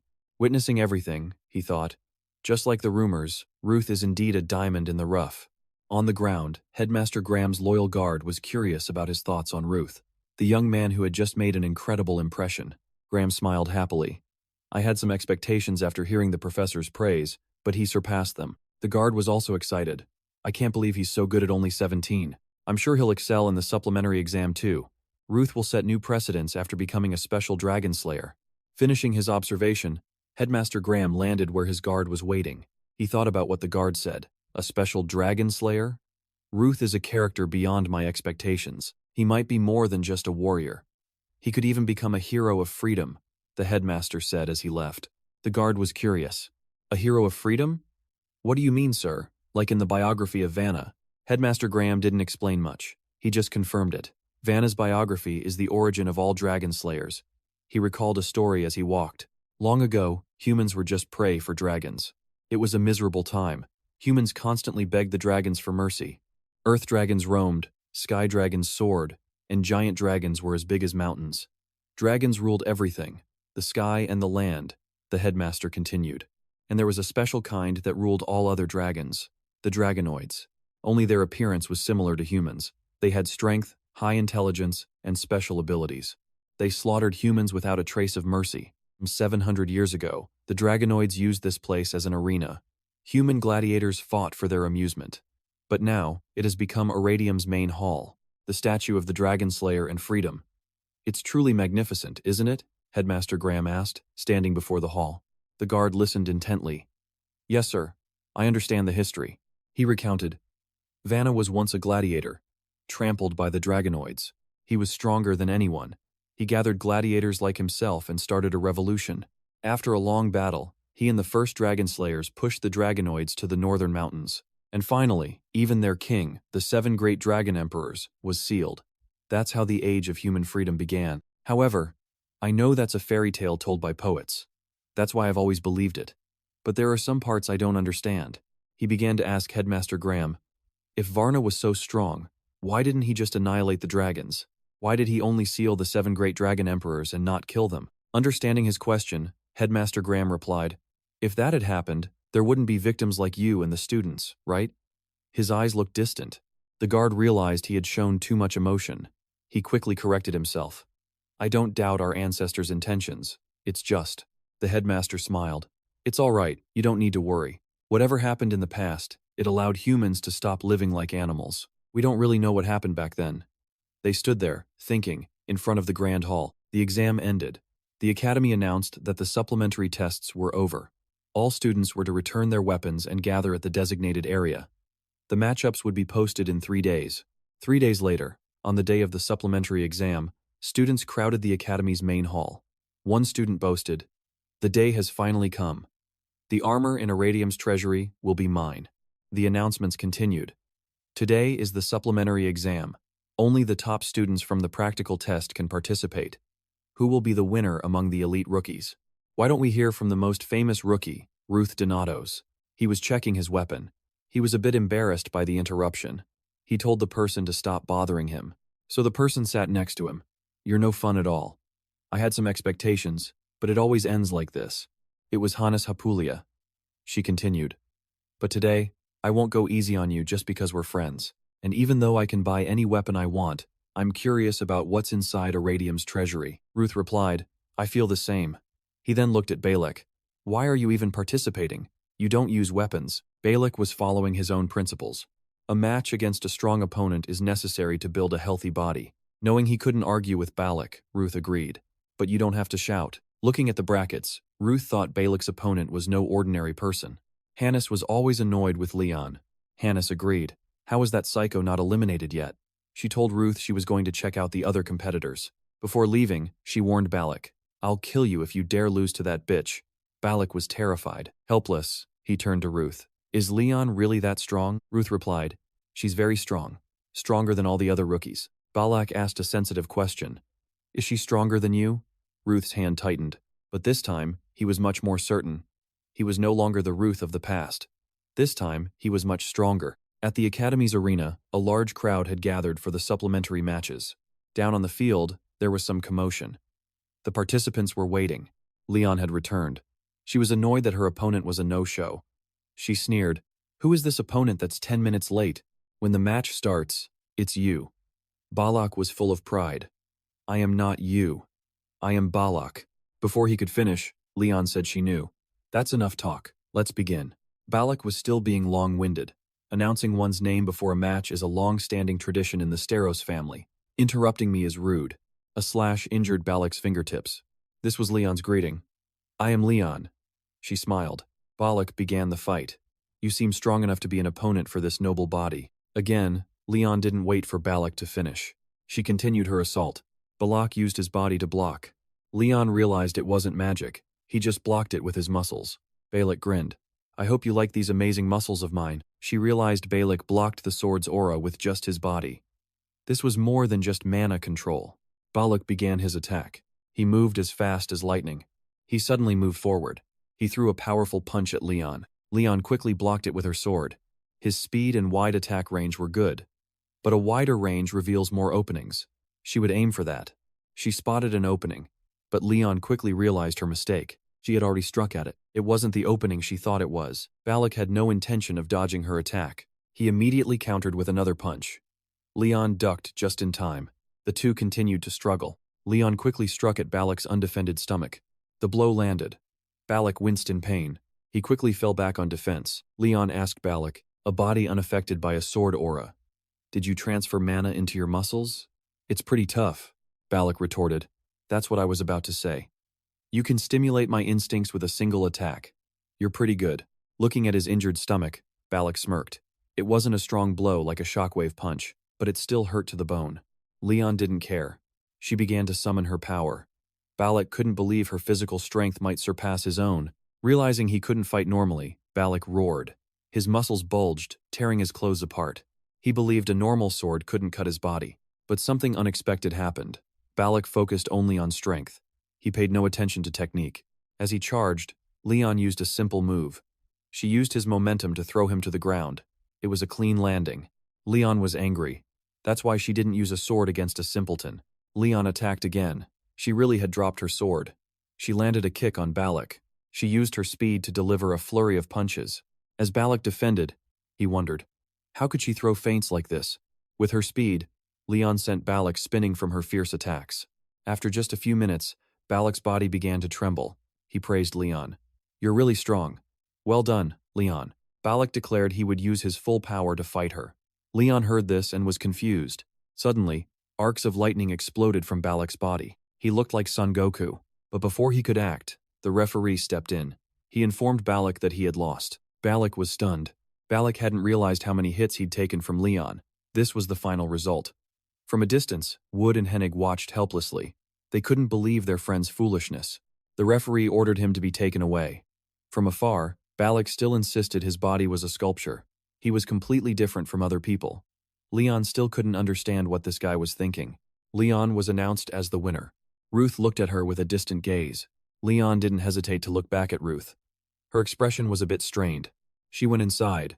Henny was mortified. She told Ruth not to tell anyone Balak was their friend. Their turn was coming up anyway. Heinrich realized Ruth wasn't paying attention. She wondered why he was staring so intently at Leon. Unable to take it anymore, she yelled. Ruth flinched in surprise. He quickly asked Hennis what was wrong. Hennis explained that she was talking about their upcoming turn. She also told Ruth not to go easy on her. He had to fight properly. He understood. He told her not to worry about it. That was also what was bothering Ruth. He thought to himself, Heinrich Harpulia, the fire witch. The talent of this girl, who would become the strongest fire mage. Her talent blossomed quite late. No one could surpass Hennis in the countless battles she fought at her peak. She built her reputation on complex techniques, sharp judgment, and above all else. Back to the match. Hennis smirked. She thought she would last a little longer, but she had already lost. This sucks. However, this girl's will was extraordinary. She smiled. It won't be like this next time. What was special was her unquenchable passion. The system announced Ruth as the winner. He also pointed out Hennis's weaknesses. That last step was embarrassing. Your timing was perfect, but your punches were too clumsy. Hennis was annoyed. This guy is so arrogant. Ruth offered Hennis a hand. She told him to teach her how to fight with a dagger later.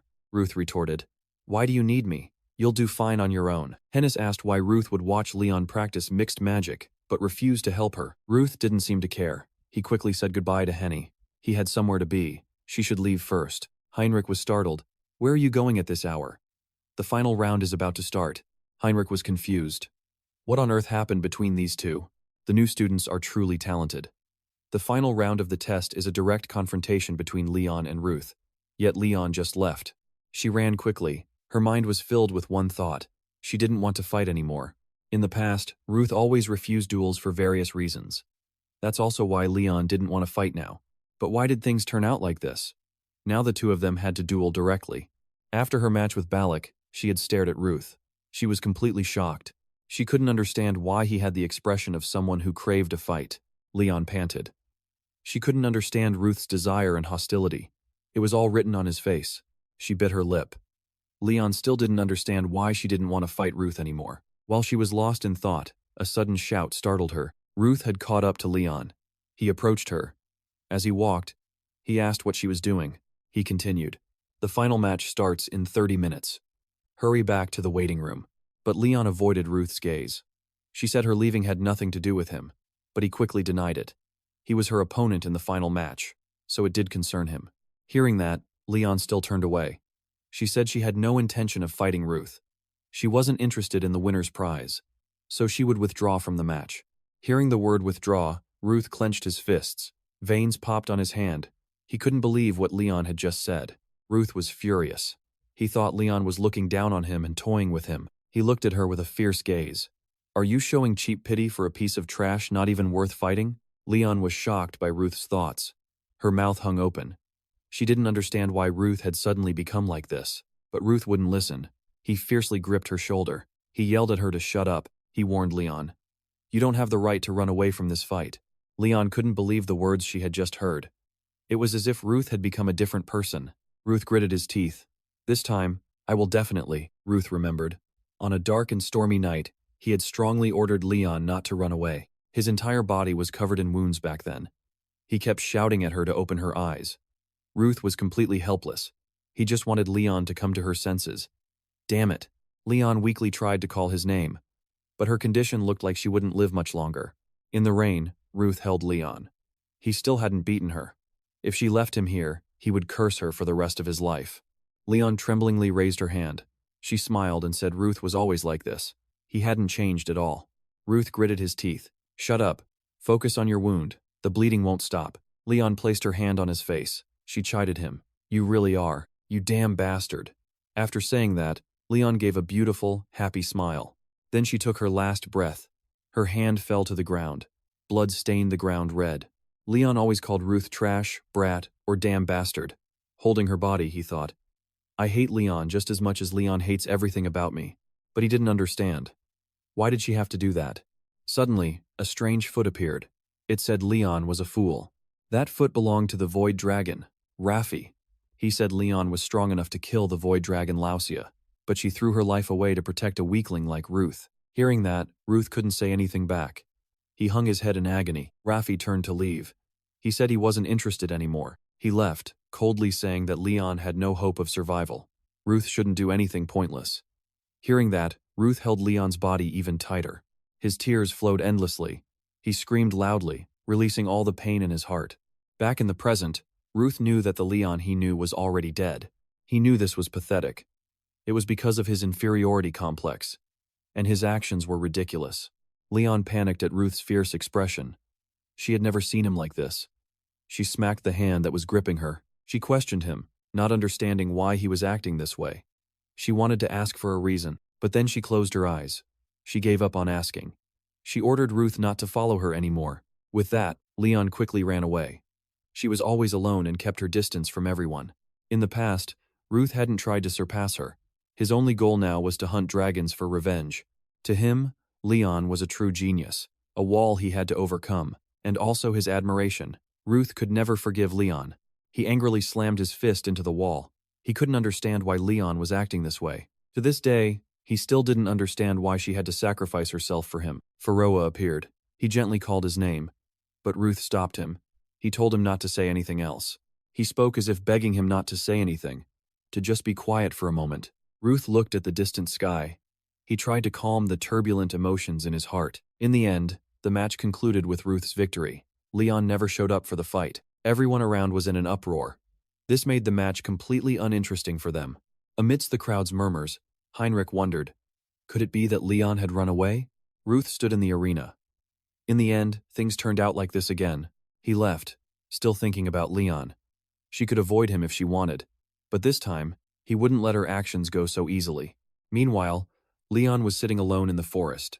Her face was pensive and a little sad. Night had fallen. Leon guessed the test must be over by now. She wondered if Ruth was still angry, but she didn't really understand why he was angry in the first place. Lost in thought, a strange noise made her look toward the sound. What she saw surprised her. A huge question mark appeared over her head. Leon wondered. She didn't understand how Ruth knew she would be here. It wasn't difficult for Ruth. In his past life, Leon always came here when she was upset, and he had always come here to fight her. Thinking this, he drew the sword from his back.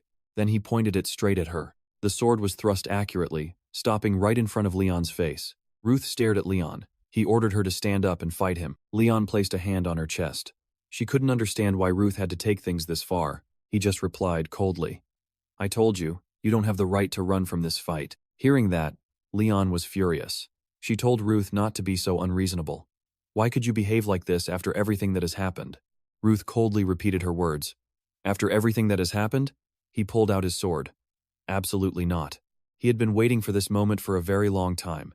The moment Ruth could point his sword at Leon, the one who had always treated him like trash, and that would be when he could end this long, tiresome revenge. Faced with Ruth's aggressive stance, Leon was finally forced to pick up her sword and fight back. However, she still didn't want to fight him.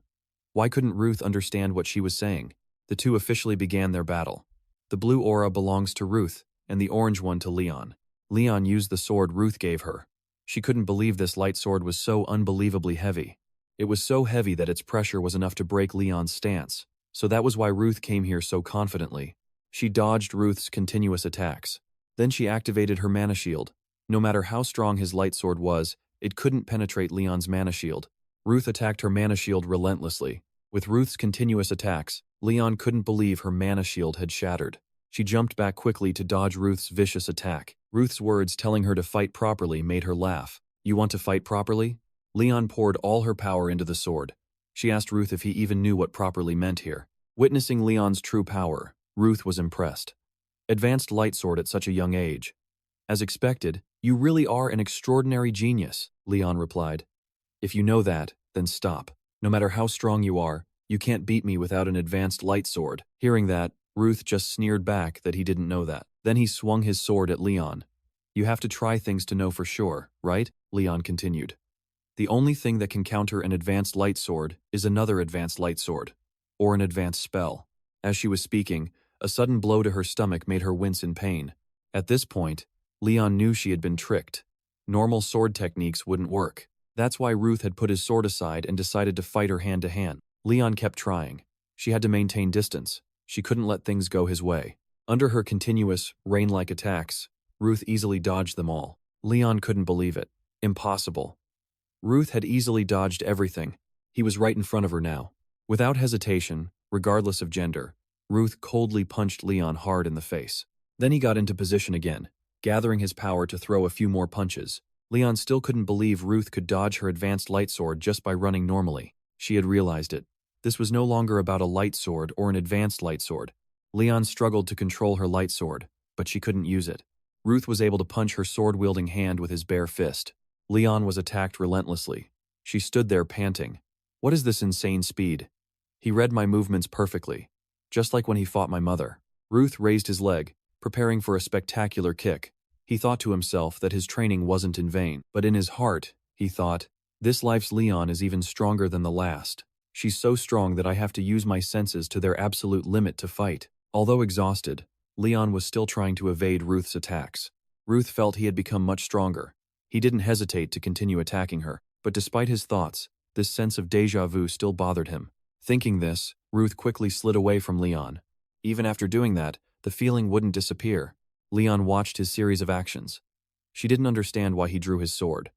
He was clearly at a disadvantage without an advanced light sword. Leon was angry. She thought she no longer understood if Ruth even wanted to win. She angrily pointed her sword at him. Now she didn't even want to understand what Ruth wanted. Then she raised her light sword high, gathering all her strength and shouting, "You brought this upon yourself." Facing Leon's stance, Ruth remained calm and ready to receive it. Now the real battle begins. Neither one is holding back now. And of course, Leon, with her advanced light sword and power, easily broke through Ruth's attack. Seeing that, she thought to herself that she had won, but Ruth looked at her with a fierce fighting gaze. "Maybe it's not over yet, girl." A light surrounded Ruth. The light surprised even Leon. All his power was gathered, and into the hand holding his sword. He raised his light sword high. He charged toward Leon with a burning fighting spirit. A tremendous power was enveloping Ruth's sword. With this power, Ruth was confident he could easily use his fourth wings. Leon was shocked. She finally realized it. Ruth could use a super light sword. A terrifying attack, as if it could tear the sky apart, erupted. Leon was lucky to have dodged it quickly. Ruth's super light sword was similar to hers, but the level of perfection was on another level. It left Leon sitting under a tree, completely amazed. Then suddenly, she became silent. She lowered her head. Ruth slowly walked toward where Leon was sitting. He still carried a fierce, murderous aura as he approached her. But then Leon suddenly declared that he had won. She asked if he was satisfied, but Ruth remained silent. He thought, satisfied? Should I feel satisfied? He had defeated the person who had always treated him like trash. But with a cold gaze, Ruth muttered that it was meaningless. His mind felt empty now. What was tormenting him like this? Hearing Ruth's answer, Leon clenched her fists. She couldn't believe that after all this, Ruth would say it was meaningless, when he was the one who senselessly forced her to fight, and after all that, he said it was meaningless. She stood up and walked forcefully toward Ruth. Ruth stared at Leon's continuous actions. Without any hesitation, she landed a hard punch on his face. After getting hit, Ruth quickly dodged. He didn't want to get punched again. Leon stood there and yelled, "Are you messing with me? I made it clear that I didn't want to. I said I didn't want to fight you." Ruth covered his face. He sat there and said he had to fight her. Leon pulled at her hair. "Why? You said it was meaningless. You said it was pointless." Ruth simply wanted to defeat Leon at least once in his life. Hearing that, Leon laughed. "Don't mess with me. It's not me you want to beat, is it?" Ruth couldn't believe her answer. He stared at her and asked, "What?" Leon coldly turned away. Did Ruth think she didn't know? He's been like that from the beginning. Full of anger, desire, and an inferiority complex. All those confusing emotions he openly showed when they first met. It's because he was seeing someone else through her. Leon grabbed his collar. She couldn't hold back anymore. "You want to win and keep chasing after someone else. To you, I'm just a substitute, right?" Leon couldn't hold back her tears. She knew he only saw her as a replacement. She knew everything. Leon kept holding Ruth's collar and cried continuously. It was a heartbreaking sight. Finally, Ruth spoke, but he didn't know what she was talking about. He grabbed her hands. He told Leon to stop deceiving herself. Ruth looked firmly at Leon. He declared that the person he had always been chasing was her. He pushed her hands away. The person he was always jealous of was her. He always longed for her acknowledgement.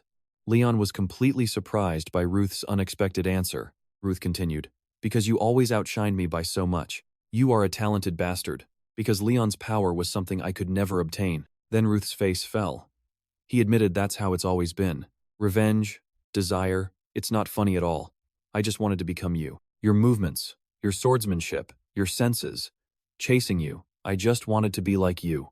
Leon was someone I could never match, no matter what I did. I still can't accept that Leon died to protect trash like me. Hearing this, Leon was bewildered. She had no idea what he was talking about. Realizing his slip of the tongue, Ruth quickly took it back. Looking at the bright moon, he thought to himself, it's not meaningless, it's just excruciatingly painful. Leon was overwhelmed by this unbelievable information. Leon died protecting Ruth. He chased after her swordsmanship. She thought he was talking nonsense. Ruth answered coldly, it's not nonsense. He wanted to say more, but Pharoah suddenly appeared. He told him to stop. Ruth didn't listen. He repeated that Leon died to protect him and left a will. Then he looked at her and smiled. I'm talking about you in my past life, you bastard. Leon was shocked by the words past life. She couldn't process it. What past life? What is this about a past life? She still thought Ruth was talking nonsense. It's all meaningless. Ruth was adamant. Believe it or not, it's up to you. I have nothing to prove it. I've returned from the past, and this is my second chance. Leon remained in the same position. Her face was filled with questions. Ruth returned from the past? Ruth continued. You'll feel something is off soon, unless you're an idiot, a person with such perfect mana control that they surpass the level of a martial arts genius, an ability that cannot be achieved without experience, skills and natural talent of people Ruth had never met. That was the evidence Ruth presented. It proved these things were impossible without prior experience. Leon still couldn't believe Ruth was from a past life. It was ridiculous, but all the feelings of discord and doubt she had experienced could be explained by it. She began to wonder if those ridiculous and illogical words were all true. Thinking this, Leon asked Ruth if he knew about her as an adult, things she didn't even know yet. Ruth sat on a rock. He calmly replied that the adult Leon was what he was talking about. He sat there. In my past life, you lived only for revenge. You treated me like a roadside trash can, no matter how desperately I tried to beat you. Then Ruth closed his eyes, as if recalling a sad memory. No matter what he did in the past, Leon never paid him any attention. He got angry. Damn it. Even so, you still died to protect me. Do you know how pissed I was then? Hearing that, Leon still asked doubtfully, did I really do things like that? Ruth's answer completely surprised her. In the past, Leon was so strong and ruthless that he had risked his life to fight her. The atmosphere froze. Ruth looked in another direction while Leon stared at him. Leon was still confused. She never expected the person he always trusted, the person Ruth yearned for and saw as a shining star to follow, was actually her? So she had misunderstood all along. She thought she was just a substitute for someone else. After thinking carefully, Leon asked, so that's why you picked a fight with me the first time we met? Ahem. At that time, Ruth simply wanted to fight Leon for a round, but he didn't expect her to be much stronger than he thought. Leon suddenly realized something interesting. So Ruth was much older than her. Yet he still hated her enough to treat her like that. Hearing that, Ruth bluntly admitted it. That's the reason I was able to get this far. Then Leon suddenly asked why he apologized to her. This question made him freeze for 5 seconds. He couldn't answer quickly. Leon continued, if you hate me, why didn't you just ignore me? Ruth stood up. He tried to end the situation as quickly as possible. Because Leon had caused a commotion in the academy corridors. Leon also stood up. You even taught me wrestling skills. If you hate me so much, why did you do that? Ruth turned away. He didn't dare face her. He slowly replied that defeating Leon when she was stronger would be more worthy. Seeing Ruth about to leave, Leon chased after him and asked again, what about the time you took me on a tour of the capital during the weekend? Ruth seemed startled. He turned around and yelled, what are you trying to say?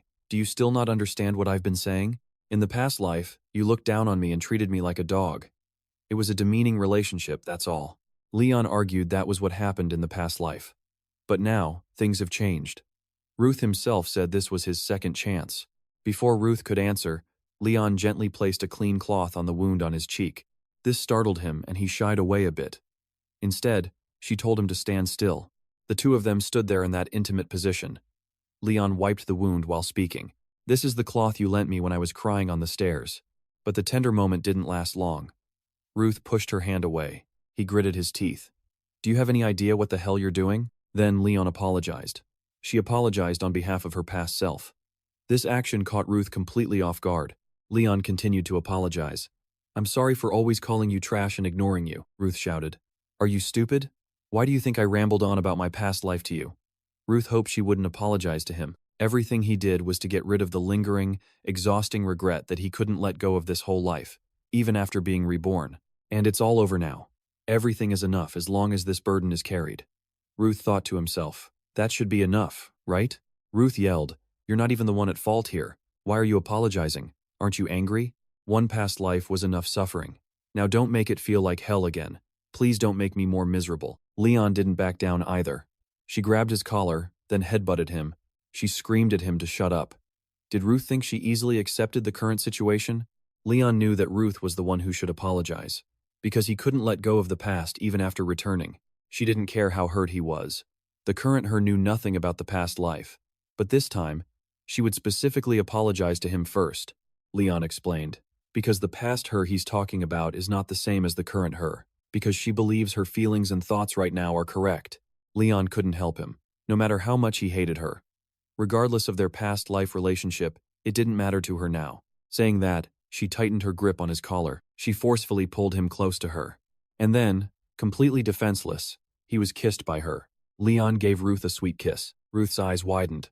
He couldn't believe what Leon was doing, but she seemed to be enjoying it. After a while, she finally let him go. The young man was still completely dazed.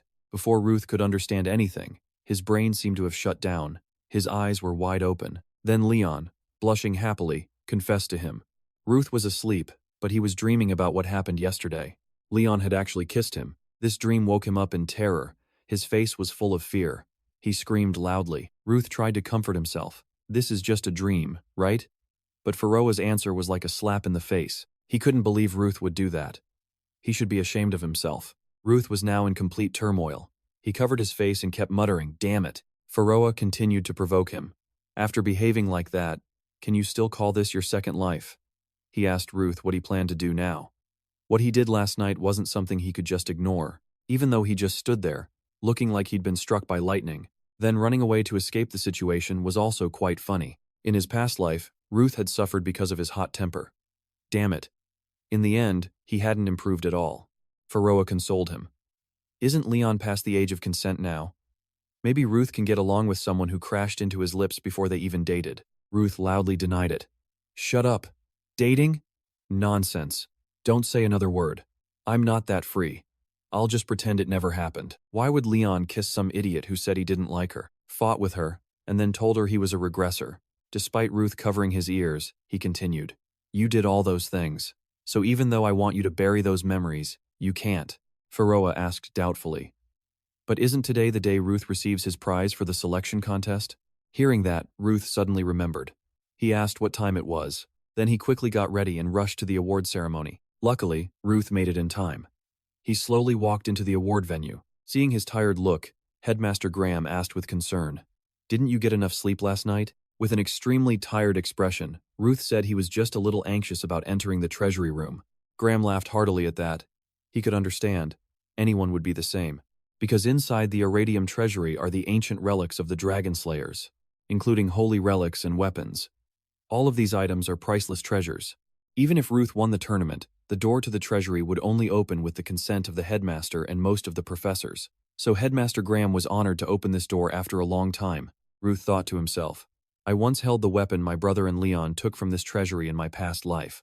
But in this life, is there no one to replace my brother's position as a promising youth? After a long walk, he finally arrived at the legendary Iradium treasury. As Headmaster Graham opened the gate, he reminded Ruth, You won't regret taking anything from this place. But remember, this treasury is not just limited to Iradium, it is also tied to the history of the Dragon Slayers themselves. Finally, the gate opened. Just being able to step inside is a great honor and a source of pride. Ruth stepped inside with a confident air. He could feel that the flow of mana in here was different. He explained that this was a subspace. Ruth seemed to understand why. Headmaster Graham continued, Like the floating island of the Void Dragon, the coordinates here are not fixed. It is something that mortals must reach, at least the level of an archmage to create. A magnificent, resplendent room appeared before Ruth. To maintain so many weapons like this, they must have had the help of archmages. Headmaster Graham said that everything here seemed to be in the best condition. Is Ruth looking for anything specific? He held a sword in his hand and replied that he already had something in mind. Faroa suddenly appeared. The thing Ruth wants to take must be the weapon he used in his past life. Ruth denied it. That's not what I'm looking for. But if there's nothing better, I'll choose that. After looking around and searching everywhere, he finally saw what he wanted. It was the heaven-defying sword, Demaios. Ruth held it up high, observing it with an excited expression. Pharoah said this was the sword that the first dragon slayer, Vana, once used. It was said to be an ink-black sword. It could sever the flow of mana, and the sword could also reflect any high-level magic skill. After analyzing it, he asked, "If so, did Ruth choose that sword because he wanted to follow in the hero's footsteps?" Ruth replied no. Although he had heard the legend of Vana countless times, he didn't want to follow in his footsteps. "If I have to save this world, then instead of sealing them, I will kill them all. And the reason I chose this sword is simple. Because in my past life, my brother used this sword. And this sword's ability is perfect for confronting any high-ranking dragon." Pharoah saw that he chose quite quickly. So this was the choice he had aimed for from the beginning. As he was leaving, he suddenly stepped on something shiny on the ground. This made him stop. He couldn't help but wonder what it was. Ruth picked it up. This wasn't a weapon, and he didn't think it had a protective spell, but suddenly it changed. It reflected Ruth's image inside it. He remembered in his past life asking his brother if he knew why Professor Damien committed suicide. At that time, Ruth felt the professor's death was strange. He suspected something was up, but it seemed his brother wasn't listening to him. He just kept staring in one direction. Then he told Ruth to look at the sky. There seemed to be something up there. Seeing it, Ruth blurted out, "What the hell is that thing?" Then it suddenly exploded without any warning. All the students fell into a state of panic from the explosion. People ran in all directions. A giant dragon appeared after the terrible explosion. Remembering that, Ruth was certain that it was the core stone of the Thunder Dragon Hama. Remembering his past life, the first time Ruth learned of the seven dragons' existence was when he lacked skill and determination.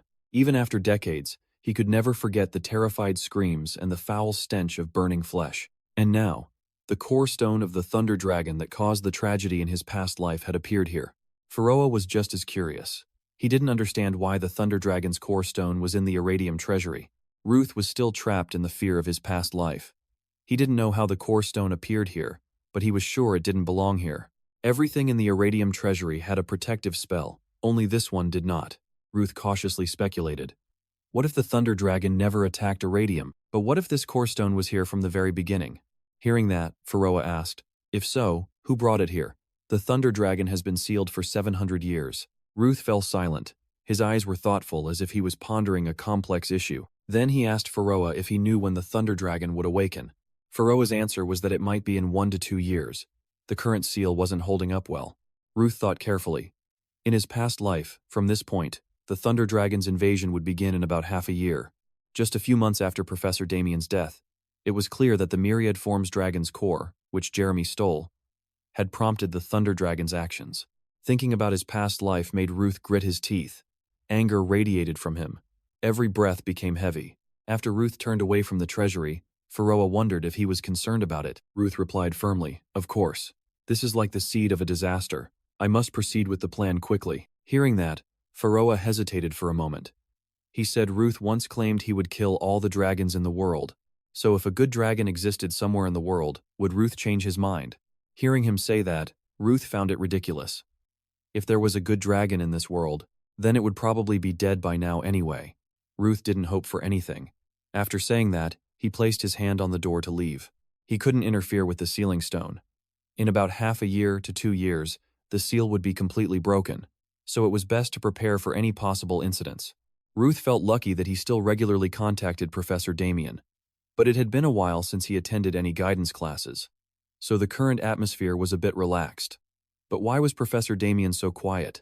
Finally, the professor spoke up to break the silence. He asked Ruth if anything was wrong. Ruth sheepishly replied that nothing was wrong. "The coffee smells great." Professor Damien was glad to hear nothing was wrong. However, he had a question for him. He saw that Ruth's dagger skills far surpassed his own, so he kept wondering why he continued to attend this class. But now he knew. It was because he liked coffee. Next time, he would find better coffee beans for Ruth. Ruth denied the reason Professor Damien gave.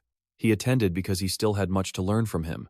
He wanted the professor to share more of his experience. He thought the professor deserved respect as a former dragon slayer.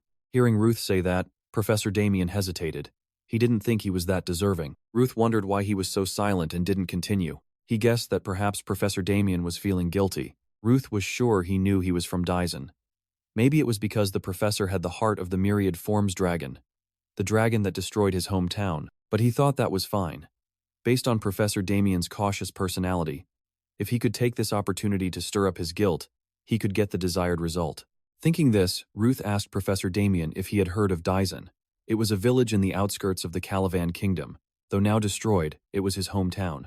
Seeing Professor Damien's expression, Ruth's suspicion was likely correct. Ignoring the professor's desperate expression, he continued. Daisen was a really great place, peaceful and quiet. During the hunting season, Ruth and his father would set traps for wild animals. His mother would cook hot stews for the family's dinner. He once thought he was the happiest child in the world. Then the appearance of the dragon completely changed his life. The entire peaceful village was destroyed. Only he and his brother survived. Hearing this, Professor Damien couldn't stop his hands from trembling. He asked Ruth if he had a brother. Ruth confirmed it for the professor.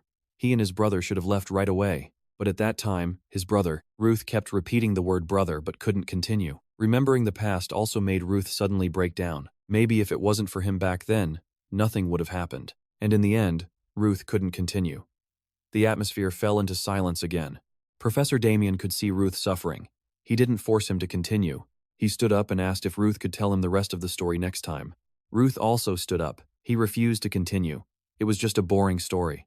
Before leaving, Ruth added, a hollow story about losing everything and a journey of revenge to take it all back from the dragons.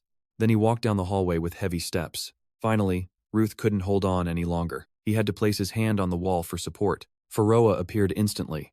Seeing Ruth's expression and actions, he could see that he looked tired. He thought he would be fine.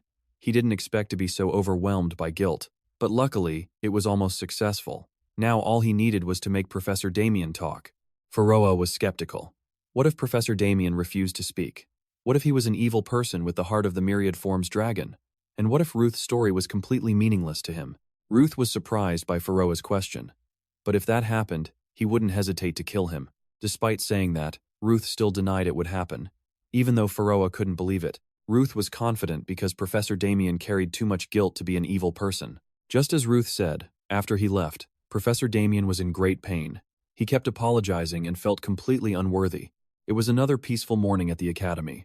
Several days had passed since that conversation, but there was still no news from Professor Damien. It's been a long time. Ruth thought things would gradually reveal themselves.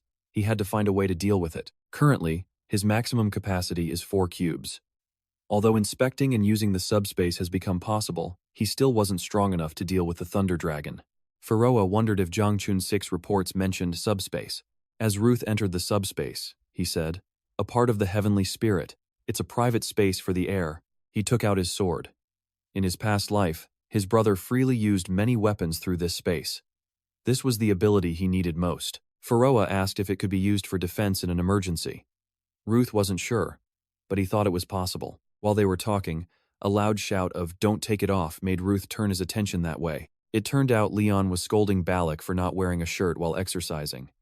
He was worried because he couldn't take off his shirt. Seeing this, Ruth asked if they were arguing again. Leon said they were practicing jujitsu, but the smell next to her was unbearable. Balak, hearing he was being called stinky, denied it. No one else around here is complaining, are they? Heinrich, who was covering her face with a book, had to put it down to speak. She had to use a clothespin on her nose to not be affected by Balak's smell. And finally, with a final blow from Ruth, Balak reluctantly admitted it. Then Ruth mercifully used some magic on Balak to make him smell better. Heinrich was quite surprised by this. She didn't know when Ruth had learned spirit magic. Ruth said he just learned it recently. Then he told everyone to stop arguing and get back to work. Hearing that, Leon asked Ruth, "You said you came here to train, but you're not helping us?" Ruth coldly walked away. He refused and said maybe next time. He had to do his personal training now. Leon grumbled. Ruth wouldn't even give a clear answer. She didn't know what he was so busy with. Hearing Leon's complaint surprised Hennis. She didn't know what Leon was talking about. Leon debated whether to tell the truth, but saying it was a bit embarrassing. In the end, she boldly told the truth, that she had confessed to Ruth. Heinrich was completely shocked. She couldn't believe her ears. She thought she had misheard. Leon got closer to Hennis.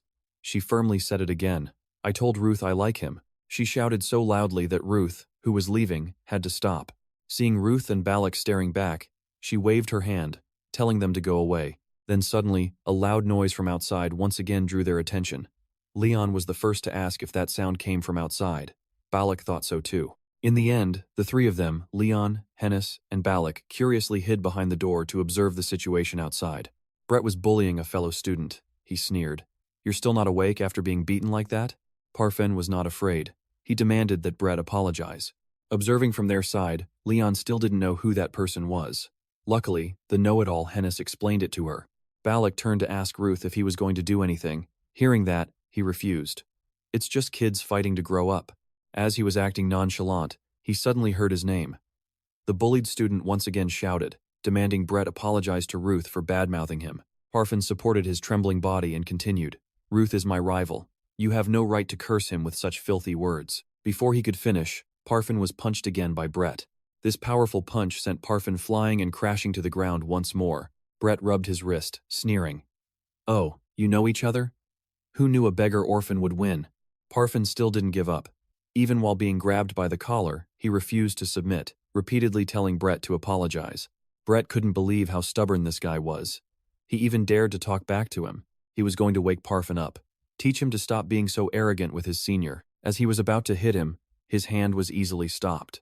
His attack was simply restrained by Ruth, leaving him completely surprised. Ruth smiled at him and said he was the beggar orphan he was talking about. Then, as quick as a flash, he turned and punched Brett, messing up his face. Ruth started beating Brett senseless. He kept letting out pathetic screams, but no one came to his rescue.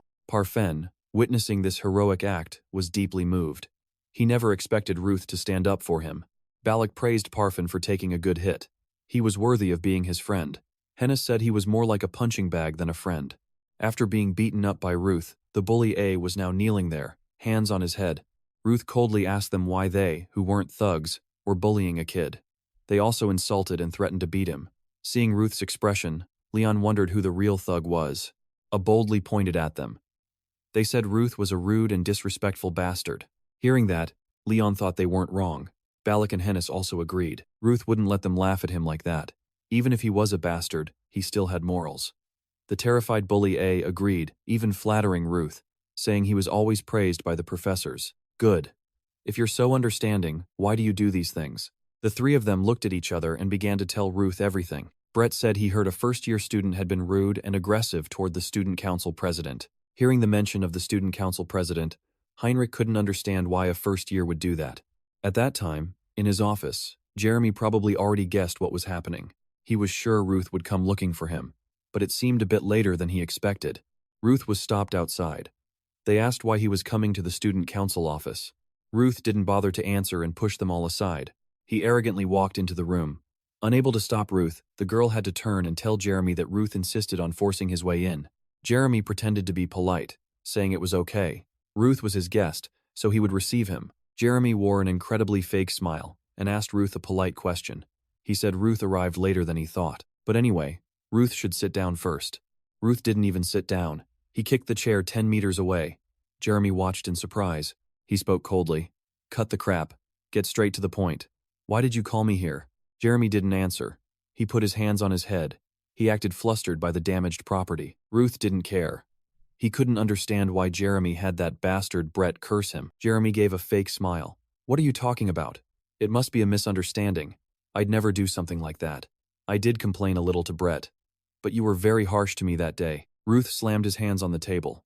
He asked if Jeremy wanted an apology, but Jeremy just smugly said he only wanted to talk.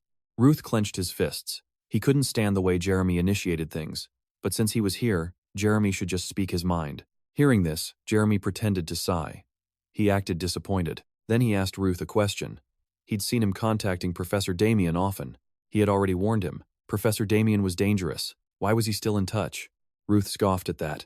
Did you say something, Jeremy? I don't remember a damn thing. Jeremy just continued. You're so hot-headed, Ruth. You don't fully understand Professor Damien. Ruth cut him off. He confronted him. Is it because the professor has the heart of the myriad forms dragon? Jeremy was shocked. He couldn't believe Ruth knew, and he was still contacting Damien. He finally stood up. He remembered Ruth was the heir to the celestial void arts. He must have heard it from the immortal celestial sword. He turned away. He didn't understand. Why would Ruth contact Damien after knowing everything? Then he turned back with a standard smile. Ah, I see. The immortal celestial sword must have ordered you. You have to report any threats immediately, right? Ruth felt annoyed with Jeremy, especially the way he talked. He acted like he knew everything. He continued. Of course, the immortal celestial sword will be the one to kill him. So you were probably just told to keep an eye on him. That's why you're in this tight spot. Ruth moved closer to Jeremy. He knew what he was thinking, but he was wrong. Professor Damien won't die like you want him to. Ruth walked past him coldly. He made a firm declaration. I guarantee it. This made Jeremy tremble in fear. Meanwhile, in Professor Damien's room, the professor decided he couldn't hide anymore. He had to tell Ruth everything. He'd tell Ruth about the Myriad Forms dragon's heart. This was a very difficult decision. Not only that, he would also reveal why he possessed the heart of the Myriad Forms dragon. The professor recalled his childhood. It was a day like any other. He asked his grandfather about the book he would read to him. He had to choose between two books, The Demon Behind the Mountains or The Primordial War of the Gods. He chose the story about the dragon slayers. Because when he grew up, he wanted to be one too. Just like his grandfather, Professor Damien's best memory was the rich taste of coffee, and his grandfather's large hand gently patting his head. His parents were both dragon slayers. They died when he was young. His grandfather was the one who raised him. Thanks to his grandfather's tireless efforts, Damien grew up without ever feeling the sadness of his parents' absence. And like his grandfather and parents, he thought he could become a proud dragon slayer. But the mana hypersensitivity he contracted that year changed everything. It's a rare disease. The body overreacts to mana, the very source of life. Even the slow natural flow of mana in his body was enough. It caused him agonizing pain. It felt like he was being torn apart. He saw countless doctors and talented mages, but Professor Damien remained bedridden. He lived a fragile life without any hope. He'd even forgotten what the outside world looked like. Then one stormy night, his grandfather returned from somewhere. At that time, he lay in his sickbed. He looked at his grandfather and tried to call out to him. He didn't know why his grandfather had to go out in such weather. Suddenly, his grandfather asked him a question. Do you want to live? Hearing that, he immediately nodded. Who wouldn't want to live? He still had so many dreams to fulfill. His grandfather reached into his coat. He pulled something out. It was a terrifying purple mass. He told Damien to swallow it quickly. Its shape and color made Damien hesitate. He asked what it was, but his grandfather didn't answer. He just coldly told him to swallow it. He said he would get well immediately. Then his grandfather forced Damien's mouth open. He shoved the Myriad Forms dragon's heart into his mouth. He tried to resist, but he couldn't.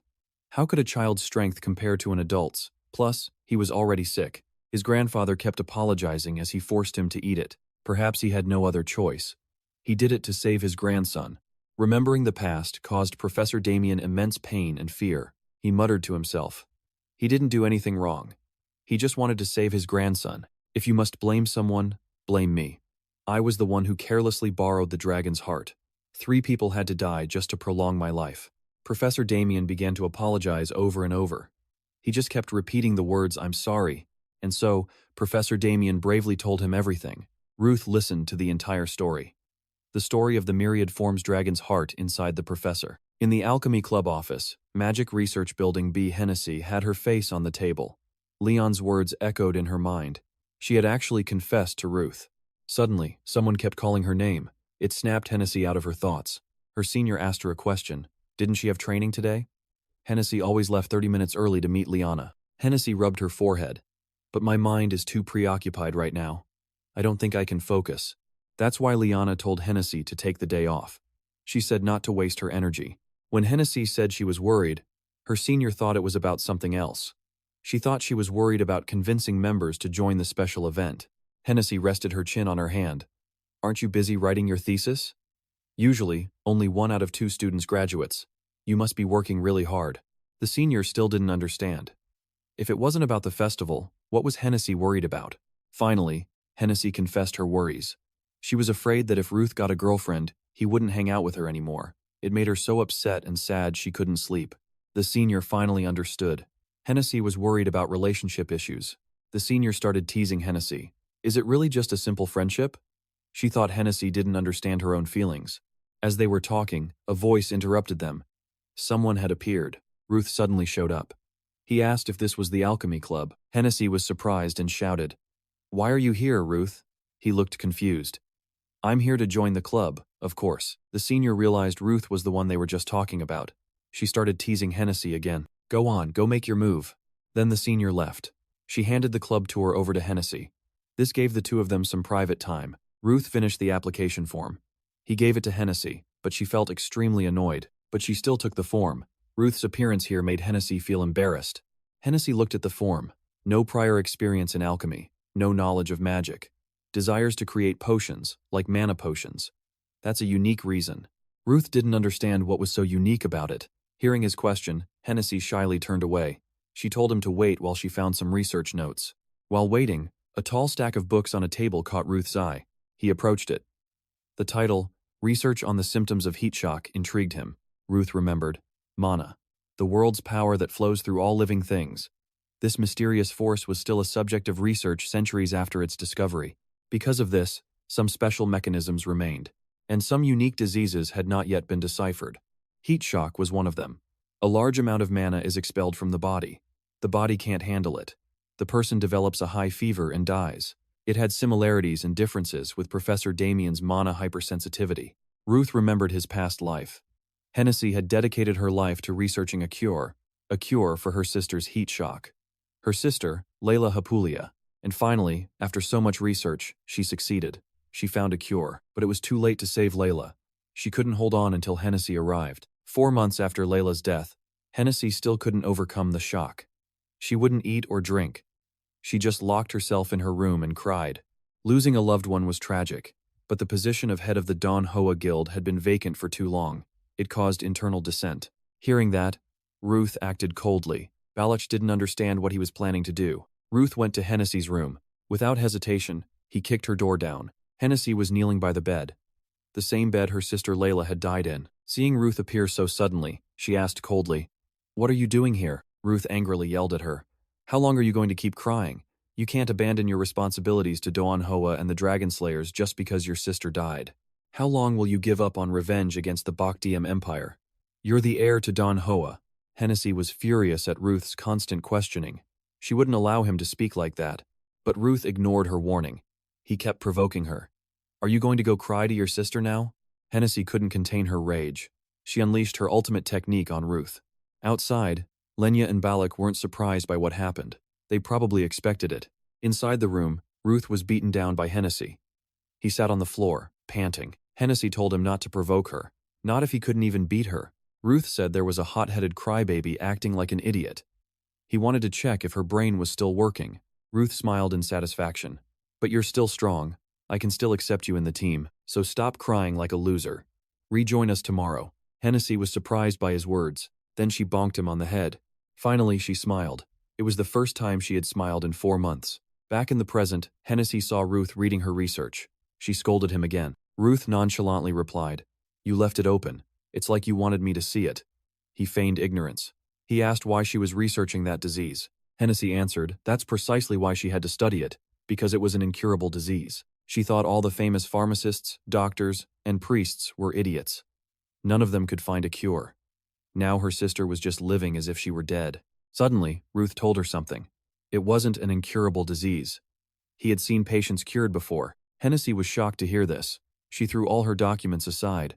She kept asking, "Really? Where? How?" Ruth slowly explained.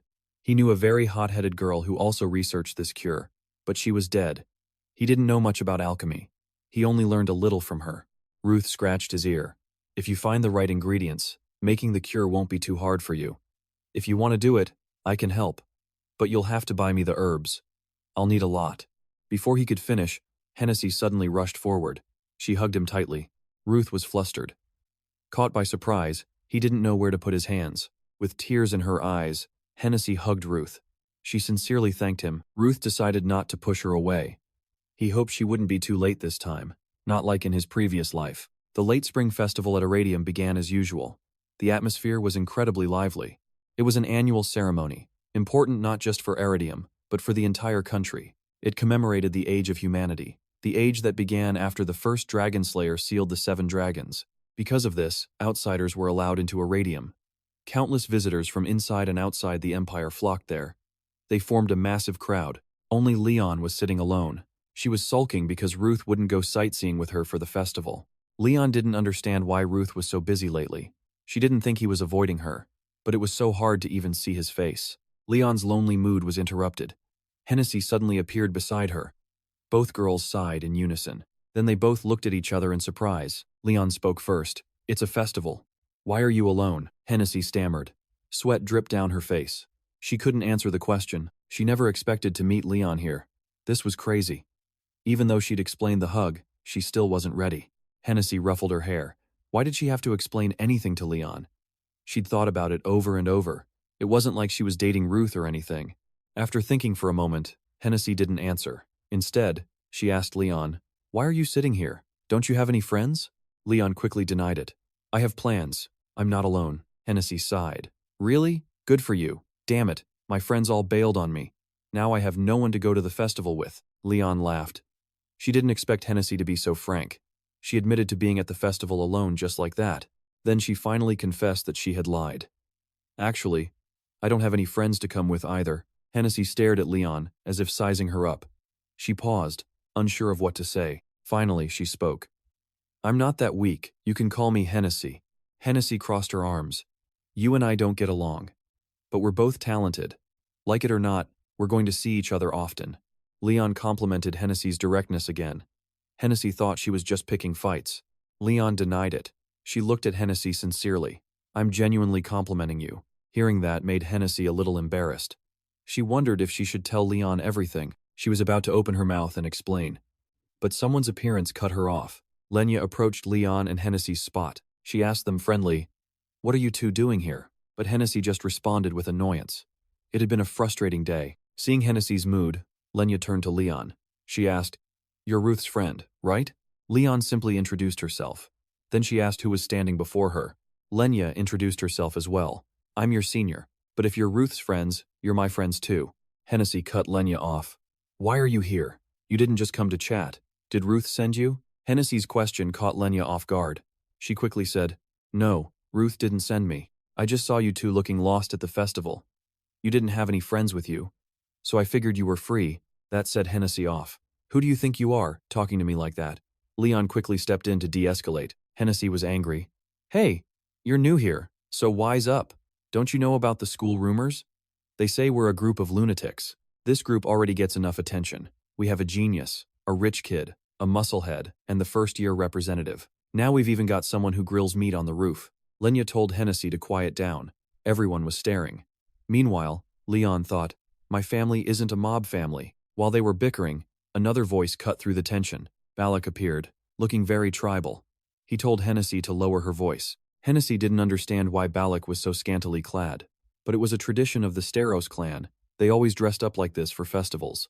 While Hennessy was criticizing him, Parfin appeared. He was endlessly praising Balak's physique. He excitedly bragged, "On the way here, 6 people wanted to take a picture with us, and 8 wanted an autograph." Balak, the muscle god, the lord of muscles. Balak and Parfin had quickly become friends. They both worked out together and talked about muscles for weeks. Leon couldn't stand the smell of sweat spreading through the air. Balak smiled. "We are gentlemen, and gentlemen must escort ladies. Since we've met, why don't we all go together?" The 3 girls quickly walked away. Not a moment of hesitation. They arrived at a spot. While eating a pastry, Hennessy started complaining again. "I don't understand why that person thinks like that." Leon heard her and asked, "Are you talking about Ruth?" Hennessy suspected Ruth was gathering people for some plan. Then he'd divert attention elsewhere. A few days ago, Ruth had bought a lot of mana potions. Mentioning the mana potions, Hennessy realized her slip-up. She chose to stay silent. Lenya lowered her head. "Are you talking bad about Ruth behind his back? You say you're his friend. You shouldn't see him as one anymore." Hennessy got angry. "Don't you start. What do you know? Are you trying to slander everyone around Ruth?" Unable to stand the noise, Leon stood up to leave. She needed to get some rest. On her way back, Leon thought about Hennessy's words. Ruth must be focused on something. Ruth once told her he saw a terrible future. He must be preparing for that uncertain future now. Leon didn't want to stop him, but she hoped he wouldn't have to carry everything alone. At the same time, at the Alchemy Club, Ruth was diligently reading all the relevant documents there. After a while of hard work, he finally finished reading everything. In the quiet room, Ruth sat silently at the desk. The dim light from the lamp fell on the neatly arranged documents. He sighed softly. His eyes showed relief after hours of burying himself in work. Finally, everything was done, and Ruth felt immensely relieved. Ruth looked at the document on the table. Suddenly, the voice of the Spirit King, Pharaoh, echoed. It was a mix of teasing and reproach. "You certainly took your time studying." Ruth frowned and replied, "You're so noisy. Who knew I had to learn all this? I feel like I'm constantly being pushed." The Spirit King's voice was cold and mocking. It took you hours to digest just that much knowledge. Your slowness is incomprehensible. Ruth couldn't help but feel annoyed. He replied in his thoughts, "Don't compare human intellect to a Spirit King's. This knowledge isn't easy for me." Pharaoh A casually agreed. "If you know you're human, you should also know your limits." The Spirit King's words echoed. A hidden reminder, making Ruth question himself. Ruth was surprised. "What are you saying?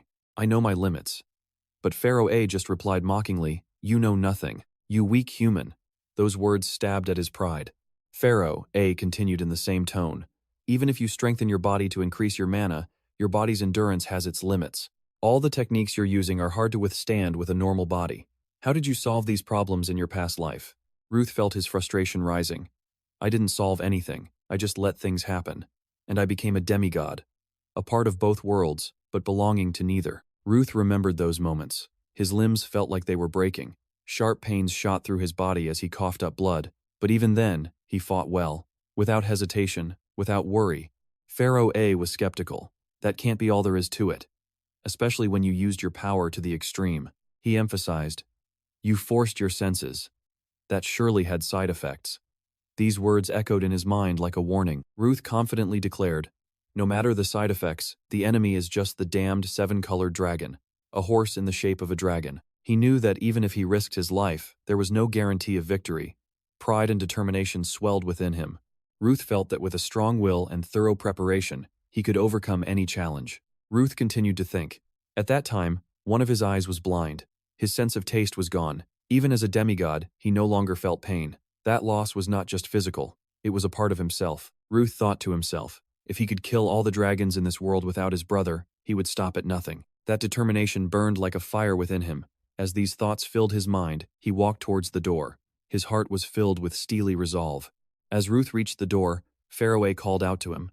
His voice echoed in the quiet room. Ruth turned back, his eyes firm. He said, "If I give it my all and it's still not enough, there's still one last resort with this body." He walked on, thinking to himself. He was actually very curious. Would killing all the dragons in the world be faster? This idea excited him. As the thought crossed his mind, he stopped. Then he walked up the stairs of a building. His heart was full of determination and excitement for what was to come. In the room, Zeratogram was sitting at a desk. His face showed complete surprise when he saw Ruth Donatos walk in. The shock was clear on his face. He couldn't believe he was here. The atmosphere in the room suddenly tensed. Ruth continued to walk in. He thought to himself, would it be faster if he became a corpse? Gerald D. Graham was the slaughterer. He had slashed the necks of many dragons. He survived the expedition against the Skywing Dragon. His fame resounded throughout the world, a living legend among hunters. Due to injuries from that battle, Gerald D. Graham returned in hiding. But now, his contributions were recognized. He had become the headmaster of Iradium Academy. This position brought him not only fame but also power.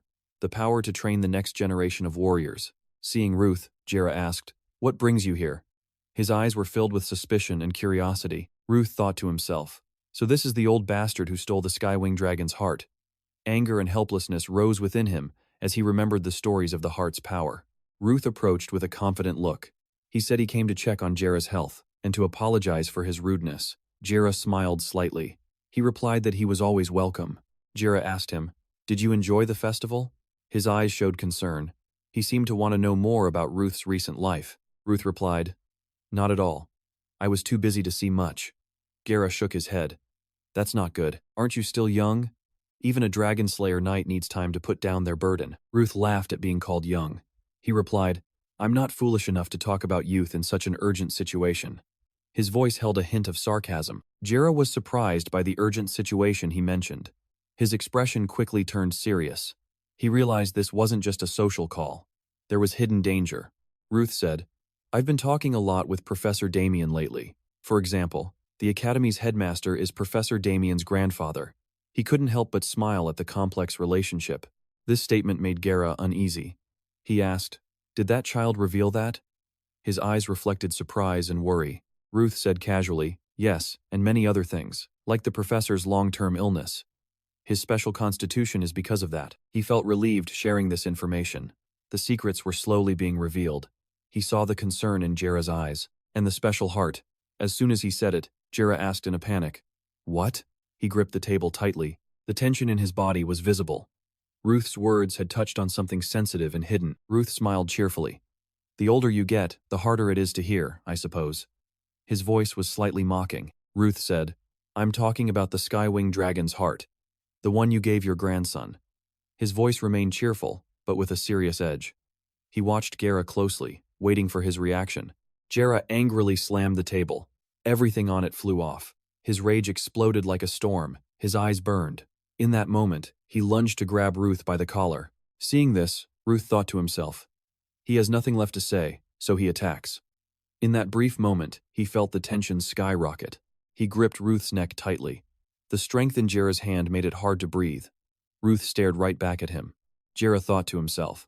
After returning, he had worn a kind face for a long time, but he was prepared for any situation. As he spoke, he drew a greatsword from his back. The light glinted off the blade.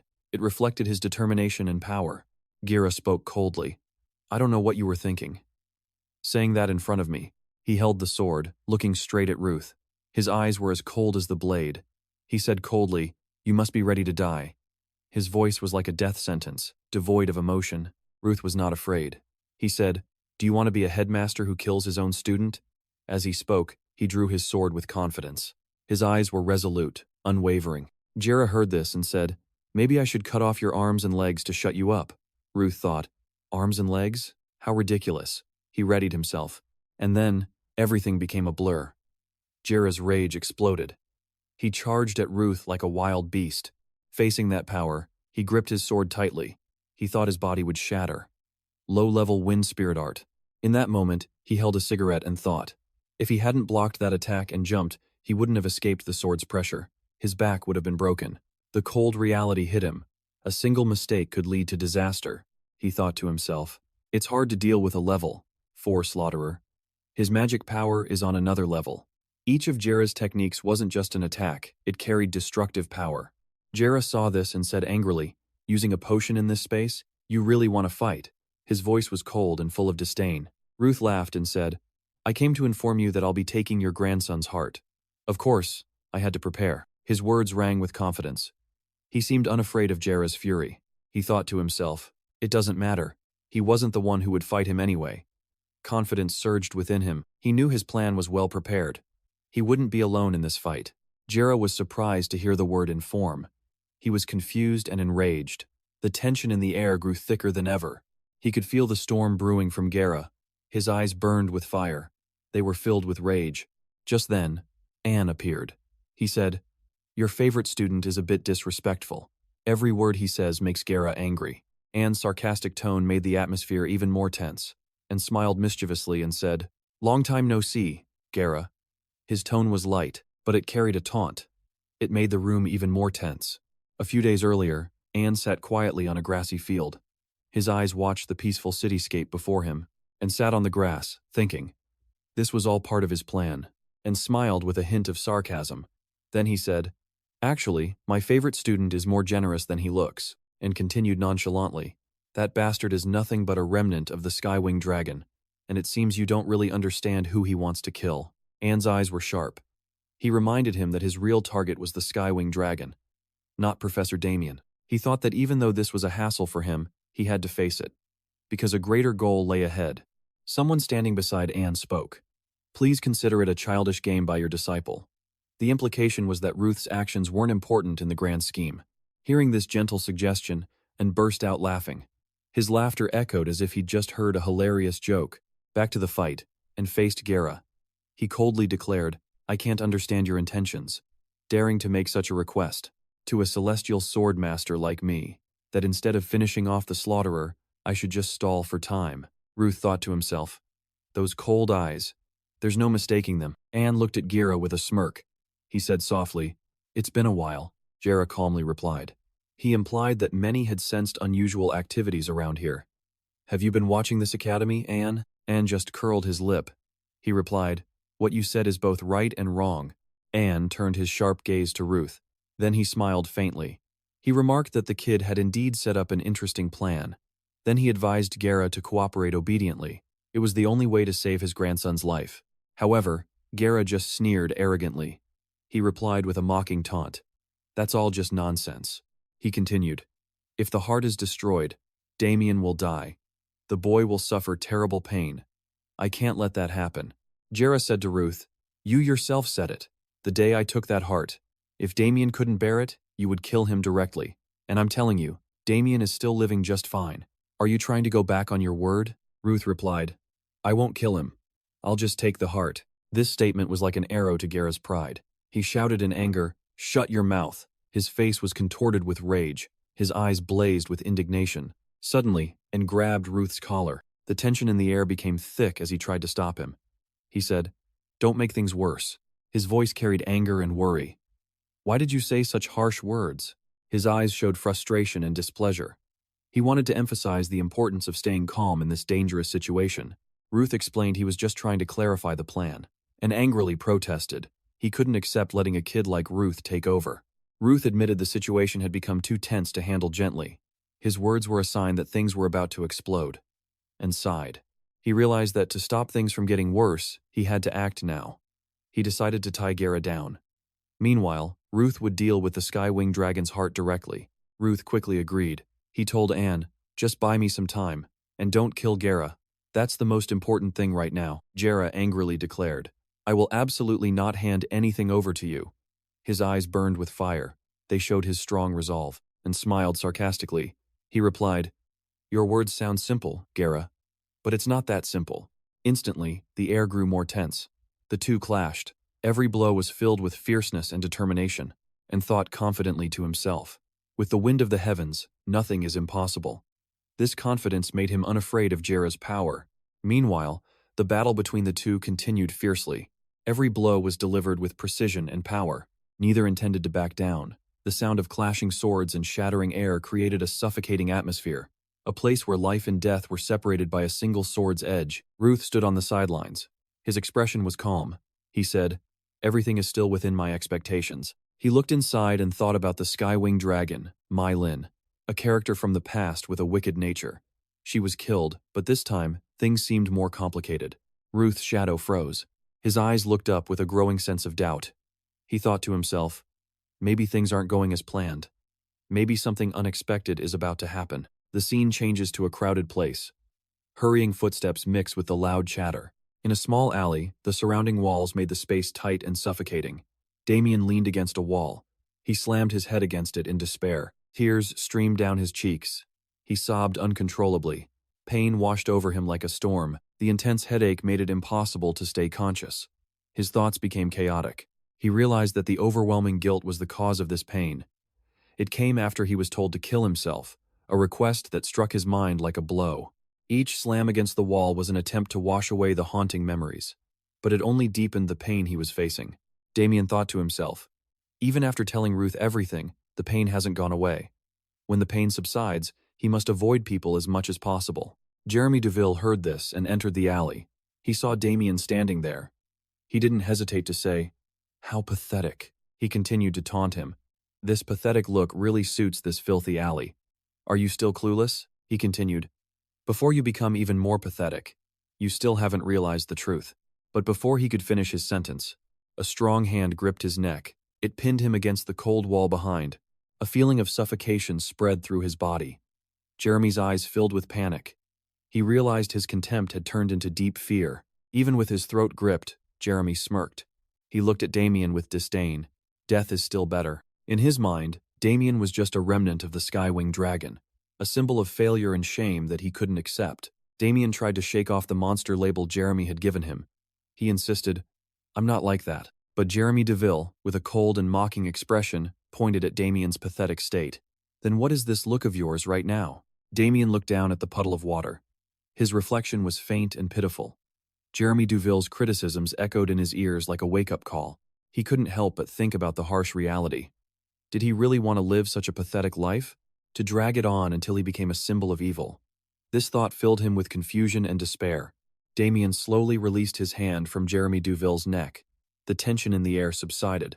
Jeremy Deville pulled out a knife. He said, if you're tired, let me help. Just stand still. His sarcastic words made the alley even more tense. Jeremy Deville asserted that this was the right choice. Damien nodded in agreement. He thought, this is enough. As a slaughterer, he realized he was truly a monster who deserved to die. This seemed to be deeply ingrained in his mind. It created an unbearable pain. Damien remembered Jira's words. "Do you want to live?" And in his mind, Ruth's words echoed. "If you truly feel guilty, then live a good life." These memories were like knives cutting into his soul. They made him feel the deep torment of life and death, and the choices he had to face in this life. Damien refused to accept his fate. He quickly grabbed the knife from Jeremy's hand. Instantly, the power of the Skywing dragon within him erupted. A brilliant purple light illuminated the area. It made Jeremy Duville squint. He thought about the damned monster standing before him. The worst-case scenario had arrived. The high moon was stained blood-red. It signaled the return of the Skywing dragon. Purple light flashed, carrying destructive power. The night seemed to be filled with fear and chaos. Leon sensed something was wrong. "That's right." She turned her head to check. A sense of danger rose within her. It was a sign that something bad was about to happen. Then suddenly, a storm hit unexpectedly. Strong winds blew, catching everyone off guard. The atmosphere became tense and chaotic. Everyone knew it. The people were in an uproar. A storm had suddenly appeared. They wondered why it was raining now. But its color seemed a bit strange. This was no ordinary rain. The rainwater was purple. This made them feel worried and suspicious about what was happening. Leon thought this was mana radiating from someone. Its structure was very unique and unpredictable. Even she couldn't identify its source. However, she could feel something terrifying lingering in this mana. This weighed heavily on her heart. She was anxious about what was to come. A giant black hole appeared in the purple sky. It looked like it wanted to swallow everything around it. It made the air suffocating and tense. Then she looked at a sword case nearby. She felt uneasy. She prepared for what might happen next. Under a roof, people were waiting for the rain to stop. They whispered to each other about the unusual phenomenon. A little girl saw the scene. She was terrified. She kept calling for her father. Her calls echoed in the gloomy air. The father thought the rain had stopped. He was unaware of the impending danger. A black circle fell from the sky. His daughter spotted it. She cried out, "Dad!" A black circle gradually transformed into ferocious wolves. They looked towards the father and daughter. The two were terrified. They hugged each other in fear. But luckily, Leon appeared. She held a sword and blocked the way. It was a beautiful sight. Her image appeared amidst the storm. Her sword gleamed in her hand like a torch in the dark night. She told the father and daughter, "If you want to live, run now. Run as far as you can." She advised everyone to run. She would stay and fight the pack of wolves. A young man with blonde hair saw this. He fell to the ground in fear. Leon turned back. She said to him, "Don't be afraid. Get up. Are you students of the academy?" She told them, "Stay and fight them, or run. Make your choice." Then they all grabbed their weapons. Bows, arrows, and swords were raised, ready to fight, while a boy was directing civilians. This girl, the pink-haired girl, drew her bow. She yelled, "Be careful!" An arrow flew and hit a wolf. It died instantly. Leon thought to herself, no matter how she attacked, these hellhounds couldn't be killed. She quickly shouted for everyone to get down. Immediately after, an explosion roared. It shook the entire area. She thought to herself, if their regeneration ability is high, then not giving them a chance to regenerate is the best way to end this fight. A young man asked his friend, "That was an iron sword, right?" They were relieved. The wolves had turned completely to ash. There was nothing left. They couldn't regenerate anymore. Even giants don't have such strong regeneration. Are these things monsters? Leon thought they weren't demons. They were a part of mana separated from someone's thoughts. The black rain's shape changed erratically. Its ability to consume was terrifying. She suddenly realized, this was the Sky-Wing Dragon. She thought, I have to get to Ruth. Before leaving, she reminded the others, spread out and protect the civilians. Take the injured to a safe place. A blue-haired girl spoke up. She warned Leon, be careful up ahead. Leon saw a black mass gradually forming into human legs. This transformation made her more anxious than ever. She remembered Ruth's words. The Skywing Dragon's ability to transform meant it had many copies of the targets it had swallowed. Its form was ever-changing. The stronger its victim, the stronger it became. That black mass slowly turned into a person. It approached Leon with a terrifying presence. She thought to herself, no matter what form they take, their end will be the same. They will be destroyed by her own hands. The sky gradually turned black. A black hole appeared. It made Ruth panic. Fear took over his mind. It was as if the future was being brutally changed, and it couldn't be saved. Jero was horrified. He realized the terror that was approaching, and felt a surge of worry. He thought someone had beaten them to it. Unease filled his thoughts. But Ruth stated he knew who it was. His eyes showed determination, but also worry as he faced the coming danger, and declared, "I will kill him." Determination burned within him, but Ruth quickly stopped him. He said no one was to act outside the plan. At that moment, the people around were still wondering. They were searching for someone named Damien. The atmosphere was restless with worry and curiosity, but Ruth had already found Damien's trail, so he announced that the search was over. When he saw the sky-winged dragon, Anne exclaimed, "Looks like it came to us." His eyes were full of suspicion and caution. He readied himself. The sky-winged dragon let out a deafening roar. It shook the very space around them.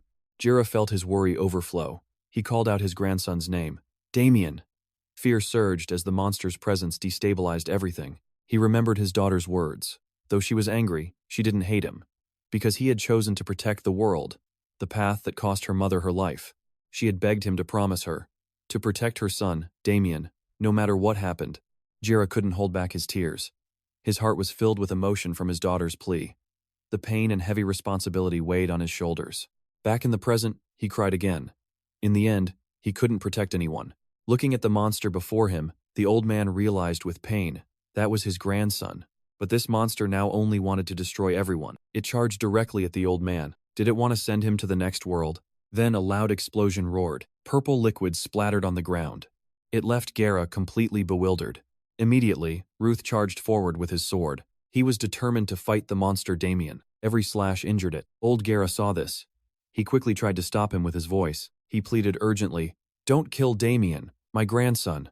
Two streams of power collided. It created a thick cloud of smoke that billowed everywhere.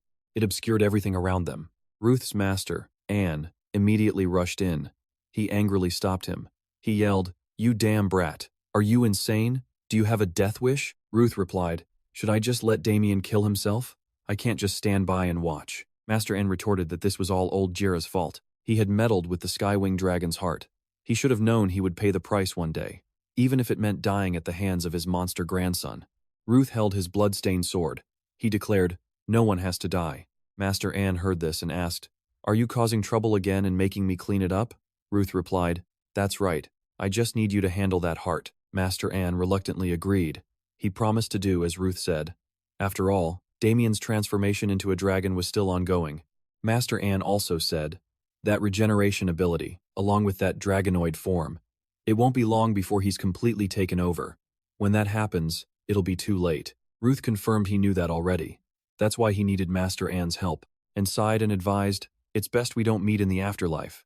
Then they both got into their stances. They were ready for battle. Ruth thought to himself. He was out of time. The moment to hunt the slaughterer had come. His eyes locked onto Damien. His gaze was as cold as a dragon preparing to strike. Damien let out a roar. It was like rolling thunder. Then he charged at Ruth. It created a fierce battle between two entities with opposing powers. Ruth thought to himself, even though the sky-winged dragon has taken over, this body is still Professor Damien's, and he still uses his familiar fighting style. He was all too familiar with the professor's attacks over time. It was like a well-memorized song. Seeing Damien's fighting style, Ruth thought to himself, "This level of defense is enough. Now I need to aim for the main target." The fight was unfolding dramatically. Ruth seemed to have realized something important. He thought that being overly defensive was a mistake. The sky-winged dragon's heart was still in Damien's neck. It hadn't completely taken over his body. If he destroyed that heart, everything would end. The sky-winged dragon would have no chance to regenerate, but if he did that, the host would suffer the same fate. However, Ruth quickly regained his composure. He knew this was not the time to worry about that. First, he had to fight. With that thought, he gripped his weapon. He charged into battle with fierce power. The two sides clashed again. Two streams of power collided. It created a gloomy atmosphere like dark clouds spreading. Suddenly, Ruth realized Damien was defending. He thought maybe the host was still conscious, which is why he blocked. But he was still confident. "You're still lacking, you know," he shouted loudly, reminding Damien, "You still have more to learn." His words were filled with confidence. Then Ruth rushed in. He punched him hard in the face, causing him pain. He said confidently, "When using fists, you can't just block with brute force." And his punch made the monster's mouth bleed. He thought that if he continued this way, he might be able to force the soul out, but the skywing dragon's power erupted. And Ruth knew that outburst was futile. He frowned, watching the monster's fighting style. He realized it had managed to injure him. Ruth felt that he had caught on to his attack patterns, and the more possessed he became, the more terrifying and cunning his attacks grew. Ruth knew he had to end this fight soon, before he did something foolish. Damien spoke. The gnawing hunger after a long sleep made him more agitated. The blood-red moon shone down on the gloomy scene. It created a vibrant, blood-like picture. He looked down at Ruth on the ground. The monster spoke with satisfaction. Like a wonderful dinner was waiting. He floated in midair, preparing for an attack. Ruth's confusion was clear. He could feel the increase in mana from Damien. But he didn't know what move he would make. A dark atmosphere enveloped the academy. Damien, with his terrifying face and electric eyes, appeared like a nightmare. Damien suddenly created a forest of thorns. It surrounded Ruth. It made the sky dark and gloomy like a nightmare. The battle took place in a tense atmosphere, and Ruth was shocked. He realized what Damien had created. It was hypersense, a terrifying type of magic. Even so, he quickly found a way to escape the confinement of the sharp thorns.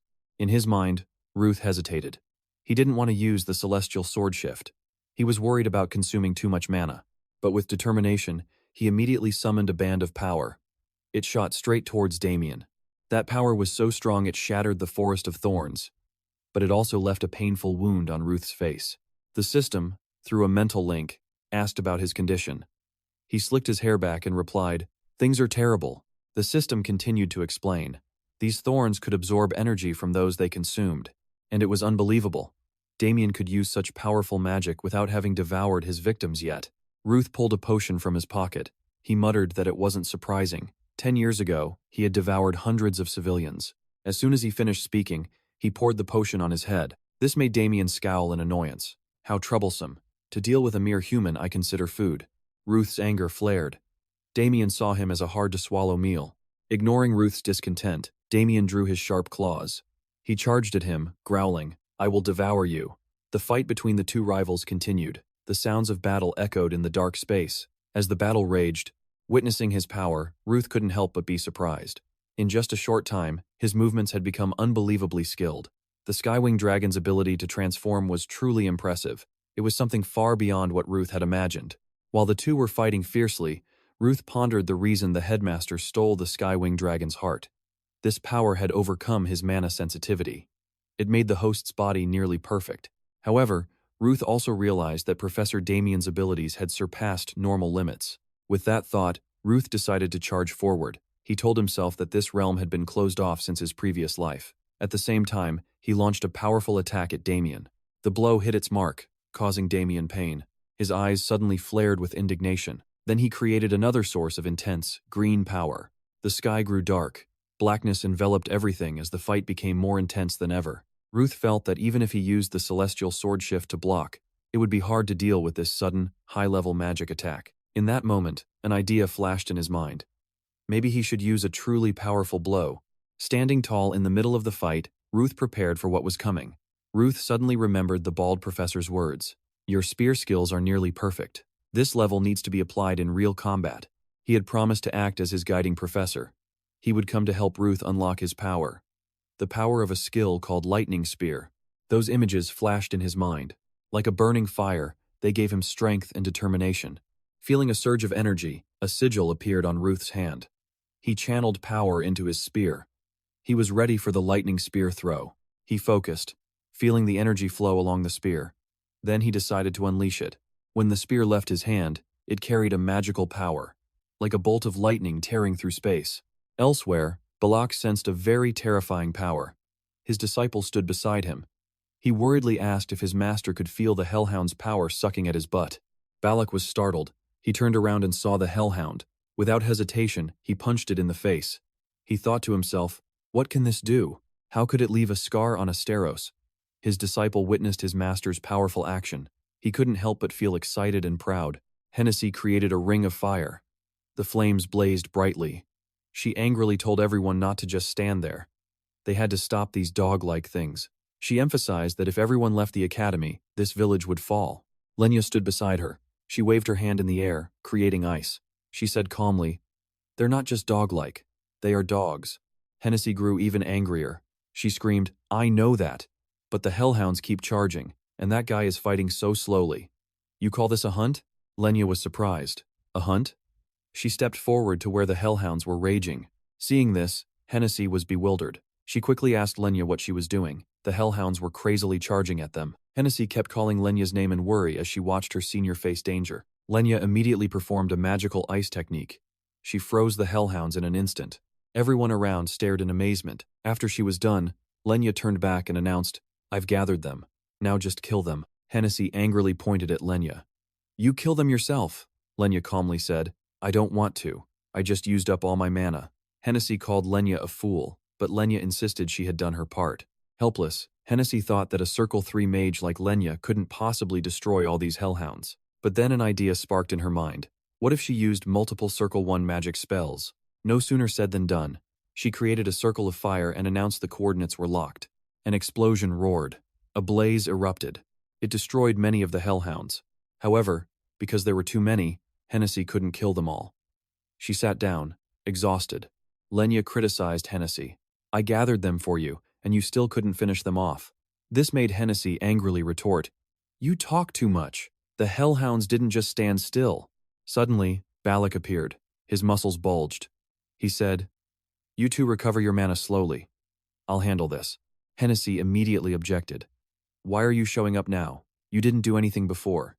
Balak's disciple defended his master. He explained that Balak was just observing from behind so they could focus. He then told Balak to rest. But suddenly, a stronger monster appeared. Balak couldn't even sense it. They rushed at each other. The air was tense with battle. "I see you, bastard." Balak retreated. The purple creature raised its fist. It threw a barrage of punches at Balak. Balak was hit so hard he coughed up blood. The purple creature clenched its fist. It then swung its leg high. Balak clenched his fists. He gritted his teeth. The creature threw another powerful punch. Balak raised his own fist to meet it. Suddenly, a foot appeared. A girl's hand blocked the purple creature's fist. Her other hand stopped Balak's punch. He was surprised. The girl angrily corrected him. Professor Claire flung the purple creature away. Then, Claire tapped on Balak's sturdy chest. Claire then turned to the others. The purple monster was reforming from slime. More and more slime gathered together. They split apart just as quickly. Professor Claire wasn't worried. For this professor, it would only take a few seconds.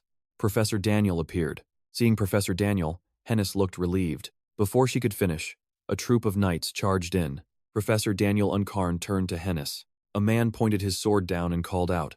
He was the captain of the Black Wolf Knight Order, Levin Edolf. Professor Daniel helped a student up. Captain Levin turned away. "Even if it's a royal order, unless I see the variant dragon." Leon cut him off. Levin angrily raised a hand to his face. Ignoring the furious Levin, Leon walked past. Hearing this, Levin clenched his teeth. He cursed, "Arrogant little girl." But another hand stopped him. It was Professor Daniel's hand. Levin shook off Professor Daniel's hand. He turned to his knights and ordered loudly, "All units, attack!" A huge explosion erupted. The explosions grew louder. Elsewhere, Ruth gripped his sword. "You're finished." The variant dragon panicked. Memories flooded its mind. A massive explosion erupted. The blast made Ruth spit blood. Standing before the variant dragon was Headmaster Zero Degram. He shouted, "I will protect you at all costs." On the other side of the battlefield, a figure rushed forward. Headmaster Zero Degram stood silently. The headmaster lovingly called out, "Damien." He knelt down and said, "I will protect you, my boy." The variant dragon, in Damien's form, seemed moved to tears. But then, a sinister laugh echoed. It bared its sharp teeth, and witnessed the scene and charged in. But the headmaster used his own sword. They stood shoulder to shoulder, facing each other. Meanwhile, the variant dragon devoured the headmaster's arm. It shamelessly said, "You just fed me." It was now extremely arrogant. Suddenly, it held its face and lamented. Its eyes then turned toward Ruth. Ruth was just getting up from the blast. A voice called out, "Ruth, the potion." The variant dragon used its wings. It extended its sharp claws. Ruth quickly jumped back, dodging the attack. Ruth raised his hand. Suddenly, Ruth started to cry. He angrily slashed his sword to block the attack. "You think you would have won if you had more physical strength?" He gripped his sword tightly. Then he clenched his fist. If the one standing here. He remembered his brother's back. But Ruth quickly regained his composure. "This is enough." Ruth's sword struck its neck. Whether it's speed or physical power, this body is superior. Ruth attacked relentlessly. Instead, his own body was being torn apart. Ruth's eyes were filled with fury. He remembered what Leon once said, "And try to see further into the future?" The environment I grew up in was also a mess. Purple streams of mana rushed toward him. Back then, I couldn't see it. Muscle tension and relaxation. Subconscious habits. Realizing this, Ruth gripped his sword tighter. He seized the opportunity.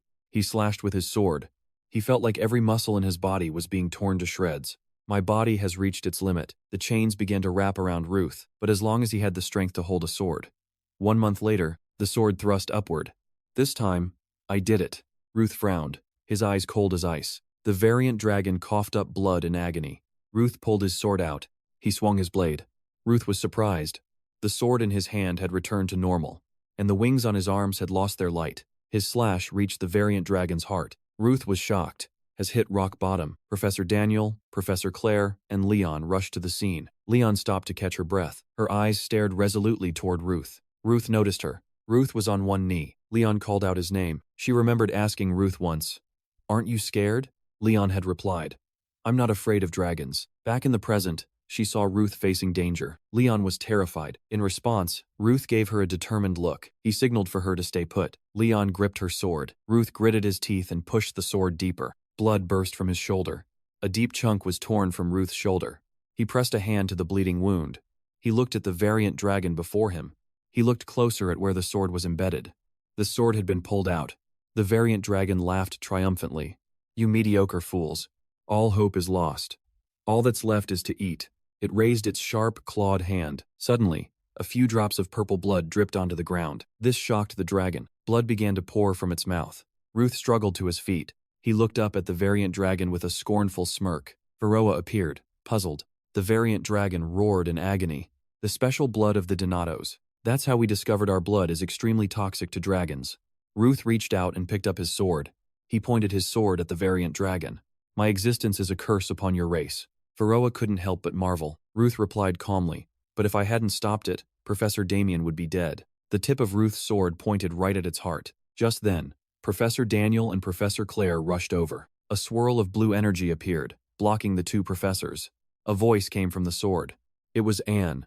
The variant dragon's hands unconsciously gripped the sword. Its eyes filled with tears. Damien's will had surfaced. Then, he ended his own life.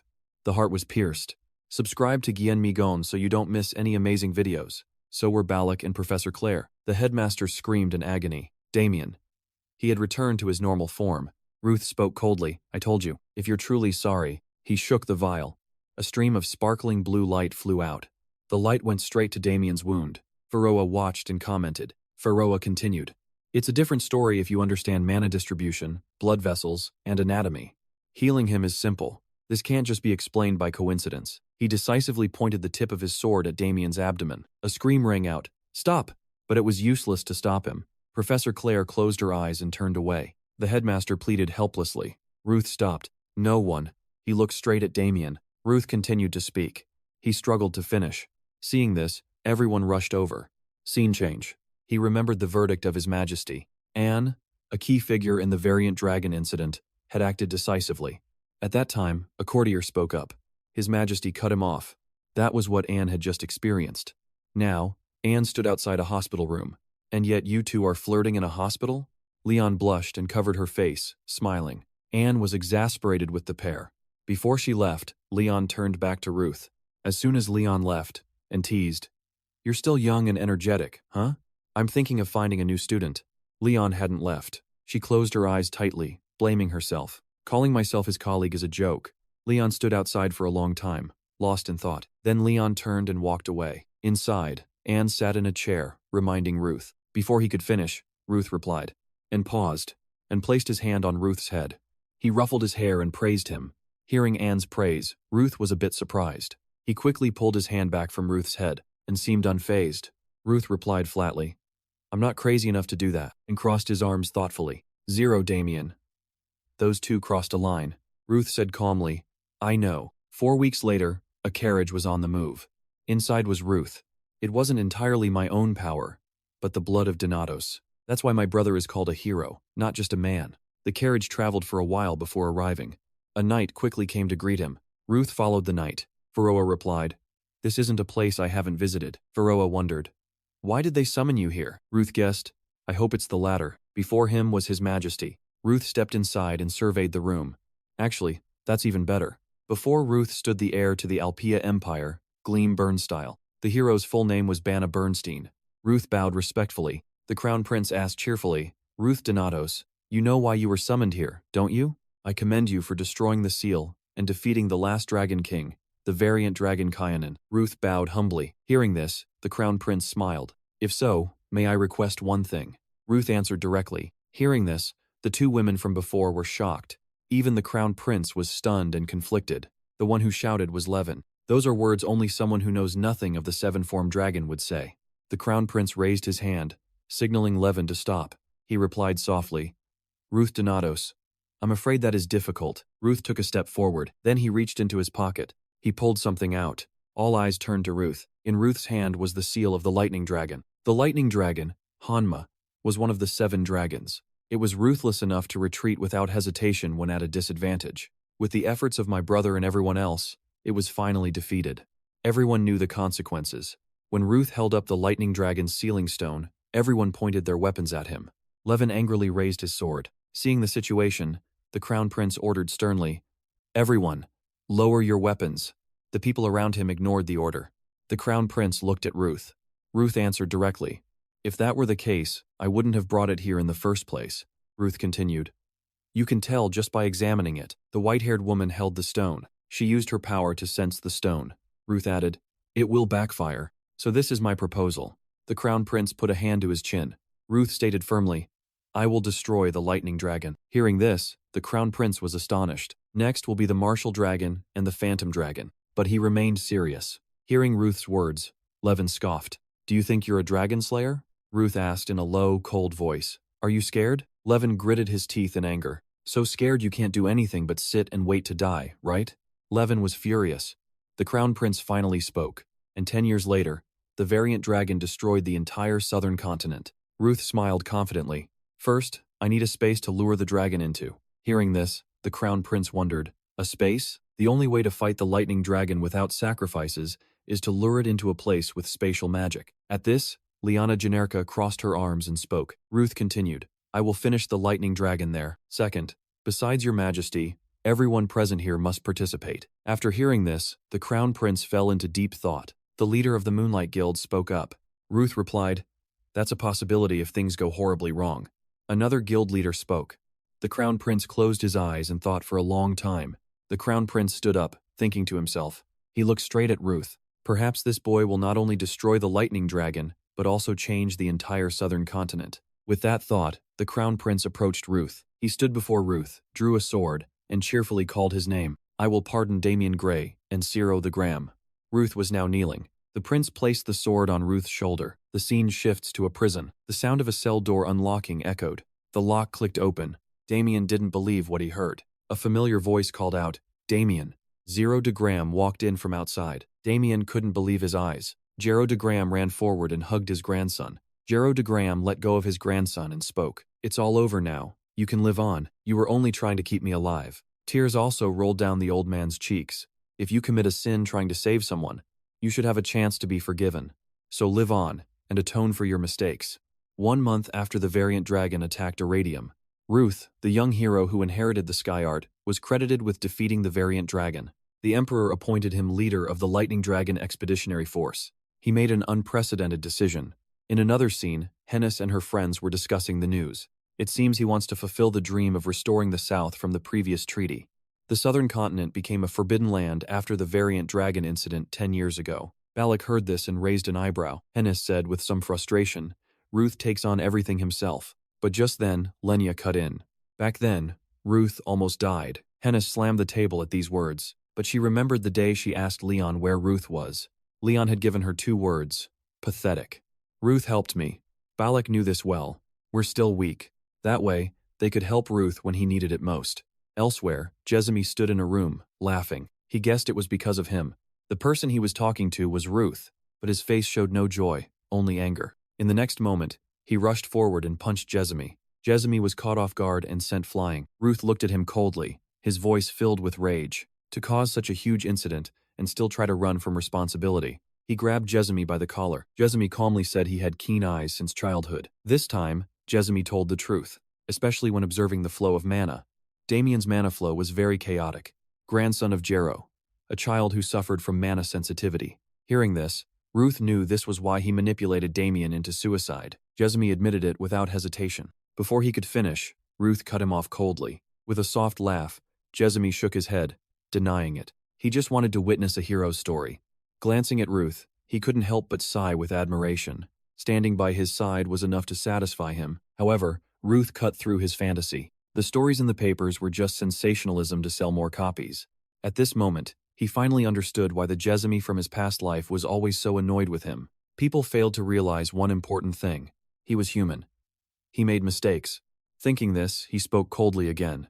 Ruth sighed after speaking. Jezmi frantically tried to stop him. He rushed forward and hugged Ruth's leg, begging him to become a hero. At that moment, Jeremy suddenly said something strange. Ruth frowned when he heard it. It shared borders with the Alpia Empire, the Muharrem Kingdom, the Fama Magic Kingdom, and the Pernica Spirit Kingdom. Jezmi's voice trembled slightly as he spoke of this nation. But how could Ruth not know? He remained silent and continued to listen to Jezmi. Jezmi wasn't begging for sympathy from Ruth. Ruth was tired of his rambling. Jezmi wiped the blood from his mouth and said he would talk. When his father died, he went down to the basement to sort through his assets. Perhaps to a father who had spent all his money chasing women, it was just junk. Inside was an old book, a few paintings, sheet music, and a manuscript. There was even a diary from the chest's owner.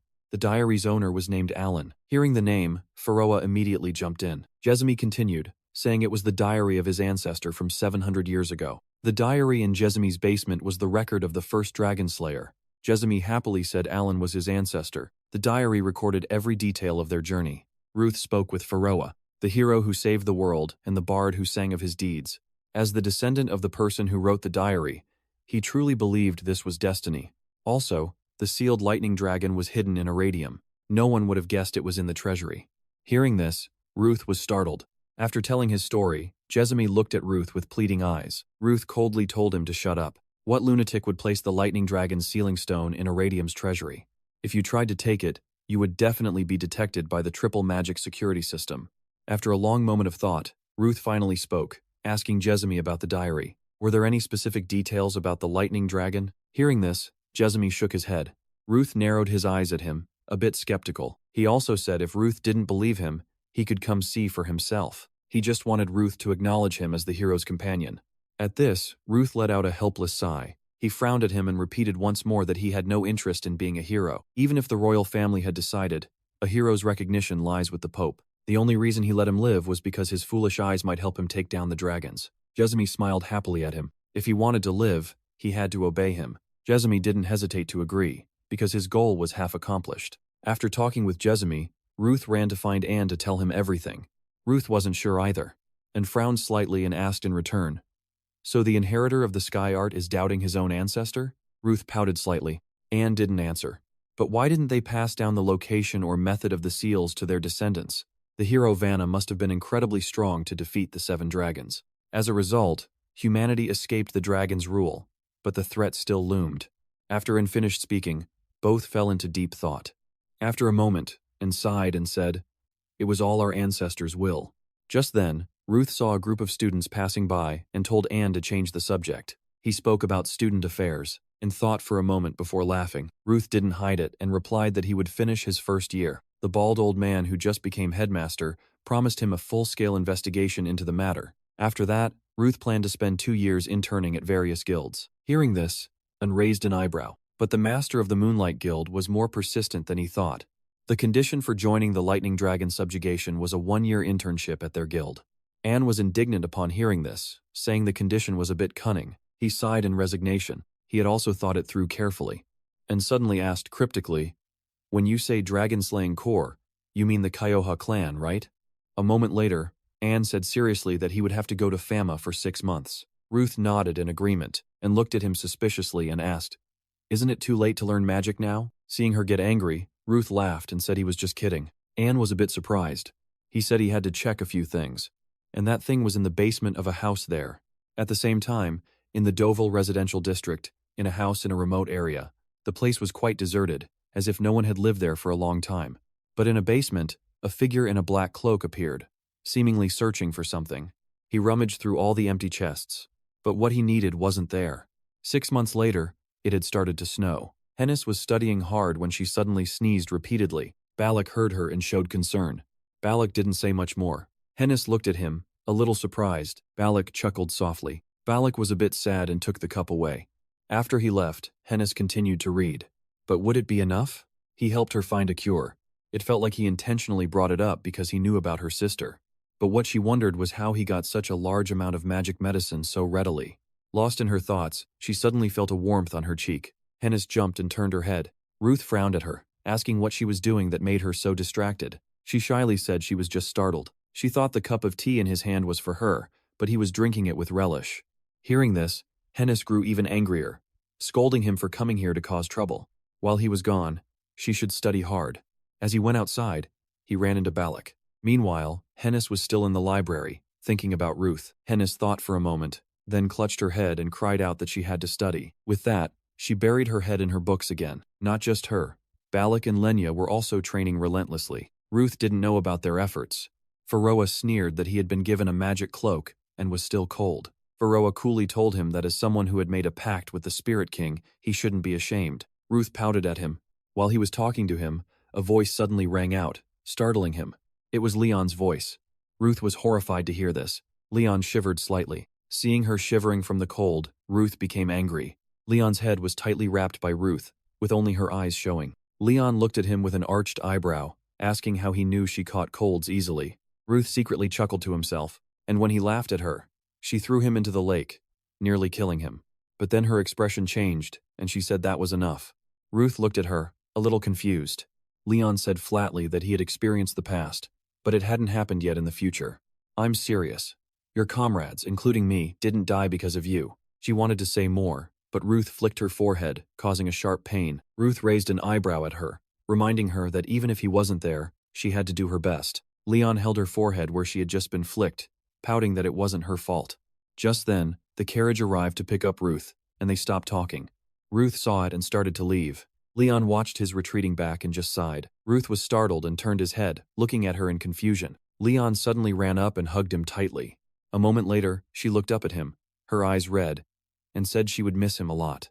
Ruth was a bit awkward and pushed her away. With that, Ruth got into the carriage to leave. Ruth sat inside the carriage, watching the scenery slowly pass by, lost in thought. Remembering Leon's words, he couldn't help but sigh. He couldn't forget what happened in his past life. He felt guilty for being the only survivor. If stronger people had survived, this cycle wouldn't have repeated. Now he couldn't ask why he was saved, or why he wasn't filled with rage. Thinking of this, Ruth's eyes grew even more resolute. Ruth's carriage then left the area. This time, he was determined to find the answers himself. It was a half-hour carriage ride from the capital to the school. The journey from the border to the capital's transfer gate took another 3 hours. The capital of the Ypres trade kingdom was a bustling city. It was the heart of the continent. But he was smart. The city's bright lights only illuminated its center.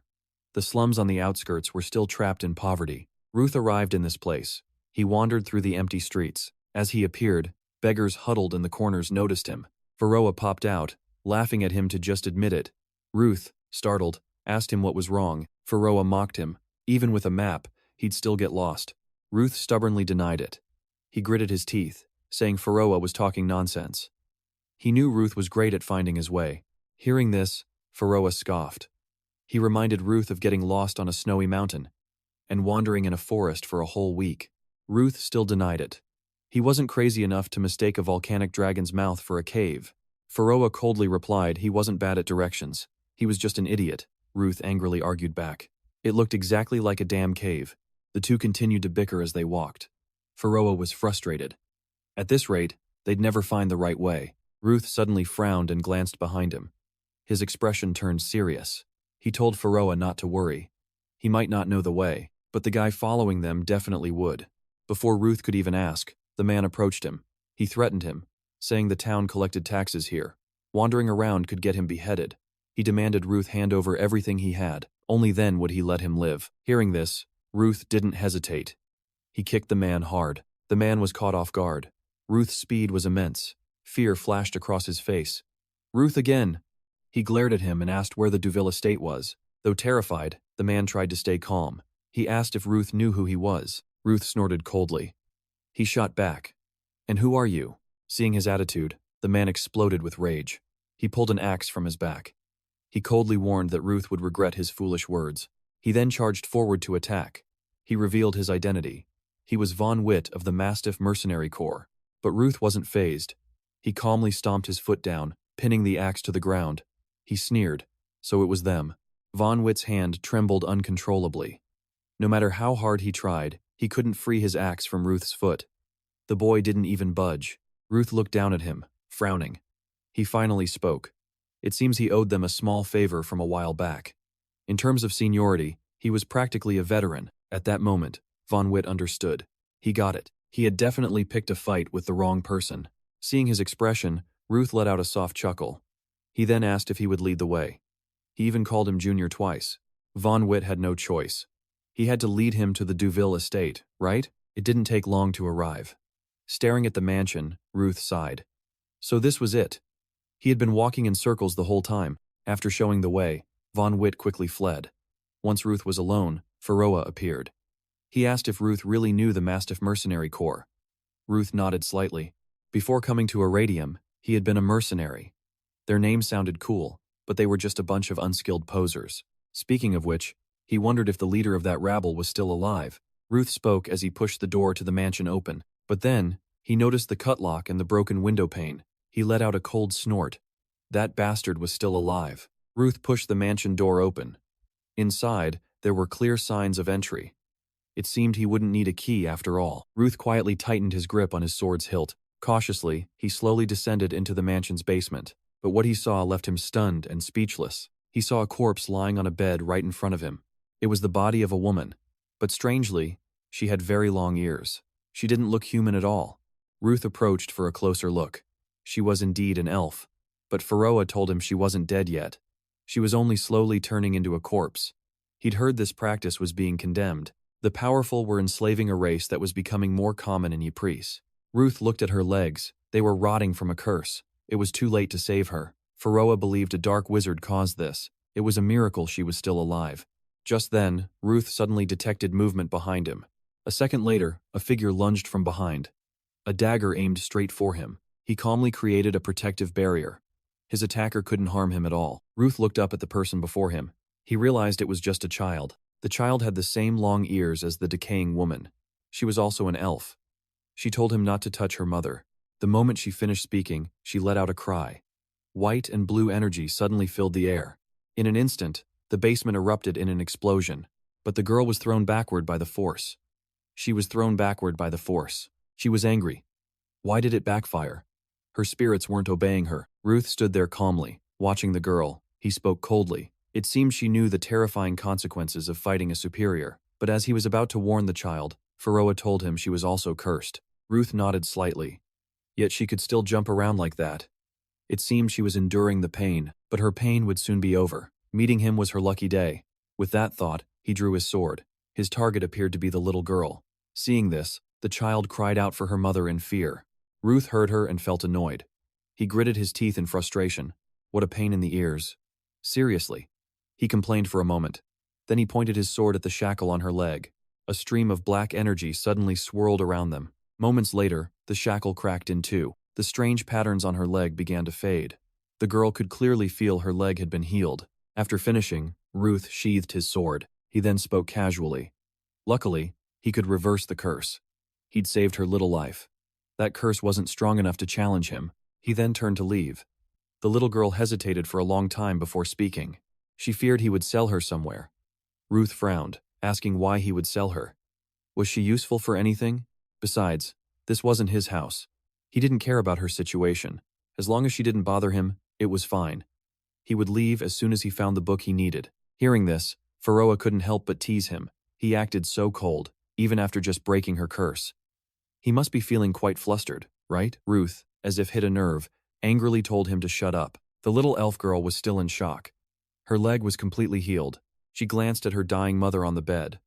The girl seemed to make a decision. A moment later, she approached Ruth. She carefully asked if the book he was looking for was this one. As she spoke, she pulled out a book and handed it to him. At first, Ruth found the girl annoying, but his expression changed when he saw the book in her hand. Before he could say anything, she continued. She asked if his sword could really reverse curses. Ruth narrowed his eyes, watching her. He wanted to see what she would do. Suddenly, she ran towards the fireplace. She was using the book to threaten him. If he didn't save her mother, she would burn it. Her eyes pleaded with Ruth. She truly wanted him to save her mother. Ruth narrowed his eyes and spoke plainly. A curse is just a type of mana. Mana circulates through the heart and body. The curse spreads slowly, eventually damaging the heart. Once that happens, no potion or magic can help. In other words, no matter what he did, her mother couldn't be saved. The girl didn't believe him. If the curse was broken, her mother could live. Just like he had saved her. Seeing her stubbornness, Ruth felt a surge of annoyance. He really wanted to just knock the kid out and take the book. What a pain. Pharoah sensed his intent and stopped him. She's just a child. That was his point. The kid had to learn to survive on her own. It was better to face reality at a young age. Ruth wasted no more words. He snatched the book from her hand. He sneered. She couldn't even hold the book properly, and she thought she could threaten him? Why do something so boring? Ruth told her the harsh truth. No matter what he did, her mother was going to die. She shouldn't threaten the person who just saved her life. She needed to find a way to live on her own. The girl wouldn't give up. She begged him desperately. She could do anything. Cooking, cleaning, other chores. She could even be his slave. Her mother was everything to her. But Ruth remained unmoved. He pushed her hand away. He spoke coldly. Did she think all her troubles would vanish just by begging? Relying on others' pity for a lifetime achieves nothing. She was just a nameless child. Even as a slave, she would be useless to him. He told her the reality bluntly. Her mother was dying. She had to live alone. If she wanted to live, she should spend her time getting stronger instead of crying. Hearing this, the girl gritted her teeth. Then she yelled furiously. She didn't want to be like this. How was she supposed to get stronger? She wasn't big like him. She couldn't use a sword. Her magic was weak. He wouldn't know what it's like to be a weak child for 100 years. She wasn't even fully grown. What could she possibly do? He was a strong adult. That's why he could say such things. She claimed he could never sympathize with a weak, ordinary person like her, because he was born that way. Ruth frowned, lost in thought. She was wrong. He had been just as useless once, but he didn't want to argue with an ungrateful child. He left her with one last sentence. Stay stuck like this for the rest of your life. Then he left the basement. The little elf girl could only watch his retreating back. She was left completely speechless. She fell into absolute despair. Just stay calm. She covered her face and sobbed loudly. Alone in the vast basement where no one could hear. Meanwhile, after getting the book he needed, Ruth found a room in the mansion to read it. Pharoah looked at his expression, wanting to say something. But Ruth cut him off. Whatever that kid does is her business. His only goal was to read this journal. Just leave her be. He couldn't handle that much. Putting the girl's matter aside, he began reading the journal of the bard from Van Huy's party. The bard recounted his adventures through plays, poems, and music. His experiences involved many different people and the flow of time, rather than inner thoughts. The chronicler had to remain dedicated to his work. If the story wasn't simplified, the entire narrative would be ruined. In this life, while he was reading, down in the basement, the elf girl was still kneeling by her mother's bed. Her silhouette was filled with sorrow. Ruth, of course, knew nothing of this. He remained focused on the journal. The bard's experiences were worthy of being recorded, and he hoped this story would be passed down for a long time. One day, fate led the bard to a desert. He was with a merchant caravan when they were attacked by a dragon. While everyone panicked, one man bravely fought the dragon with a single sword. From that day on, he decided to follow that man. The two men traveled together for a long time. The bard realized the nickname Dragon Slayer suited him perfectly. He was a master of many things: swordsmanship, magic, soul arts, and courage. 6 people could be considered close to him. Besides Belian and Yelin, 4 were strong enough to be Varna's comrades in arms. Those 4 were Diana Habala, Killian Staros, Rainan Bernstein, and Arcania. Ruth frowned as he read this. He knew most of those names. But the name Arcania was unfamiliar. He turned to the next page. Perhaps there would be more information. But the next line was just a cryptic sentence. All of them were insane. Ruth was a bit surprised, then continued reading. The 4 had very different personalities. Arcania was the strongest, but no one understood her intentions. She often said strange things but never did anything evil. On another day, they successfully sealed the Thunder Dragon. Venin, leading a city to freedom, laughed even as one of his eyes was crushed. He wanted a world where all dragons were extinct. That same year, the remaining dragon lords were the Martial Dragon and the Black Dragon. These 2 were incredibly powerful. The nameless ruins at the edge of the Great Forest was the chosen battlefield. The bard also mentioned a path there leading to a floating island. During one battle, everyone's strength was fading. Only Varna and Arcania still looked fine. After the battle raged on for some time, the heroes returned. Humanity had won. The war was over. They were ready to spread peace across the continent. Everything went well after that. But a few things still puzzled the bard. Varna didn't destroy the 7 dragons, he only sealed them. Furthermore, instead of killing the remaining dragons, Varna just exiled them. What he couldn't understand was why no one questioned Varna's decision. What had happened in the dragon sanctuary that left them with only this option? The group then began to disband. Killian started a family in the northern snowfields. Deanna returned to the Red Tower. Venin founded a kingdom, and Rainan established an academy to train dragon slayers. The whereabouts of the other 3 were unknown. The bard returned to his own home to live a normal life, until one day, Varna suddenly sought him out. The journal ended there. Faroa was surprised, but Ruth didn't mind. It wasn't that important. He asked him about Alain Duville, the 7 dragons, and the nameless white dragon. Faroa said he witnessed the moment the empire was founded, and when the imperial palace was built. If he was there at that time, that means 700 years ago. He was beside the first dragon slayers. And was Varna the one who made a pact with him? Considering he didn't know about the sealing stones, he must have been with that person up to that point. That means he was with him in the dragon's sanctuary, the one who made him regress. It seems the ancient pact that endangered humanity's existence was made back then. Ruth voiced his speculation, but Faroa only listened without answering. He couldn't tell him. Ruth continued to press him about the events of 700 years ago, but the answer was the same. Faroa couldn't tell him such things. His words made Ruth slam his fist on the table in anger. Just then, a voice came from outside the door. Ruth looked up. It was the little elf girl. He asked what she wanted. She peeked her head in, apologizing for before. She wanted to ask for one more favor. Ruth snorted coldly. He stated bluntly that he couldn't help her mother, but this time, she wasn't here for that. She had a different request. As she spoke, her eyes welled up with tears. She was hungry. She wanted to ask him to take her mother to a place where she could see the green forest. Although slavery had long been abolished on this continent, the mother's body leaned against her daughter in the green forest. But because everyone wanted the beautiful and talented singing elves, they easily became targets for illegal slave hunters. The girl hugged her mother's arm tightly, her eyes tearing up. To avoid being captured, they hid deep within the forests. They avoided contact with other races. They lived a simple life. Their lifespans are long, and they mature very slowly. It takes 150 years to reach adulthood. They had left the spirit world, their original home, long ago. They came to live in this world. Ruth watched the 2 of them from a distance. Perhaps that was why, in an elf's final moments, when her mother was brought back to the forest, specks of spirit light appeared on her body. Mother and daughter leaned their heads together. The weak mother spoke. "My dearest Ren." She raised a hand to caress the girl's face. "It's all right, my child. I will always." Their bodies and souls dissolve without a trace, returning to the spirit world, and be with you. With her last words, she breathed her last. Her body and soul turned into specks of spirit light. They vanished into the spirit world. Ruth and the girl watched as her mother faded away. The girl was filled with sadness and self-blame. If only we had escaped that hell a little sooner. If only I had grown up faster. She turned to Ruth with a smile. My mother protected me her whole life, but I couldn't protect her even once. But it's okay. She'll be with me forever.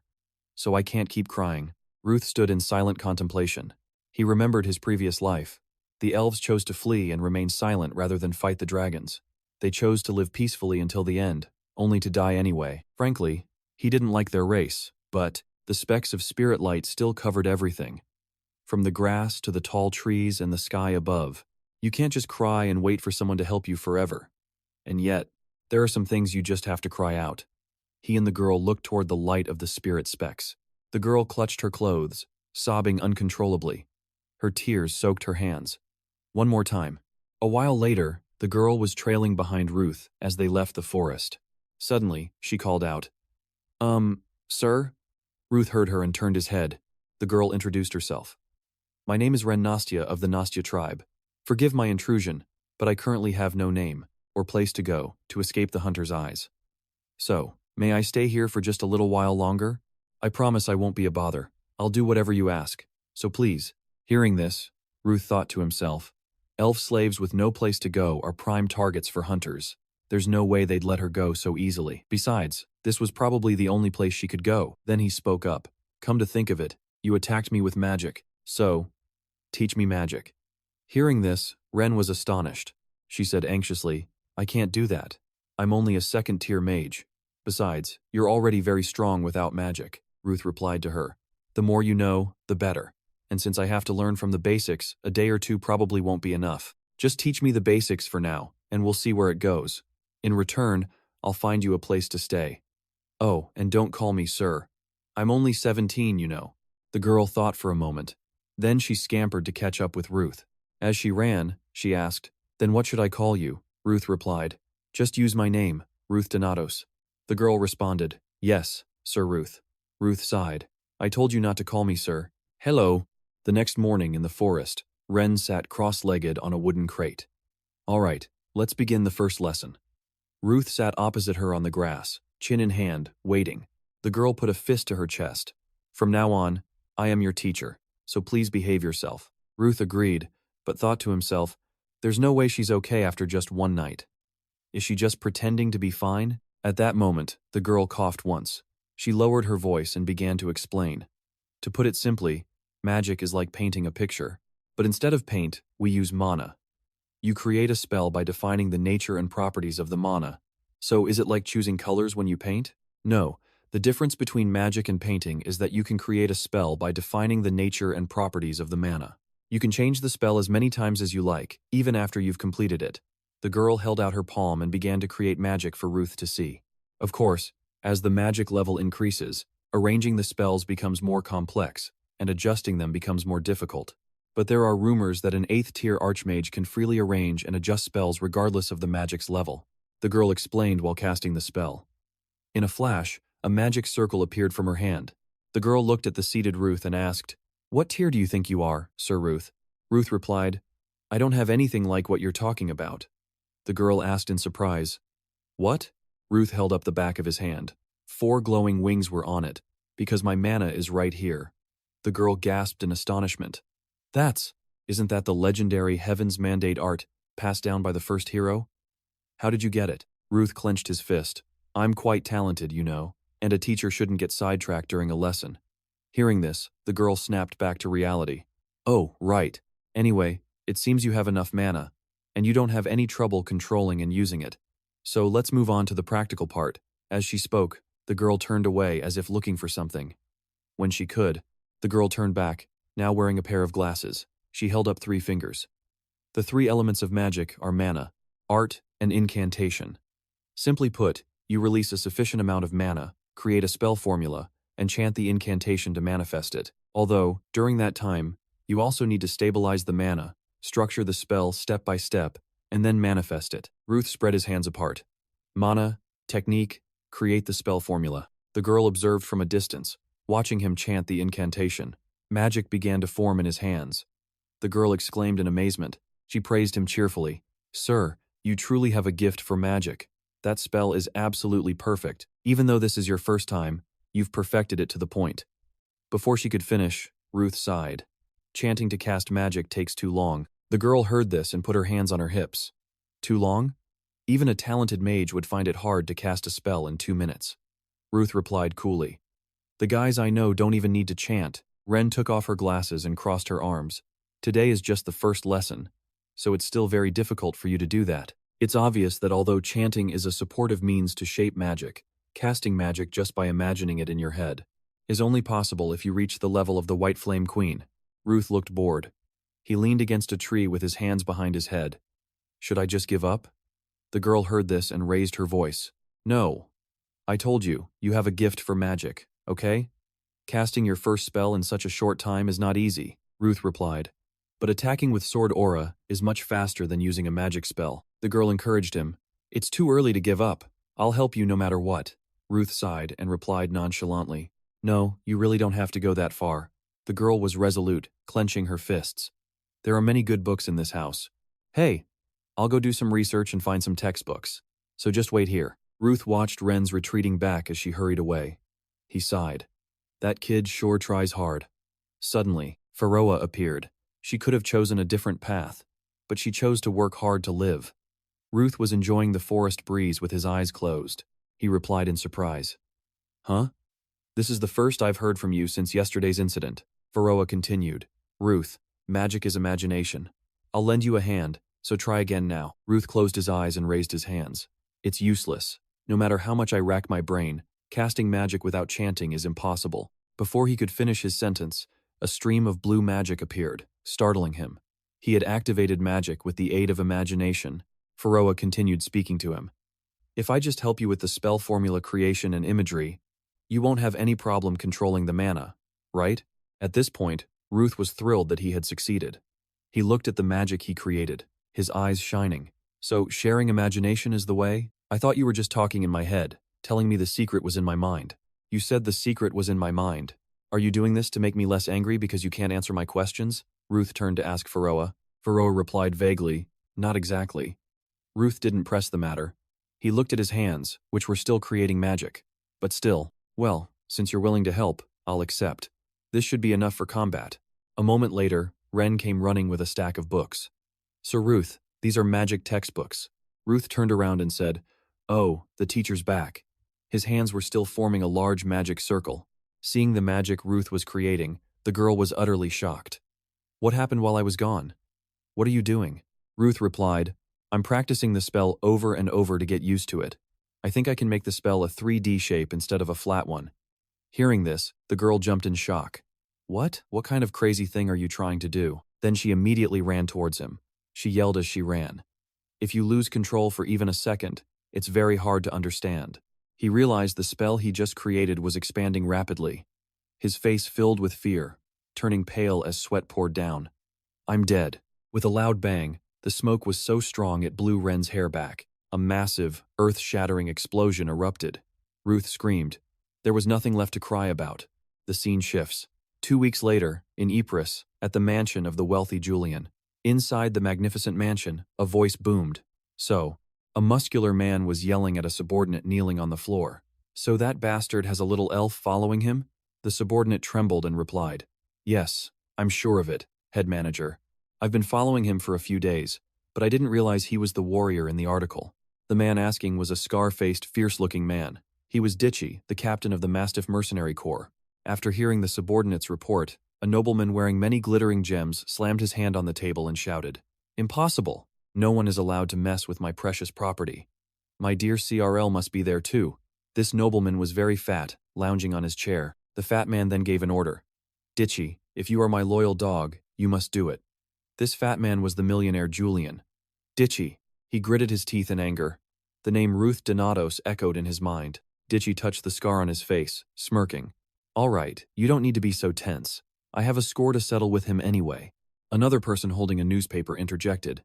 Ditchy, I don't know what your relationship with that guy is, but our opponent's skills are recognized by the royal family and widely reported by the media. So, be careful. The man holding the newspaper was the Dark Sorcerer, High Man. Ditchy swatted the newspaper from High Man's hand and sneered. I don't believe those stupid rumors.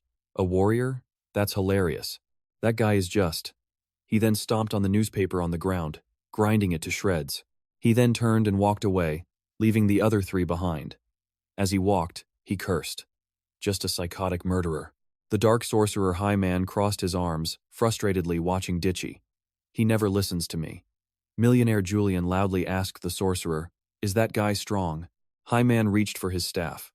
He replied, The rumors have probably exaggerated his strength. But no matter how strong he is, you don't have to worry. We'll have everything prepared before Ditchy arrives. At the same time, at the Duville residence, Ruth was training diligently in the courtyard. He thought to himself, I've gotten much better. Even first-tier magic is useful if I can master it and use it fluently in battle. I need to learn higher-level magic from a higher-level mage. Lost in thought, he heard Ren call out from the porch, her hands on her hips.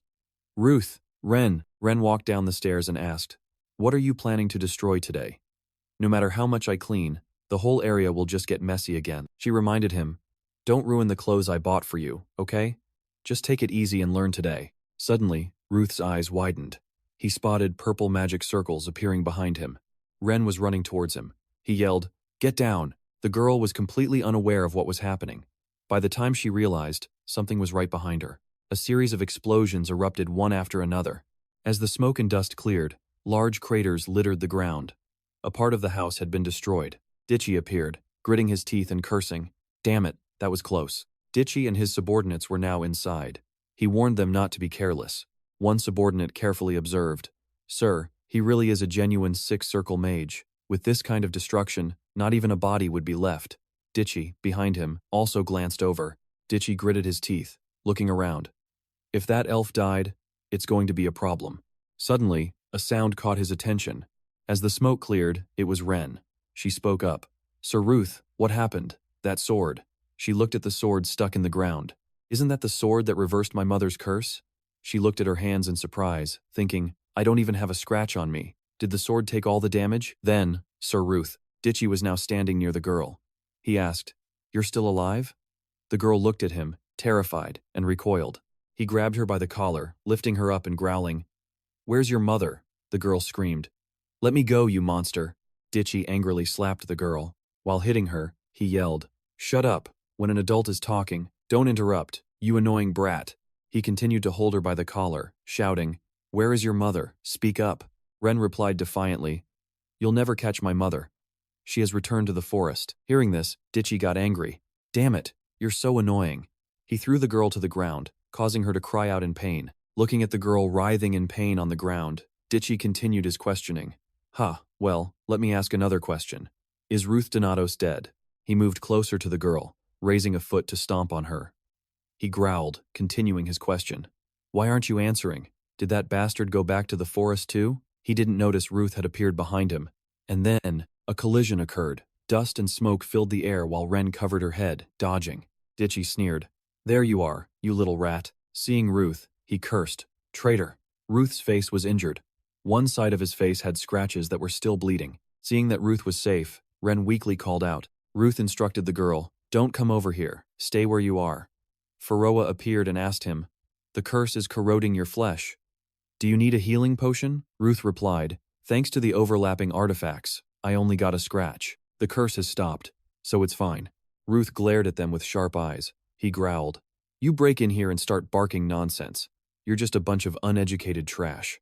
Seeing Ruth's sword still stuck in the ground, Ren thought, "Oh, his sword is still there." She called out, "Ruth, over here," but the sword was already in his hand, making her think, "He already has it? I didn't even see him pick it up." Ditchy's subordinates also shouted in anger. "Uneducated? You bastard! How dare you mock the Mastiff Mercenary Corps?" As soon as he finished speaking, the man was blown to bits.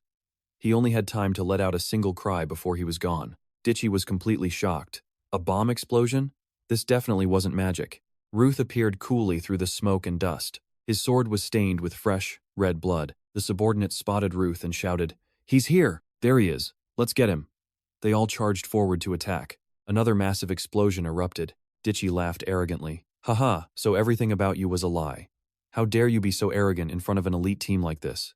The charred bodies of his subordinates fell to the ground. This left Ditchy utterly horrified. "What?" A subordinate behind him warned. "Captain, behind you." Ditchy was certain it was magic this time. He tried to calm his men. "Don't be afraid. It's just level 1 magic bullets." But every single subordinate was hit by a magic bullet. This made Ditchy wonder, how are there so many magic bullets? Moreover, the explosions obscured his vision, making the trajectory hard to predict. Ditchy helplessly shouted, "You idiots, open your eyes." A voice came from behind. "You're the one who needs to open your eyes." Ditchy felt a chill run down his spine. Sweat poured down his face. Ruth's voice spoke again. "It's been a while." Ditchy glanced back slightly. His face was now filled with terror. "Ditchy." Ruth had already placed his sword at his neck. With sharp eyes, he gave a slight, cold smile. The sword was still pressed against Ditchy's neck. All of his subordinates lay scattered on the ground. Ren looked at the two of them and thought, he took them all out by himself. Looking at the blood-soaked sword crackling, Ren wondered, identity. What is his true identity? Ruth was still pressing the sword firmly against Ditchy's neck. Ren thought, that red sword explodes whenever it touches blood. He also has a sword that nullifies curses. Just how many special swords does he have? Ren stared intently at Ruth. Ruth spoke. "I should have cut you into 100 pieces instead of using the bloodlust sword. No matter how much I think about it, I can't understand. Why are you the one who's angry after ambushing me 5 years ago?" Hearing these words, Ditchy gritted his teeth and shot back. "Ambush?" He turned his face and cursed at Ruth. "You ungrateful fool, I treated you like my own son. How dare you set foot in Ypres again after killing half the mercenary corps? You're no different from a monster in human skin." Ruth heard his curses but didn't understand. What nonsense are you talking about? He continued to curse. You killed your comrade just because he did some dirty things to a nameless refugee child. And then you destroyed my handsome face. Hearing this, Ruth paused and thought, something's not right. In my past life, I never killed half the mercenary corps or was treated like his son. I was the nameless refugee child. He recalled his past life. Back then, the mercenary corps was made up of weaklings who only knew how to fight on the streets. Of course, there were scumbags and perverts among them. After losing my family and wandering aimlessly, when we arrived in Ypres, 3 vicious faces with savage smiles appeared in his memory. The so-called Mastiff Mercenary Corps was no different from any other. At that time, he was a weak child, holding his head and screaming in pain. Luckily, at that time, my brother was so strong that they couldn't help but respect him. On the other hand, I was seen as a freeloader who just clung to my brother. When we were together, he always protected me. However, he was also favored by Ditchy and was often sent on missions.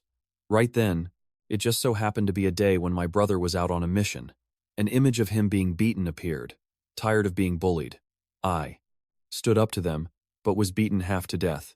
His memory replayed the image of his brother, seeing the men beating him. Their feet stomped on his face. My brother accidentally saw that scene and killed half of the Mastiff Mercenary Corps. Yes, the one who killed half the Mercenary Corps and left a scar on Ditchy's face. The scene of Ditchy being slashed across the face flashed in his memory. Wasn't me, but my brother, Aesir Denethor. After killing them, his brother's face was covered in blood. At that time, Ruth was stunned and asked, "Why? Why? Why did you do that? You didn't have to do that to everyone." His brother patted his head reassuringly. "Don't worry, Ruth. They're just scum who deserve to die. Even if I have to leave you because of this, it's all for you." He turned his back and left. Soon after, an order was issued throughout the land, so his brother had to leave after entrusting him to a man. That choice was probably the right one at the time.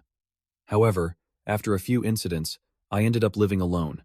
He recalled his past life with a heavy heart. I only heard news of my brother after many years had passed. The truth is, this guy is acting like this in this life while my brother is missing. Does that mean everything my brother did in the past is now my responsibility? His brother's back appeared behind him. Can you see it? He tightened his grip on the sword in his hand. Yeah. Do I always have to end up in such a crappy situation? Black. Black. The blood on the sword made it crackle. Ditchy saw the sword and was horrified. Then he was hit by a painful blow from Ruth and screamed loudly. Ditchy was sent flying and fell sprawling on the ground. Ruth's sword landed right between his legs. The man stuttered in fear. "Wait. Now that I think about it, you must have had your reasons." Ruth didn't let him say more. He shouted, "Shut up. Even after all this time, the Mastiff Mercenary Corps is still a bunch of bastards doing dirty things to kids." Ditchy sat on the ground, his face down, gritting his teeth. He looked at the sword stuck between his legs and said fearfully, "What time? What the hell are you talking about?" Ruth coldly replied, "A dead man like you doesn't need to know." Then, a loud explosion echoed. Smoke billowed high into the air. As the smoke cleared, Ruth rubbed his forehead. He sighed. That hurt. A moan was suddenly heard. "Sir." The girl was running towards Ruth from a distance. He raised his voice to stop her. "Don't come here. Go somewhere safer." Ignoring his warning, the girl ran up and grabbed his shirt. She looked behind her in panic. "You have to run. He's the one hired by Jillian. He's the one who tormented me and my mother. He still has more mercenaries at his mansion." The girl, still terrified, tightened her grip on his shirt and continued. "And that's not all. He even has a dark wizard there. Because I'm the one they're after, sir. You have to." Before she could finish, Ruth grabbed her by the shirt and lifted her up, leaving her confused. Ruth sat the girl on his shoulder and said in a deep voice, "All right, take me there." The girl still looked at Ruth with a dazed expression.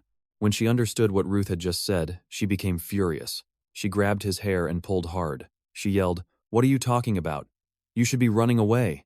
The hair pulling hurt, but Ruth still shot back. "Wait, if I go alone, it'll take more than half a day." Ruth proposed a deal to the girl. "Since you taught me magic, I'll teach you a few things. There are 2 things that must be returned. First is kindness." The girl watched him intently. "And last is oppression." After hearing this, the girl fell silent for a long time. Then they both looked towards the mansion in the distance. Meanwhile, at Julian's mansion, the fat nobleman and the dark sorcerer Haman were watching everything through a crystal ball. Julian's face was filled with horror, sweat pouring down endlessly. Through the crystal ball, they had witnessed Ditchy's death. It was a painful death. Ditchy's body had been torn to pieces. Seeing this, the fat nobleman began to panic. His legs trembled so much he couldn't stand. He collapsed onto the floor, his whole body shaking, face still covered in sweat. He stammered, "Ditchy is dead?" He was so strong, yet he couldn't even fight back against that guy. The dark sorcerer Haman was still observing the situation through the crystal ball. He said, "He's coming." That sentence made the fat man scramble to his feet and run. He yelled, "No! Listen, gather all 11 slaves and lock them up. Don't miss a single one." The fat nobleman pointed a finger straight at the dark sorcerer Haman. "Hey, Haman, do you know why I spend so much money to support someone exiled from the Magic Kingdom? Go kill that monster for me, and don't leave a single scratch on my treasures." Hearing these words, the dark sorcerer Haman thought, "I don't want to use my precious creation to save this fatso, but I do need funding for my research." After thinking, the dark sorcerer replied with a confident expression, "Don't worry, Sir Julian, we have that." The fat nobleman, as if grabbing a lifeline, shouted with joy, "That's right, we still have that. Haman, your research is a masterpiece." It seems the thing the dark sorcerer was referring to was a dragonute, bound by chains. A glowing yellow stone was embedded in its chest. Inside Jillian's mansion, there was a lot of shouting and noise. "You bastard, do you know where you are?" "Is this the place?" Ruth asked Ren. The girl replied, "Yes, this is Jillian's mansion." The guards were heavily injured by Ruth and lay scattered around. Ruth wondered, "He must be swimming in money to have so many guards." Ren asked, "Are you okay, sir?" Ruth didn't answer and asked back, "Why do you ask?" Ren looked down dejectedly. "Even if there are enemies, they're still human. Just like you, sir." He explained, "I warned them, but those bastards still attacked me first." The girl replied with a sad voice, "Yes, that's true." The guards ran out of the mansion one by one with panicked and terrified expressions, making him think, "They're trying to attack me again." One of them even had a scratch on his face, which confused him. The guards weren't attacking him. They were fleeing. A clawed, hairy foot stomped on a guard's head. A beast with wings on its head and a yellow beast appeared. They growled menacingly. Ren's eyes widened in shock. "And more beasts are coming. They're charging." "Magical beasts?" "No, I've never seen any magical beasts like these," Ren said. Ruth looked at them and thought, "It's a chimera, created from many different animals using magic. Creating it is definitely illegal. Let's just call them chimeras." They were biting and killing even the guards. But why would they release monsters that can't distinguish between friend and foe? The chimeras continued to slaughter the guards. Ruth gripped his sword tightly, ready for battle. Ren was hiding behind him in fear. He told her, "Go hide somewhere." The shadow of a winged, half-human, half-beast figure holding a spear appeared. He exclaimed, Well, the beasts of the forest attacked. They even cloned a dragonaut. This dragonaut was covered in grotesque stitches. Ruth charged forward, thinking, "It's made from parts of dragons, monsters, and magical beasts." Suddenly, the sound of footsteps approached. It was Ren, chasing after him. As she ran, she called out, "Sir Ruth!" Ruth yelled, "Hey, I told you to hide. It's dangerous here." He was raising his sword, preparing to fight. The girl grabbed his arm tightly, stammering, "I know, but that thing." She remembered that monster once protecting her. "Little Ren, it's dangerous to go alone. That's the guardian of our tribe, Rota Nastya." Faroa appeared. They must know each other.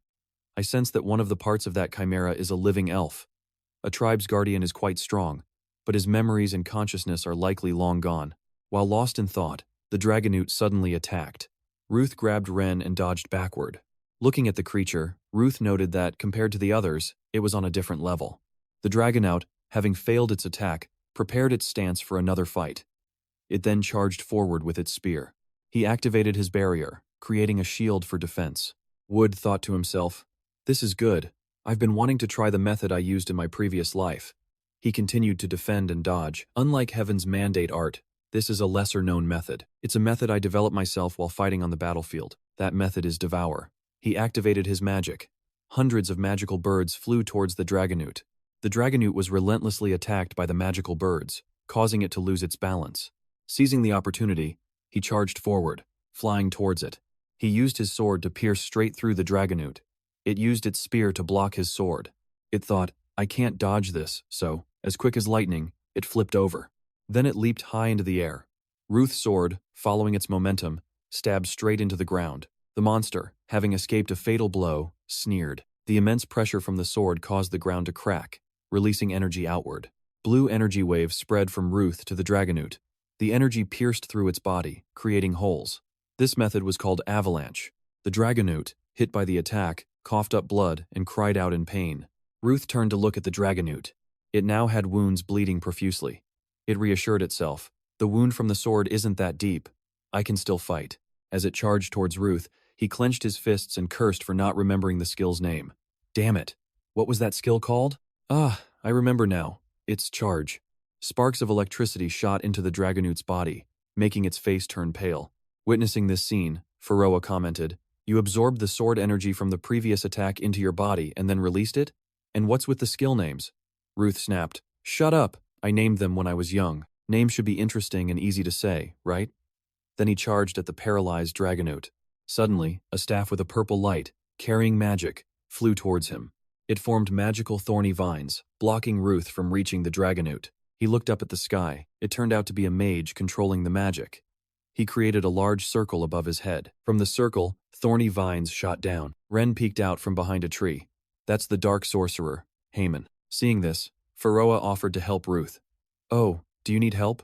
Ruth refused, his hand gripping his sword. He looked up at the sky, darkened by the dark sorcerer's magic. He was extremely confident. "This time, I've left him far behind, right?" His eyes gleamed with lightning. The three elements of magic are mana, skill, and casting. This level of magic can be easily destroyed if its structure is broken with the remaining mana. Ruth swung his sword towards the dark sorcerer's magic. "Take this."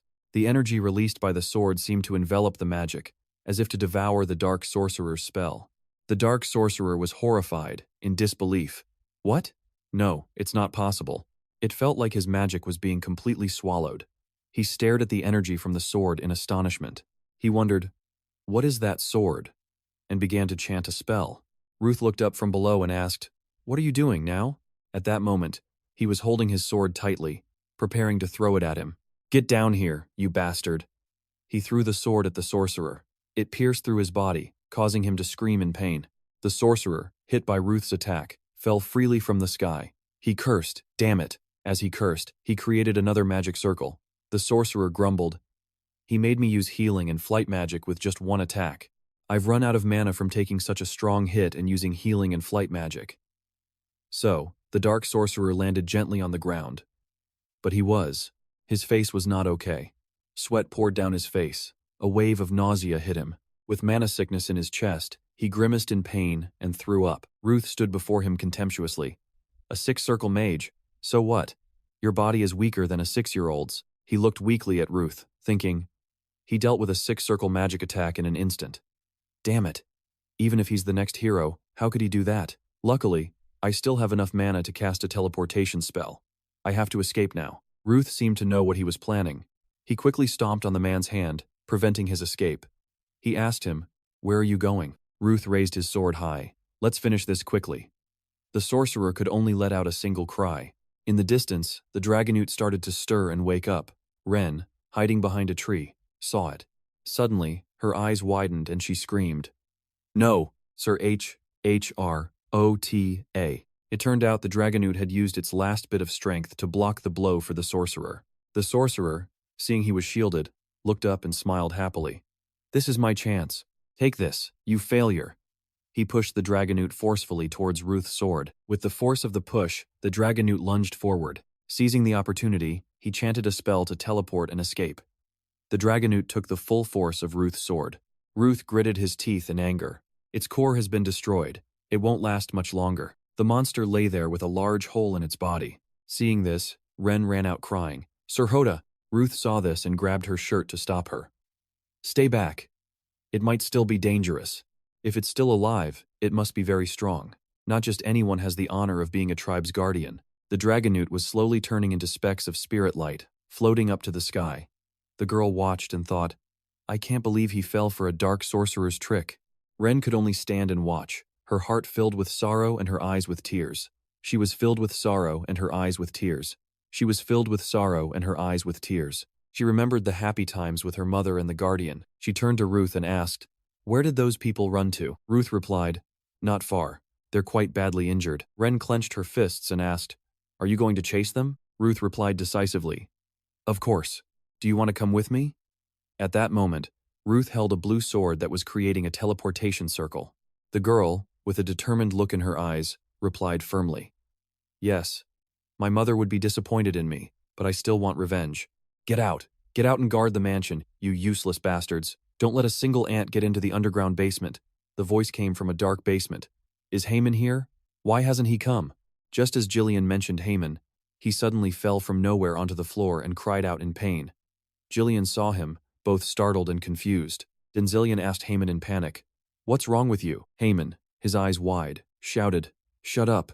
Then he thought to himself, "I have to escape. Damn it, what the hell is that brat?" Then he ran for his life, leaving Jillian screaming behind him. "Are you trying to run away? Are you going to leave me and my treasures? What? Do you know how much I've sacrificed for you? The catalysts, resources, and everything needed to support the research for creating chimeras?" The sorcerer didn't even look back. He replied, "I'm about to die. Why are you even talking about research?" As he packed a "Why, you pig," he pointed a finger and cursed at Jillian. "I'm in this mess because of you, you pig. Your head is full of fat, so you can't even think straight, can you? Give me the key to the stables, now. I'm out of mana, so we have to ride horses." Before he could run, the sorcerer was struck by a sword from behind. "Where do you think you're going?" a voice echoed. Ruth and Ren appeared. They looked at them with sharp eyes. Faroa appeared, asking, "What's with that sword? It wiped out the entire treasury?" In Vood's hand was Philia, the spatial Ren sword. It was a sword that could cut through space. The one Leon used in the previous life. It consumes a lot of mana, so I didn't want to use it. Denzelian witnessed Haman's death and ran for his life. "Monster. Someone, save me." He was probably too fat, because he didn't get far before tripping over the feet of the tied-up slaves. "Save me! Save me, you useless things." At that moment, a rope wrapped around his body. He might be able to find something cute. He fell to the floor, screaming pitifully. Ruth spoke up. "Hey, I have something to ask you." Ruth stared intently at his face. "I'll finish you off quickly. There's another one waiting." He approached the fallen sorcerer and asked, "The elf you used to create the chimera was quite strong. There's no way you could have tamed it on your own. Where did you get it?" The sorcerer stammered. "The elf you used to create the chimera was quite strong. There's no way you could have tamed it on your own. Where did you get it?" Dan Bell quickly replied, "The black market of Ypres. I traded with people wearing dragon head-like masks and white robes." Ruth thought, dragon masks and white robes. Could it be the Dragon Temple? A strange organization with the dream of making dragons the rulers of the world.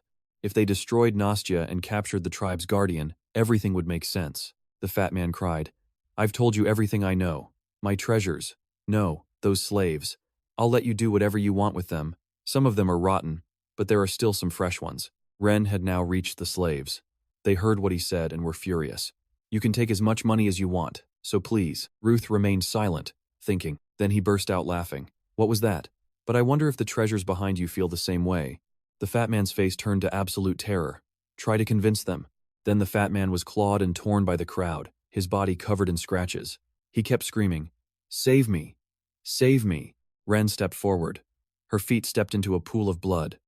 He weakly called out to her, "Please, save me, Ren. My love, Sia Ren. Sia Ren wouldn't want you to become like this." Ren was holding a small knife in her hand, standing before him. "You know your mother protected you with all her love." He tried to manipulate her thoughts. "My mother definitely wouldn't want to see me like this." The girl spoke and then threw the knife to the ground. The fat man thought he had escaped death and smiled. "So, I'll do this instead." The girl stepped forward and sat down opposite the fat man. She continued coldly, "I'll poke small holes in your body and slowly blow air into them. The air will slowly travel through your blood vessels, into your eyes, your internal organs, and finally, your brain." Her hands had already formed a magic circle. His body felt like it was about to explode. "I pray your soul never finds peace. We will curse you. For hundreds of years to come." The explosions on the fat man's body continued. "Your soul." Then she smiled cheerfully. "It's not fair, is it? After all, you're an oppressor." Wood and Faroa, witnessing this scene, were at a loss for words. Faroa sarcastically commented to Ruth, "You taught that kid some useful things." Abel walked away with an angry expression, muttering that it was such a hassle. He grumbled about a person who illegally exploited slaves, and another who was a dark sorcerer conducting secret chimera experiments. Standing next to Abel was a young man, his face still showing signs of shock. Abel expressed his helplessness, holding his face in his hands and sighing. He said that the two behind this case deserved to be executed, even if it was to save the slaves.